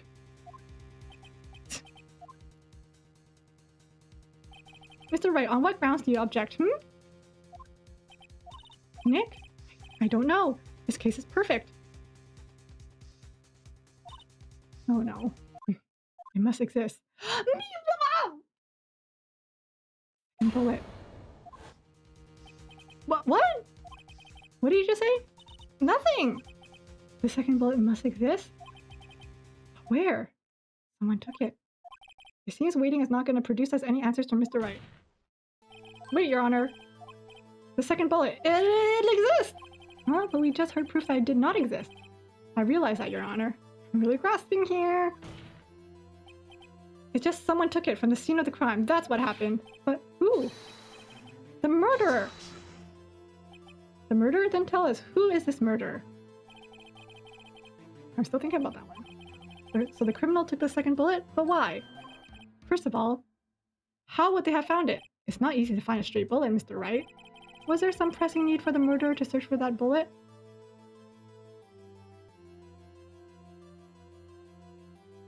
Well, if someone was gonna frame someone inside the elevator, they can't... I'm guessing they fired 1 shot. Or no, someone fired a shot. Edgeworth fired a shot. It didn't hit his dad. Someone else killed Greg, and I'm guessing someone wanted to frame either Yogi or Miles, so they need to get rid of the other bullet.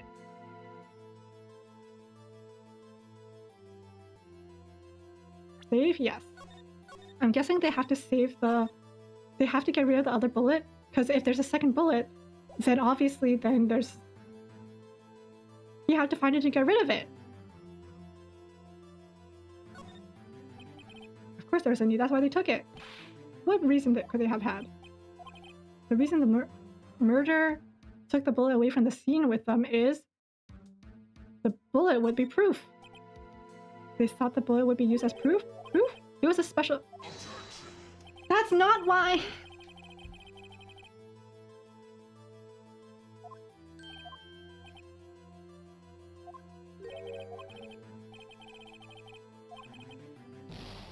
That's not why... I'm guessing he didn't need it then. I haven't a clue. What's wrong, Mr. Wright? Huh. The murderer had no reason to take the bullet. You don't want to admit it, but it's true. Ah. Had to take it. Had to take it, the murderer? What does that mean? You're thinking too normal. Think crazy. Don't think why the bullet was taken. Think why the bullet had to be taken. But that's what I was saying! Yes, Your Honor. I have no idea what I'm doing. The murderer had no intention of taking the bullet from the scene. But the murderer had to take the bullet. Had to, Mr. Wright? What do you mean? Well, for instance, the bullet had hit the murderer? The bullet hit the murderer? Just saying, for instance. I mean, if it hit you, you would have to take it with you, wouldn't you? It's not like you could perform surgery right there. You know? Wait a second. I was just talking off the top of my head, but what if that really happened? Let me get this straight. So at the time of the murderer themselves was shot, and they left with the second bullet still inside of them, thus leaving only one bullet at the scene of the crime? Yes, I guess that's how it would work. But there's a problem with that. The other two people rescued from the elevator, Miles Edgeworth and Yanni Yogi, were both unharmed. So that would mean the murderer came from outside, yes? I don't know what's going on, guys. I'm so lost. Two men fight inside the elevator. Edgeworth throws a pistol. Pistol discharges. And the bullet goes through the elevator door, hits the murderer outside. Boy loses consciousness. Murderer opens the elevator door, sees the men inside. Was it karma? Mr. Wright, you are truly the most unpredictable defense attorney I've ever known. I can tell you're grasping, yet I cannot deny the possibility of what you say. What are you saying? Deny it! Deny it! No one involved in the incident was wounded. There was no murder. No one was wounded at the time of the incident. He's right. Karma! He went on vacation! He went on vacation for a few months. To heal! Hey Nick, I just thought of something really crazy. Remember what Mr. Yeah! Greg dealt a blow to his perfect trial record. It must have been quite a shock for Von Karma. He took a vacation for several months after that. An unusual event for the man. First, last vacation he'd taken. What if Karma didn't take the vacation because of shock, but because he was injured? Which would mean, it could only mean one thing. He was the murderer. He was the man who shot at Greg. It was Karma. Something wrong, Mr. Wright? You seem dazed. No, Your Honor. You have indicated the possibility that the murderer came from outside. Can you give us the name of your suspect?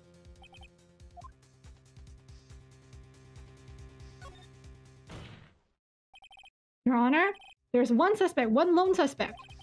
Well, this is certainly interesting news. Very well, Mr. Wright. Who is your suspect? Say it! What? Von Karma. Von Karma? Oh my god, my heart rate is a little too high right now. You mean the Von Karma? The prosecutor? The one standing right over there? Bah. You don't object? Huh. I see no need. Why honor this ridiculous outburst with my objection? Is it excitement or is it nervousness? Yes, you took a vacation for several months starting the day after the incident. Yet you pride yourself on a perfect record. Why would you take such a long vacation without any reason? So you're claiming I took a vacation to heal my injury.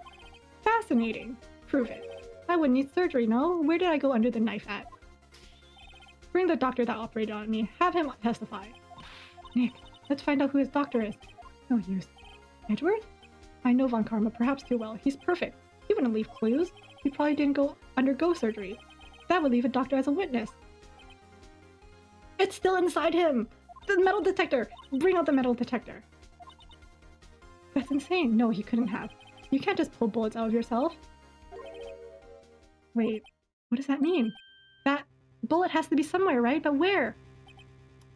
Well, Mr. Wright, can you produce evidence to prove I was shot? Alright, Von Karma, I'll prove it. And I'll even use evidence. I know how much you like it. What? The evidence that proves Von Karma was shot is... the metal detector. Where's my metal detector?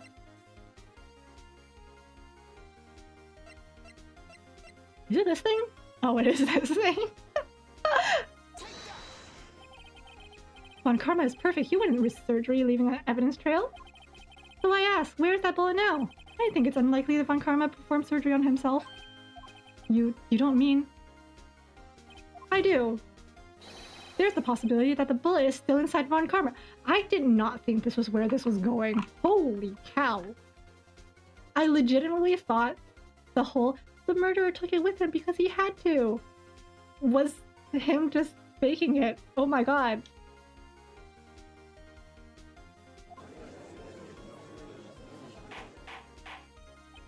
Is that even possible for all these years? Well, there's one way to find out. We could use the metal detector. Well, Von Karma, I'm gonna run this over to you and see what we find. Just imagine Phoenix running across the court with this giant metal detector. Ah, Gramps is scared. I refuse. You refuse? By refusing, this means you acknowledge that the bullet is still inside you? Order, order! Your Honor, the defense requests we be allowed to use the metal detector. Judge, I call for suspension of this trial. This is an invasion of privacy. Oh my god! The statute of limitations runs out on this case today. It was you who said we had to end it right here, right now. Enough! I permit the use of the metal detector. Heck yeah. Is someone keeping a tally of the Judge W's? Mr. Von Karma, you will submit yourself to testing. Nick, what does this mean? I don't know, but we have to give it a shot.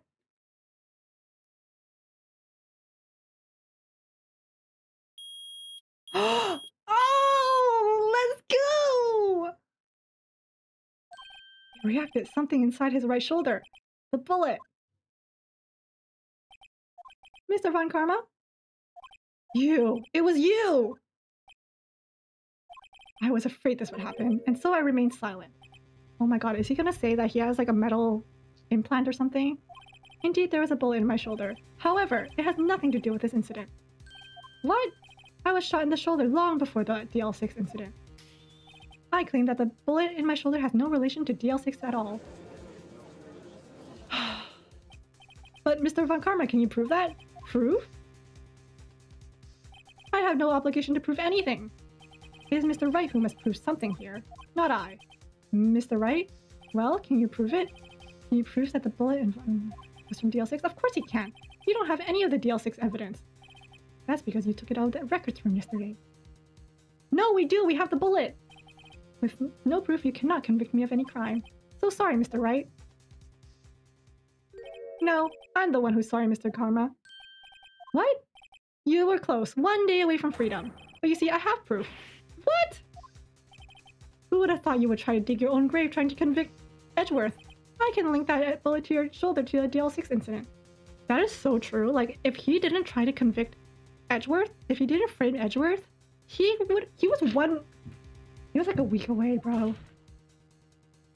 And here's my final proof. Final proof gotta be this. That's a bullet? Where did you get that? This is the bullet used in the DL6 incident.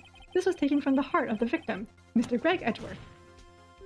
The bullet is preserved quite nicely, with all the ballistic markings intact. Ballistic markings. Let's get this bullet out! You may recall the term. It came up in the first trial 2 days ago.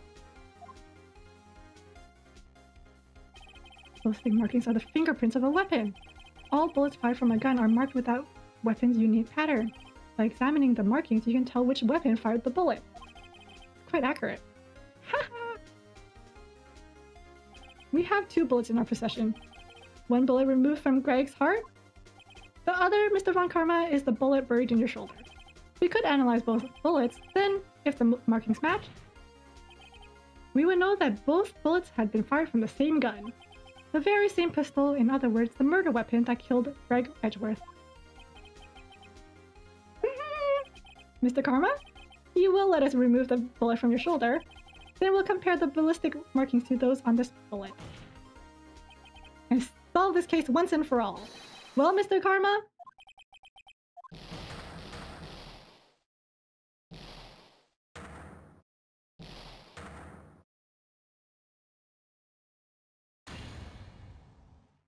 Did he just Hulk out? That scream. I've heard that scream before. Wait, I know.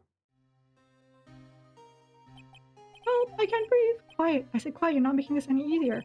Stop breathing my air out. No. Get away from my father.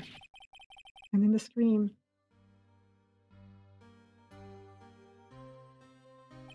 That's the scream I heard in the elevator 15 years ago. Von Karma, it was you who screamed.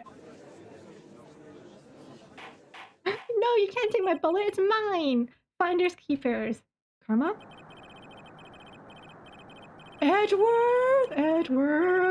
Only you would dare defy me. So it was you. Oh.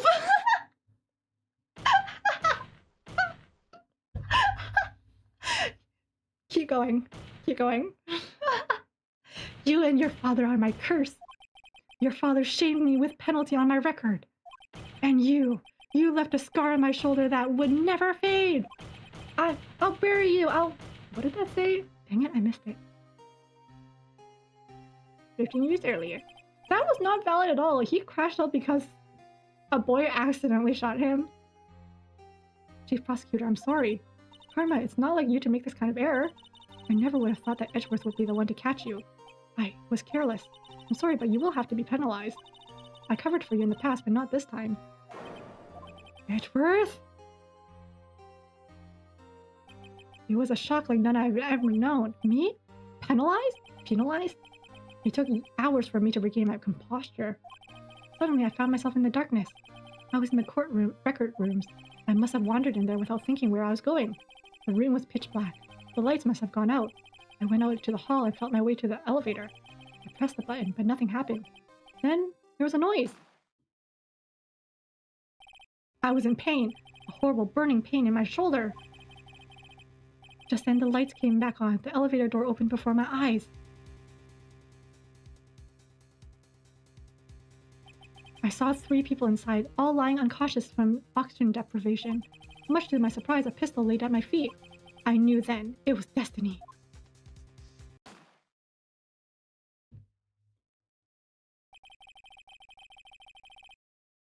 In his last moments, Greg Edgeworth was still unconscious. He died never knowing who had shot him. Later, he spoke through the medium blaming Mr. Yogi. He was fooled. It was the perfect crime.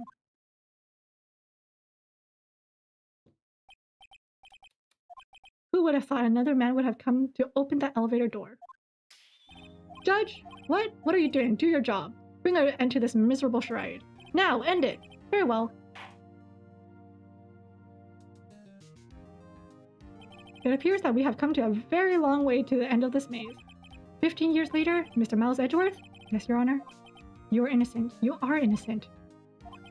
As you said, it was all a nightmare. Yes, Your Honor. This court finds the defendant, Miles Edgeworth, not guilty in Times New Roman.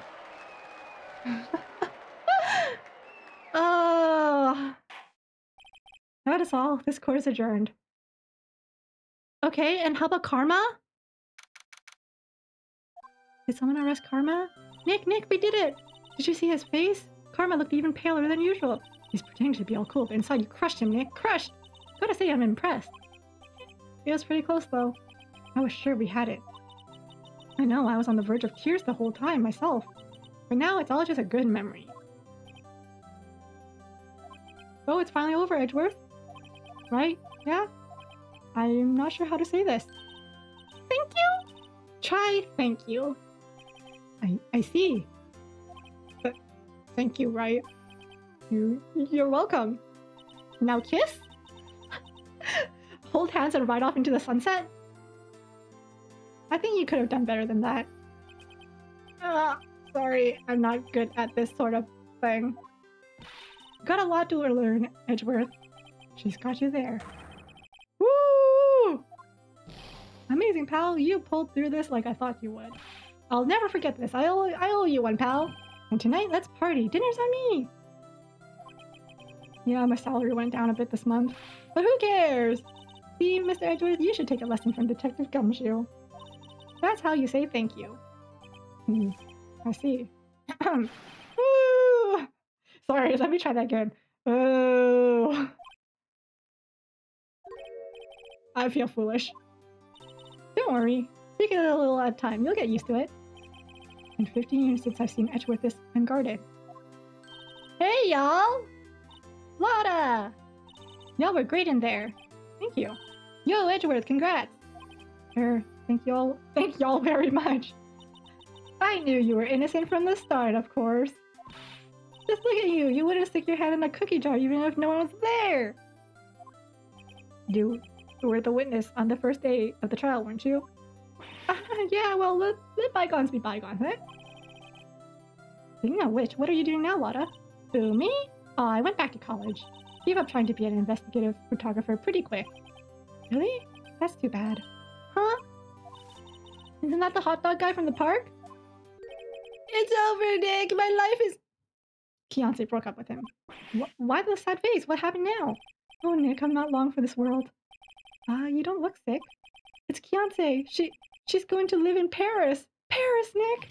She's leaving me behind. Should have seen that one coming. Yo, Edgy, there you are. Yes, there I am. Congrats, Edgy! Here's a little gift from me in celebration. Celebration? That's unusual for you. Harry Butts, you come along tonight too. My treat, pal. Huh? Thanks. Looking forward to it. Yo, Nick. That's the suit that questioned me. When he says treat, that's not police talk for prison food, right? Right? I think you'll be fine, Larry. Right? Yeah? What's up? That envelope that Larry gave me, it's got money in it. Well, yeah, that's not that strange. People give money away to celebrate sometimes. It's 38. It's $38. Huh? What a weird amount. I mean, it's not a little, but it's not a lot either. 38 exactly? Nick! Wasn't that exactly the amount of lunch money that was stolen from Mr. Edgeworth in school? 38? No. No, Larry, it was you! What are you so surprised about, right? Huh? Larry was absent that day from school, right? But that doesn't automatically rule him out as a suspect. What? Think back to that day, 15 years ago. Larry took that day off, but he was bored, so he came to school anyway. Then he saw the money lying there, and the rest is history. I never was good at history. Edgeworth. You didn't know, did you? I suspected. I just couldn't picture Larry protecting you like he did that day. Everyone else was saying you did it. The whole class was against you, remember? When it smells! Yeah, too bad. Right, you may not know this, but we used to have a saying back in school. When something smells, it's usually the butt. I know. Really right. I'm surprised you didn't figure it out. Well, this sure is an unexpected turn of events, eh? Edgeworth. You should have told me! Now, Nick. 15 years ago! Don't you think the statute of limitations has run out, Mr. Edgeworth? I'd say so, yes. Come on, he needs to smile. Can you please smile? There you have it. Where does that leave me? I became a defense attorney because of what you two did! Well, you have always been something of an insufferable emotionalist. Yeah, and you get worked up too easily, too. The death sentence for both of you! Man, if I had known, I'd have become a prosecutor. Same goes for me, only the other way around. For the longest time, I thought I might have killed my own father. I thought I might be a criminal. I became a prosecutor in order to punish myself. If I had known the truth, I might have become a defense attorney after all. Edgeworth. Wanna switch, right? Hey, y'all! Line up, I'll take a photo. Hey, photo time, let's go. And after that, dinner on me. Detective Gumshoe took us out to town that night. We celebrated Edgeworth's newfound freedom, even though Edgeworth himself was still in detention. Uh-oh. No, what now? Oh, I went a little overboard yesterday. My head hurts. Huh? It's still only 5 p.m. Maybe I should go back to sleep. Huh? What's this? A letter?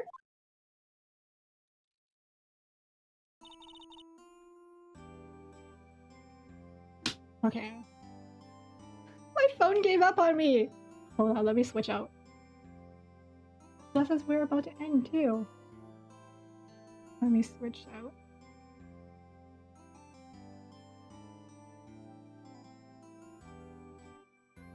I mean, I guess I could go with this one.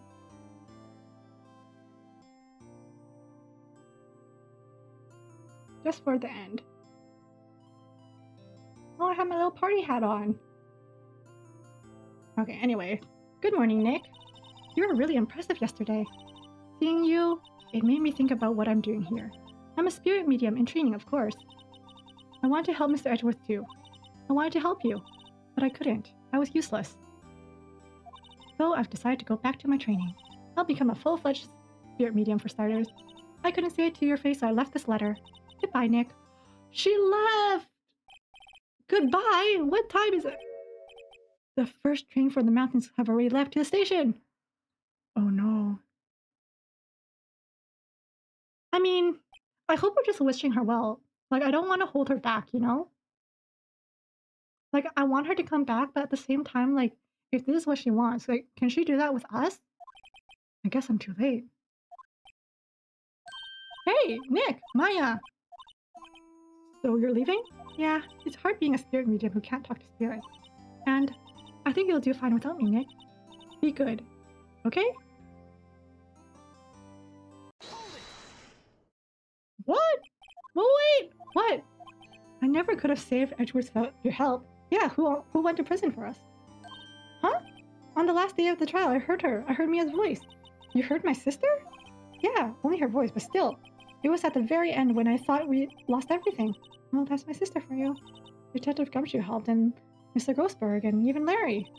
I'm the only one who couldn't help. I was useless, Nick. But you're the one who stopped on karma, Maya. Huh? I didn't do anything. All I did was wander around in a daze. Sorry, but I have evidence that you helped. Evidence? I can't believe we're doing this at a train station. A bullet? When Karma was convinced he had taken all the evidence pertaining to DL6, but you were the one who rescued the last piece of evidence we needed. This is the bullet that put an end to Karma, and you were the one who gave it to me. Nick. Thanks, Maya. I couldn't have done it without you. I'll be back soon. Huh? I'm going to complete my training and come back. Okay, I'll be waiting. Of course you will. You can't run that office by yourself. You're hopeless.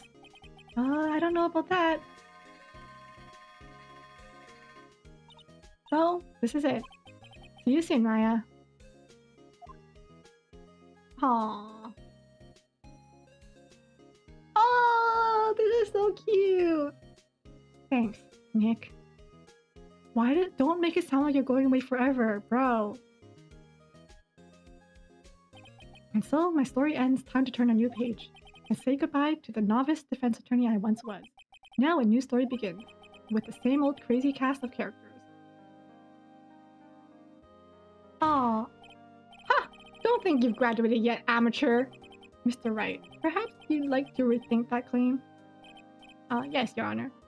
Uh-oh, I gotta— Wait, what the heck? Objection!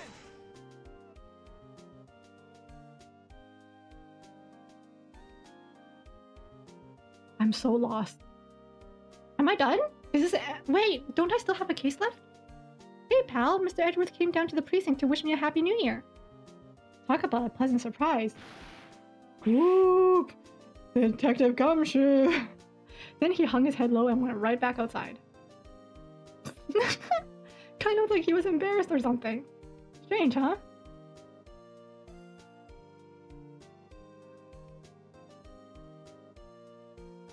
It's over? No, I could have sworn there was another one. Huh? Nick? No, I haven't seen him lately. Who, me? I've been working at a cheese shop. That Missy's a nice lady, but she's not exactly what you call cheap date, huh? Oh, she's in Hawaii right now, yeah. The story's over? No! Ain't no way. Who? Right? Yeah, I remember him. I heard he's been busy lately. You know, not to ring my own bell, but I sort of taught him everything he knows. I'm sure he's grateful. But bro, I don't even remember you. I like that they're showing us the characters. Phoenix, right? Ah, the defense attorney for whom I wrote that affidavit for, yes. Oh, you should know I've taken over management of the Gatewater Hotel recently. Should you be in the area, please stop by. Oh my god. He's no longer a bellboy.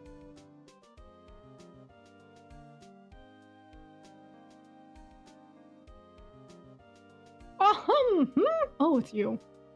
Phoenix, right? Ah, yes, Mia's understudy, was he not? I wonder how he's doing. Haven't seen him of late. Ah, the days of my youth. Just like the scent of fresh lemon. You see? That's his catchphrase. Scent of my youth. Like fresh lemons.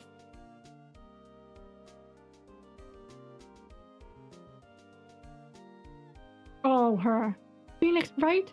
Is he an actor? Well, I'm not buying it. You can't be a star with a name like Phoenix. Do you know what they're finally... Okay. I wasn't reading that.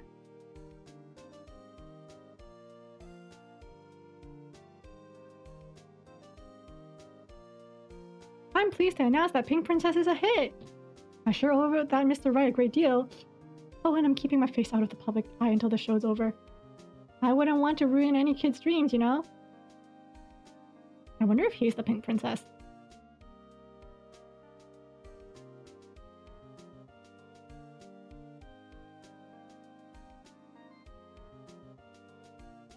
Oh, I got a letter from Maya the other day. It sounded like she caught a cold standing under a waterfall. I wanted to visit, but didn't have time, so I sent her some Pink Princess trading cards. She says she can't buy them where she is. What kind of place is she living at anyway? The mountains.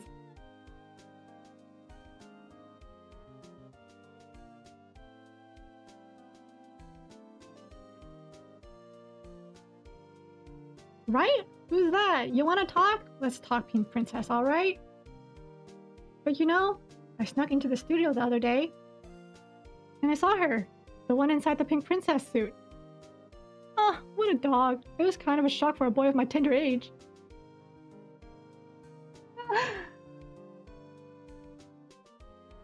Bro couldn't handle the truth. Yeah, I remember, right? That lawyer guy. Huh? Me? I'm in training to become a paranormal photographer. You know that picture I took of everyone? Well, just behind them, there's a ghost. For real. Now that's talent. I'm gonna be a famous. Was it Greg? I hope it's Greg.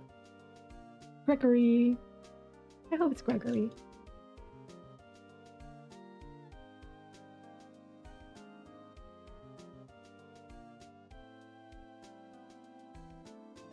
It's Mia!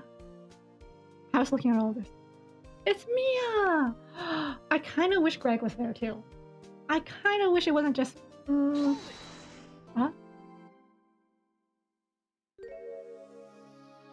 Rise from the ashes? Yo.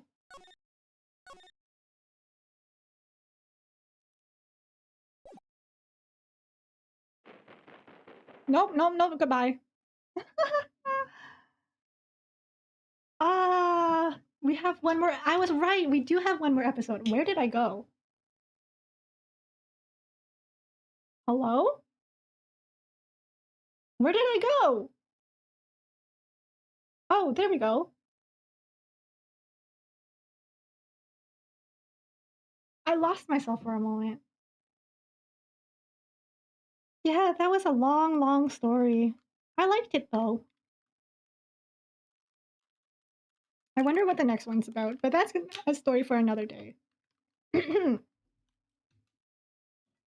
might do another like doodle stream where we can talk about this more. But for now, I think I'm gonna end stream here. I really, really like that story. I'm glad Miles is a bit less karma-y, you know? And I hope Karma got what he wants. I just wish they would tell us what happens to him. I'm vindictive. I'm petty. I want to know what happens to him. That's my only complaint. But other than that, I'm just gonna end this here. I'll talk to you guys next time on like a different debrief. I'll continue Ace Attorney. Don't worry. Anyways, Have a good rest of your day, good rest of your night. I hope you guys enjoyed the rest of your Easter. I'll see you guys later. Bye bye.